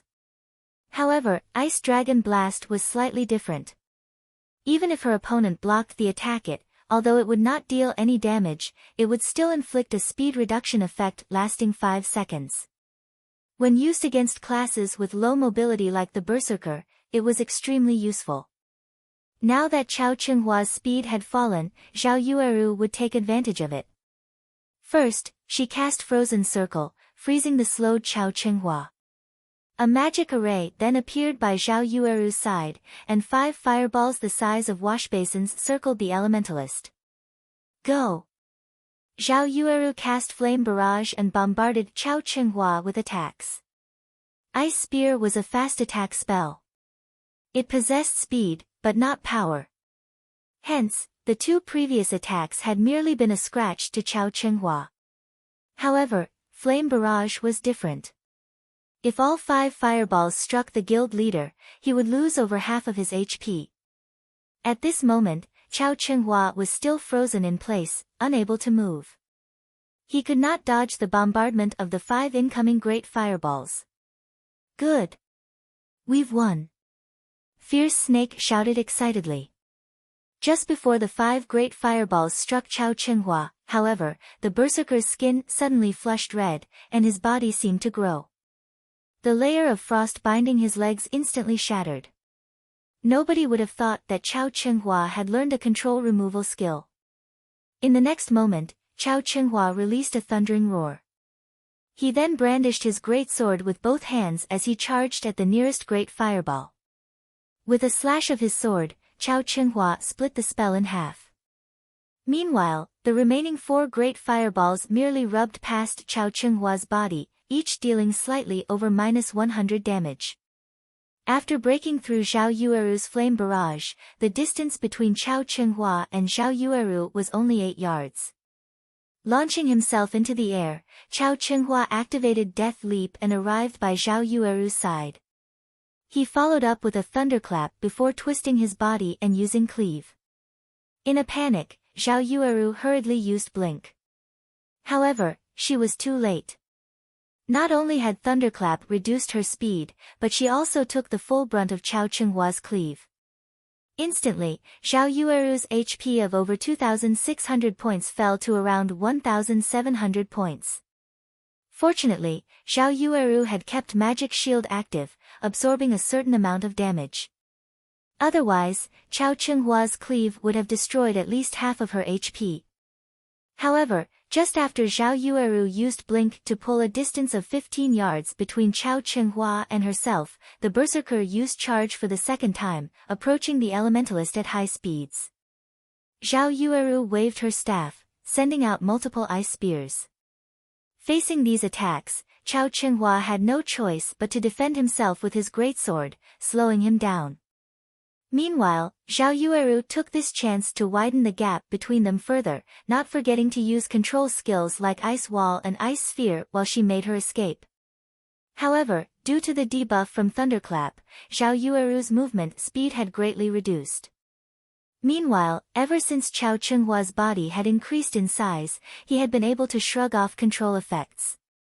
After fending off Zhao Yueru's attacks, he charged at the elementalist and activated Trisecting Slash.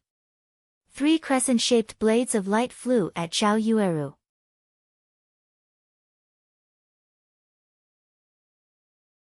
Zhao Yueru used Frost Shield to block the attacks, taking the chance to jump away and dodge Chao Chenghua's Trisecting Slash. However, as if he had predicted what Zhao Yueru would do, Chao Chenhua charged towards her new position, swinging his greatsword violently. Horizontal Slash. Zhao Yueru knew that she could not avoid this attack. Blink was still on cooldown, she needed a little more time before she could use it again. With no other choice, she could only block the attack with her staff.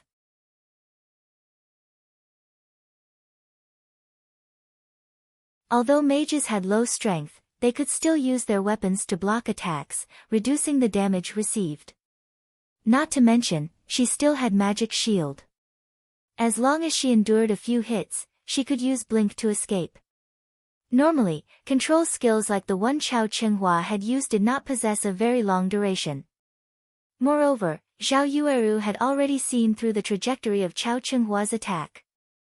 She could easily angle her staff to utilize the force of the impact to pull away from Chao Chenhua. However, after Chao Chenhua's iron cutter landed on her staff, Zhao Yueru did not feel any force transmitted to her hands. Instead, the greatsword appeared at Zhao Yueru's side. Chao Chenghua's attack shattered the magic shield and struck Zhao Yueru viciously.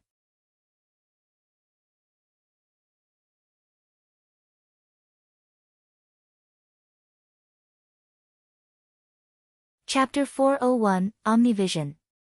What happened? Gentle Snow, who watched the fight from the spectator stands, focused on Chao Chenhua, her mind replaying Chao Chenhua's last attack. No matter how she looked at it, Zhao Yueru had blocked the attack. Yet, somehow, Chao Chenhua's sword had appeared somewhere completely different. It was like a magical sword. Zhao Yueru was just as confused. She could not understand what had happened. However, she no longer had the time to think on it. Chao Chenghua's attack dealt -1,241 damage, reducing Zhao Yueru's originally low HP to 470 points. If she suffered another attack, she would die. Mages were especially weak in terms of defense, strength, and agility. If a melee class like the Berserker close in on a mage, only tragedy awaited them. Zhao Yueru instinctively used Flame Circle, a type of instantaneous activation spell. Immediately, a ring of flame expanded outwards, forcing her enemies to retreat. Chao Chenhua remained unfazed by the incoming flames as he swung his greatsword down at them. Boom! Chao Chenhua's greatsword sliced apart the ring of flame.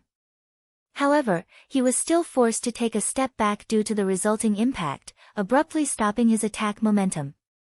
Taking this chance, Zhao Yueru retreated while pelting Chao Chenhua with frost arrows. Don't even think of escaping. Chao Chenhua roared.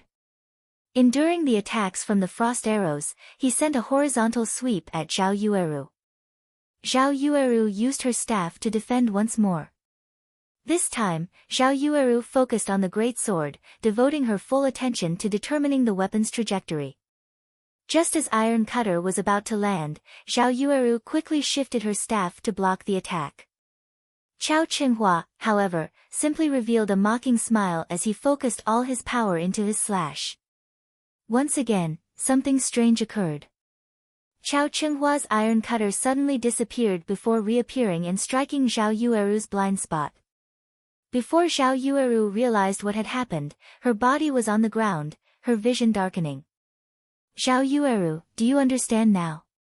Only by following me will you have a bright future ahead of you, Chao Chenghua said as he looked down at Zhao Yueru's fallen body. Zhao Yueru wanted to rise and retaliate. Unfortunately, her HP had already fallen to 0. Victor in the first match, Chao Chenghua. Meanwhile, not only had Zhao Yueru lost a level after dying, but she had also dropped a piece of her equipment and lost a significant amount of skill proficiency. After resurrecting, Zhao Yueru walked up to Gentle Snow, her disappointment written all over her face. Feeling deeply ashamed, she said, "Snow, I'm sorry." Her loss had undoubtedly increased the burden on the later fights. After all, out of the next 4 matches, they needed to win 3 to win this competition. It's not your fault. Chao Chenghua hid his strength too well. Not only did he learn a control removal skill, but he also learned a new, mysterious skill. There is nothing wrong with losing to him, Gentle Snow comforted. Leave the rest to me. Pmichum. Zhao Yueru silently nodded, her eyes shining with unshed tears. Although Gentle Snow had consoled her, she could not forgive herself. What frustrated her the most was the fact that she didn't even know how she had lost. Shi Feng, who had observed the fight from a distance, was similarly surprised. Since when had Chao Chenghua become so strong? Thinking back to Chao Chenghua and his team's expressions, Shi Feng finally understood why they had been so confident in Chao Chenghua's victory. Big brother Yifeng, do you know what sort of skill this Chao Chenghua used? Even after watching the match, I still failed to discern the attack pattern of that strike of his. Chao Chenghua's attack clearly wasn't that fast, yet, his blade had suddenly vanished and reappeared somewhere else.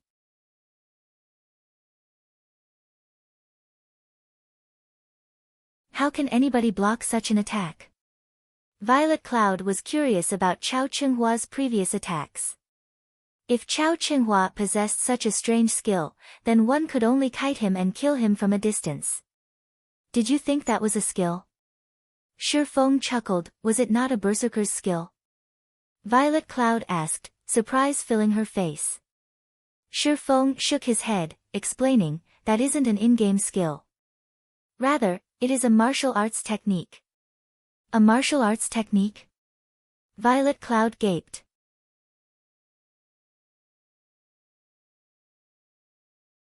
If anyone else had said these words, she would suspect that they were boasting. However, if they came from Shi Feng, they must be true. Chao Chenghua used a technique similar to rock-paper-scissors, using scissors before he took action. Zhao Yueru, upon noticing Chao Chenghua was about to use scissors, naturally chose rock. However, before the two clashed, Chao Chenghua suddenly changed to paper. So, Chao Chenghua won, while Zhao Yueru could not figure out how Chao Chenghua had used paper. That's the general idea of this technique. Although it sounds easy theoretically, it is actually quite difficult to pull off. One needs to have learned omnivision and carefully observe their opponent. However, I'm not referring the ordinary observations we make. One needs to see the whole picture, looking at everything objectively without bias to gain insight into the enemy's actions. When Chao Chenghua had attacked earlier, he had analyzed Zhao Yueru's actions, her body's movements, defensive positions, everything. Hence, when Zhao Yueru was about to defend herself, Chao Chenghua changed the trajectory of his attack, striking Zhao Yueru's blind spot. By the time Zhao Yueru reacted, she had already taken damage. Of course, when Chao Chenghua swung his great sword, he had also used a technique called second acceleration.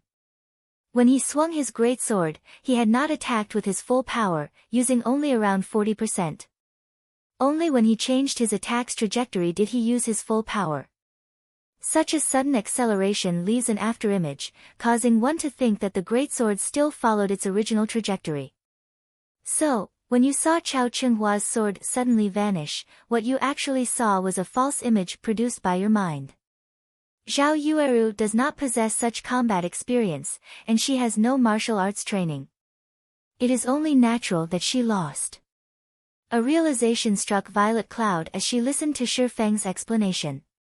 After hearing Shi Feng, Violet Cloud felt as if a door had opened within her, and she had discovered a whole new world beyond that threshold. So, players could use such techniques in battle. As Violet Cloud recovered from her shock, a new thought suddenly popped into her mind. Since Big Brother Yifeng can explain it in such detail, does that mean that Big Brother Yifeng knows how to do it as well? The thought excited the young cleric. As Shi Feng and Violet Cloud discussed the fight among themselves, the system revealed the next pair of combatants. Shi Feng then shifted his gaze to the electronic display above the arena. Second match, Gentle Snow vs. Blackheart Arrow. Gentle Snow was a berserker, while Blackheart Arrow was a ranger. Comparing classes, berserkers were the more dominant of the two classes. Although rangers had some close combat capabilities, their advantage lay in their ultra-long-range attacks. They were more suited for fighting in jungles or forests. In this arena with limited space and no obstacles to use as a cover, rangers were at a disadvantage. Furthermore, Gentle Snow's techniques were stronger than Blackheart Arrow's. Despite being in such a disadvantageous position, however, Blackheart Arrow was still very calm. There was even a hint of scorn in his eyes, his gaze void of the respect he had shown Gentle Snow in the past. When both fighters entered the arena, the countdown for the battle began. 5, 4, 3, 2, 1. Start. Blackheart Arrow immediately spun around and activated Wind Chaser, intending to increase the distance between him and his opponent. However, Gentle Snow's first attack stunned everyone present.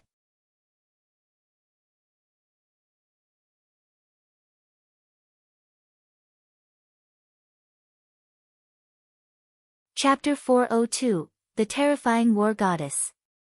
What is Gentle Snow trying to do? Everyone in the spectator stands was baffled.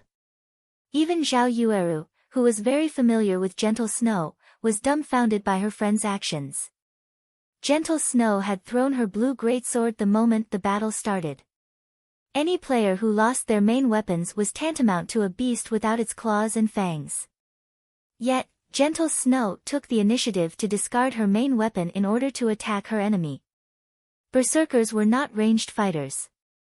Although the greatsword she threw possessed some power, its attack pattern was very straightforward.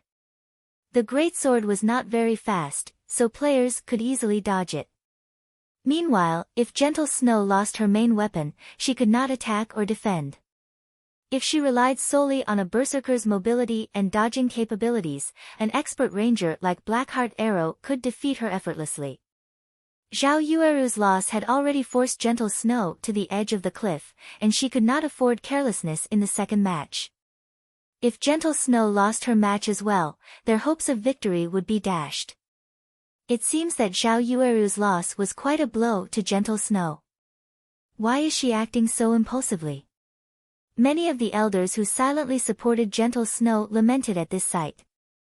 Before this battle had even begun, the victor of both this match and this competition had been determined. If even Gentle Snow lost, the other members of her team didn't have a prayer. The only person who had a chance at victory was Fierce Snake. However, Chao Qinghua still had Nimble Snake and Soaring Snake fighting for him. As for War Wolf, even Chao Qinghua treated the shield warrior respectfully. The man must be astonishingly powerful. In the arena, Blackheart Arrow discovered the blue greatsword soaring towards him. He grinned. Gentle Snow, you're seeking death, don't blame me for being merciless. Blackheart Arrow immediately adjusted his footwork. Sidestepping, he twisted slightly. His movements were incredibly subtle, and his dodging techniques were reminiscent of a martial arts master. In the next moment, Gentle Snow's blue sky flew past Blackheart Arrow, missing his side by a few centimeters.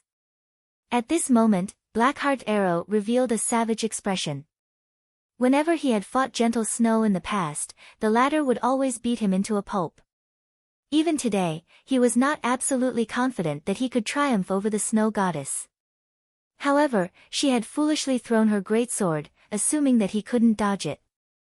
Now that she no longer had her main weapon, she could not deflect his rain of arrows. Blackheart Arrow retrieved the deep blue longbow from his back and retrieved the precious wind-breaking arrows from his bag. He then knocked the arrows, aimed at gentle snow, and drew his bow into a full moon. Wind-breaking arrows. There was also an additional knockback effect and the arrow hit its target.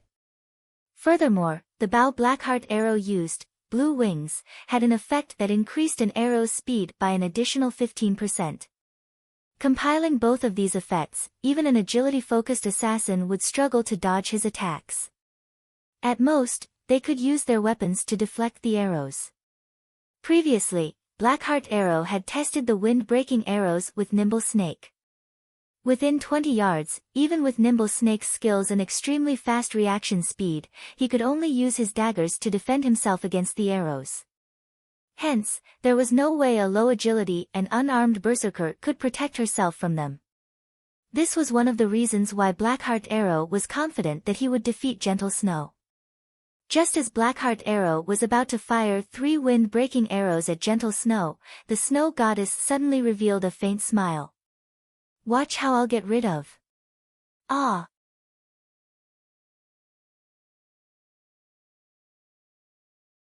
Blackheart Arrow suddenly felt a sharp pain in his back, and he plunged, face first into the ground.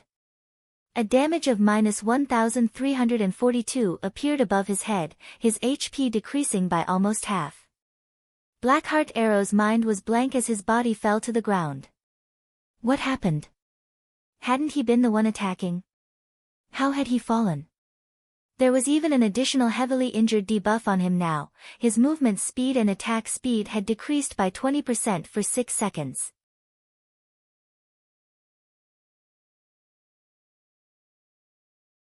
Moreover, by the time he looked up, the blue greatsword Gentle Snow had thrown had somehow returned to her, and the berserker was charging at him. Wasn't that death throw? When did Gentle Snow learn it? Moreover, the skills level has actually reached Tier 1. Is it an innate skill of her weapon? With his wealth of experience, Shifeng had immediately discerned the skill Gentle Snow had used. Death Throw was not a skill unique to berserkers.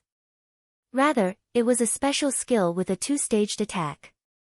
Those unaware of this skill would simply think that Gentle Snow had thrown her weapon. However, Death Throw basically made her weapon boomerang. Normally, after players dodged the first attack, they would launch a counterattack, failing to notice the second attack from behind. Moreover, Death Throw's second attack contained far more speed and destructive power than the first.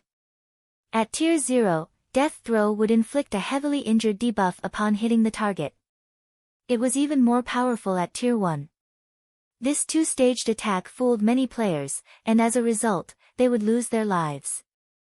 Blackheart Arrow knew that he was in danger at the moment. However, Gentle Snow was still more than 10 yards from him. Hurriedly, he climbed up from the ground, intending to escape while firing the wind-breaking arrows at Gentle Snow, knocking her back.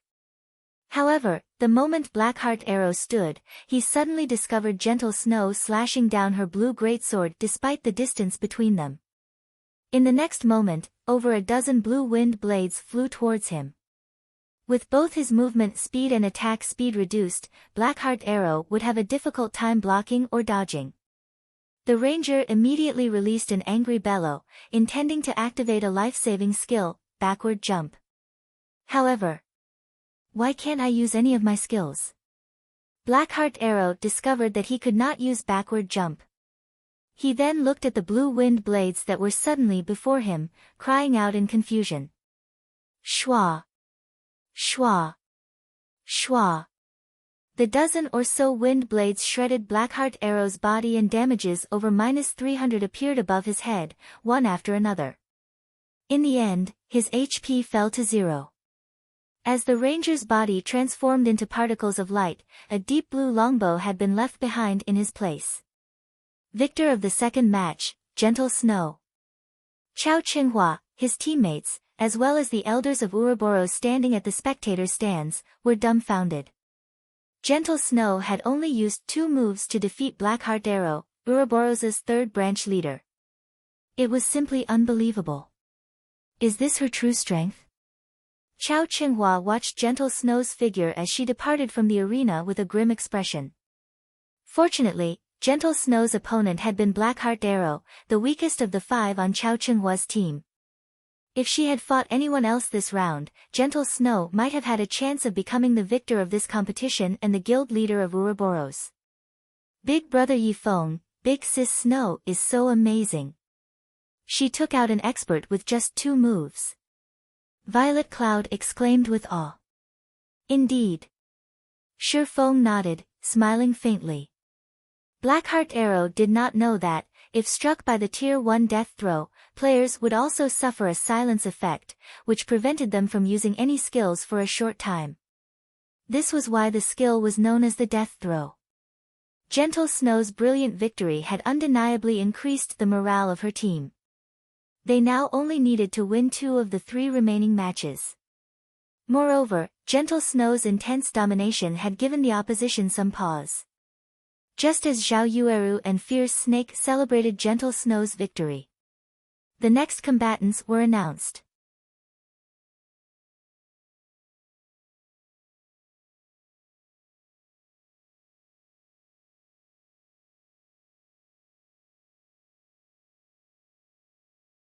Originally, he only had a 30% chance of defeating the Shield Warrior.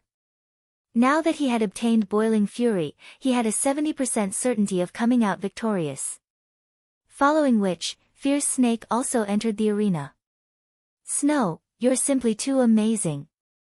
I can't believe you had something so powerful hidden. Fierce Snake will win for sure.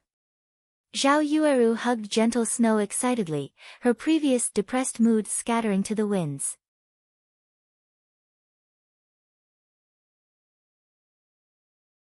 In response, Gentle Snow lightly tapped Zhao Yueru's forehead and revealed a faint smile. Meanwhile, inside the arena, the battle between Fierce Snake and War Wolf had begun. I'm interested to see just how powerful you are. The moment the battle started, Fierce Snake lifted his silvery gray battle axe and charged at War Wolf. When his axe descended, even the air roared. However, without even retrieving the shield and saber from his back, War Wolf simply took a step back and allowed the battle axe to brush past his body, slamming into the ground. War Wolf immediately stomped down on the battle axe, the weapon becoming completely embedded into the ground. He then unsheathed the saber covered in golden magic runes from his back and slashed at the berserker's neck, the weapon creating a beautiful arc. The entire process flowed like water, and everyone who witnessed it was amazed. Before Fierce Snake could respond, a damage of -536 points appeared above his head. Although War Wolf's attack had not dealt a significant amount of damage to Fierce Snake, who had over 3,200 HP, this strike had dealt a heavy blow to the berserker's mentality. Before he could even react, War Wolf's attack struck him. In Fierce Snake's memories, this had never happened in any of the PvP battles he had participated in before. Seeing War Wolf's saber slashing at him again, Fierce Snake hurriedly used Whirlwind Slash. At this moment, War Wolf lifted his shield, blocking Fierce Snake's skill and taking a single step back. Fierce Snake took advantage of his small victory to follow up with a series of attacks, using skill after skill to force War Wolf into a continuous retreat. Yet, to everyone's surprise, Fierce Snake's HP continued to decrease despite being on the offensive. Every time Fierce Snake attacked, War Wolf would effortlessly block it with his shield and counterattack with his saber. Fierce Snake had no idea what was happening. Although he had tried to dodge and block War Wolf's counterattacks, the Shield Warrior's saber would always somehow land a hit. Even when War Wolf took the initiative to launch an attack, he couldn't dodge or defend himself. War Wolf's saber would always disappear in mid-swing before suddenly appearing elsewhere. By the time War Wolf's saber reappeared, it was too late for him to react. He could only watch as his HP fell, powerless to do anything about it. Damn! Seeing that he had less than 1000 HP remaining, Fierce Snake gritted his teeth and activated Boiling Fury. At this point, if he hesitated to activate Boiling Fury, he would die in a few moments. However, even after activating Boiling Fury, Fierce Snake was no different than a baby swinging a large axe to War Wolf. This time, the shield warrior did not even bother to use his shield and relied on his reflexes to dodge every one of Fierce Snake's attacks. It looked as if Fierce Snake's axe actively avoided War Wolf as the weapon brushed past him, never hitting his body. Fierce Snake nearly crumbled. This scene dumbfounded both Gentle Snow and Zhao Yueru. They were familiar with Fierce Snake's strength. Yet, War Wolf could toy with him so effortlessly. Even Gentle Snow admitted that she was not capable of such a feat. Just who is he? Gentle Snow could not believe her eyes. Chao Qinghua had actually found someone so impressive.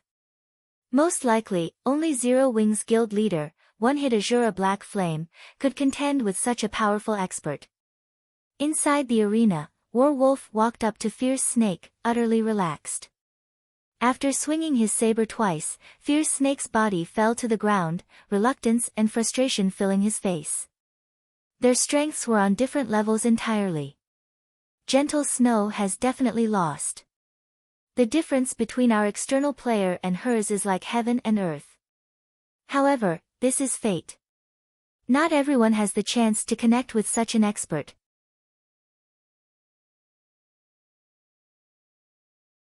If Chao Qinghua becomes the guild leader, he might be able to invite more experts into our guild. This would benefit the guild's future development. The elders seated in the spectator stands expressed their admiration of War Wolf's performance. They began to anticipate the future of the guild. As for Gentle Snow, they no longer expected anything of her.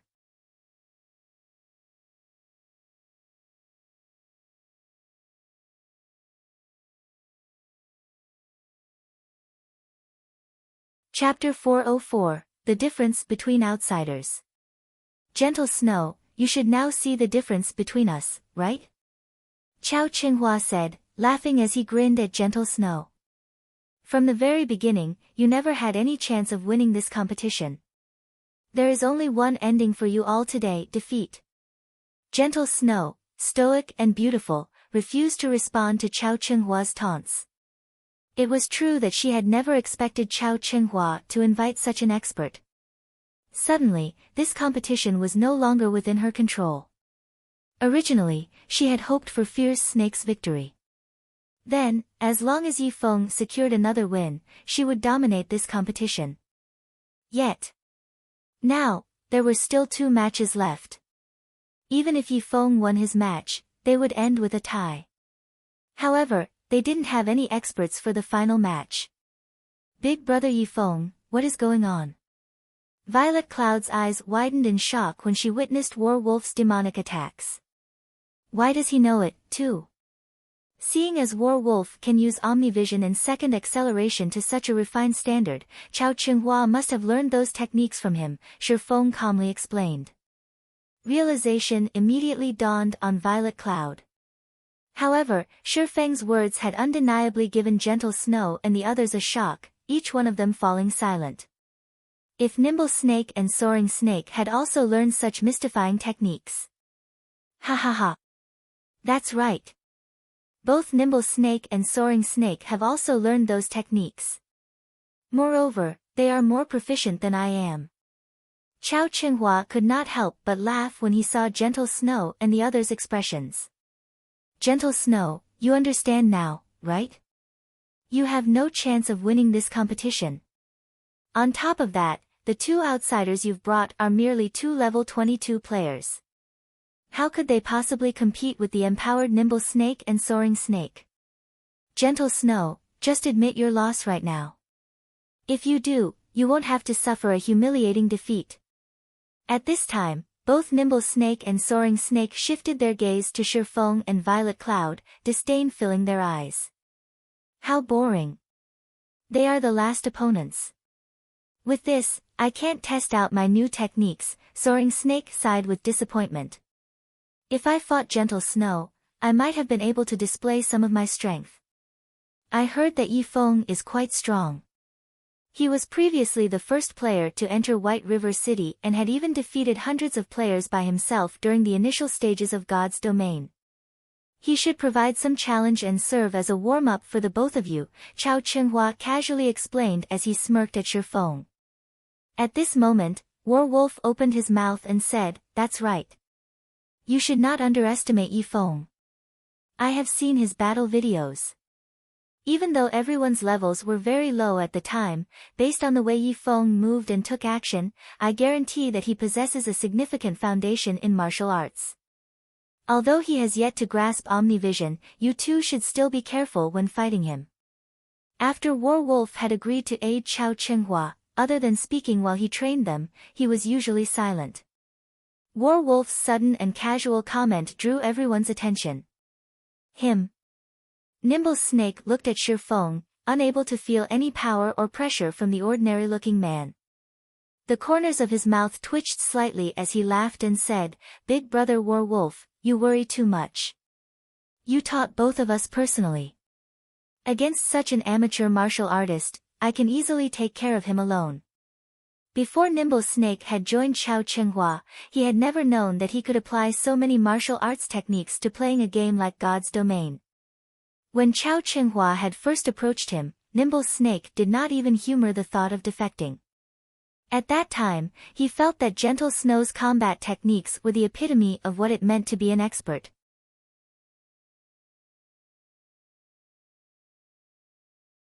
However, after dueling Warwolf and suffering an overwhelming defeat, Nimble Snake realized that he had merely been a frog in the bottom of the well. It was like meeting Superman. Superman was the creation of man's imagination, a fictional character that could never exist yet. Reality suddenly revealed that such fictional characters actually existed. This revelation had shaken Nimble Snake's beliefs.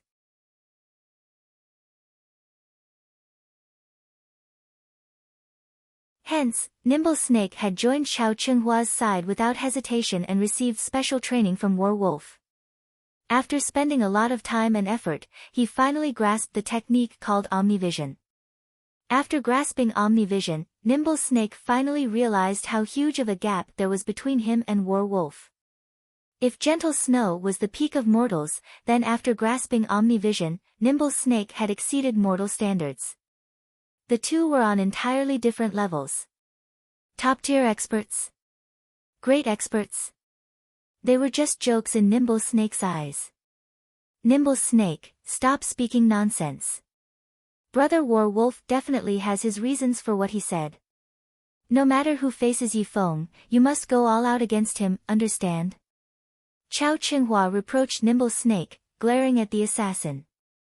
Yes, I understand. Nimble Snake hurriedly lowered his head.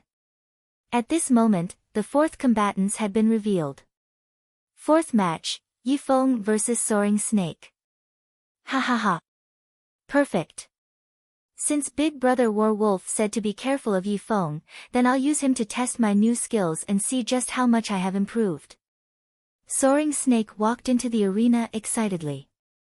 Soaring Snake was not a brawny man. On the contrary, he was very lean. However, although he was thin, his muscles were packed with explosive power like a cheetah's. Out of everyone in Chao Chenhua's team, Warwolf was the most optimistic about Soaring Snake. Not only did he possess the highest talent for combat, but the speed at which he learned also left everyone speechless. He had only taken half the time to learn Omnivision. Moreover, he was a natural-born fighting maniac. Under Warwolf's tutelage, Soaring Snake had developed with unimaginable speeds, and right now, he was definitely the #1 powerhouse in all of Ouroboros. If not for Chao Chenhua's wish to hide Soaring Snake's strength, the latter would have long since made it on the God's Domain experts list. Yi Feng, how confident are you? Gentle Snow suddenly asked as Shi Feng was about to enter the arena. If you don't feel confident, just admit defeat. You are Zero Wing's backbone. It would not be beneficial for you to lose a level here. This competition was a miscalculation on my part. I never expected that Chao Chenhua had such a monster on his team. Not only is he a powerful fighter himself, but he has also enhanced Soaring Snake and Nimble Snake's strength. As for the losses you have suffered by joining me, I will pay 5 million credits. In Gentle Snow's opinion, Yi Feng was undoubtedly stronger than Soaring Snake. However, after finding out that Soaring Snake had completely changed, even Gentle Snow didn't think that she had much of a chance against him. Meanwhile, how much stronger could Yi Feng possibly be? A promise is a promise. Since Miss Snow has already invited me here, and I have agreed to help, how could I possibly flee without a fight? Shi Feng revealed a faint smile as he entered the arena. Yi Feng is such a fool. Zhao Yueru huffed angrily. Didn't he see how powerful Warwolf was? Since Warwolf guided and taught Soaring Snake, even if he is not on par with Warwolf, he is probably not too far behind. Yi Feng is just trying to die. Alright, Yueru, everyone has their own bottom lines and styles of conduct. It is my fault for telling Yi Feng to give up without a fight, Gentle Snow placated Zhao Yueru. She then shifted her gaze to Shi Feng inside the arena, a mix of feelings filling her heart. However, while Gentle Snow and Zhao Yueru both worried, Violet Cloud suddenly giggled and said, since Big Brother Yi Feng has given his promise, he will fulfill it. You can rest assured about this. Both Gentle Snow and Zhao Yueru turned their heads to look at the little girl named Violet Cloud, confused. Just why was Violet Cloud so confident in Yi Feng? Violet Cloud simply smiled and remained silent.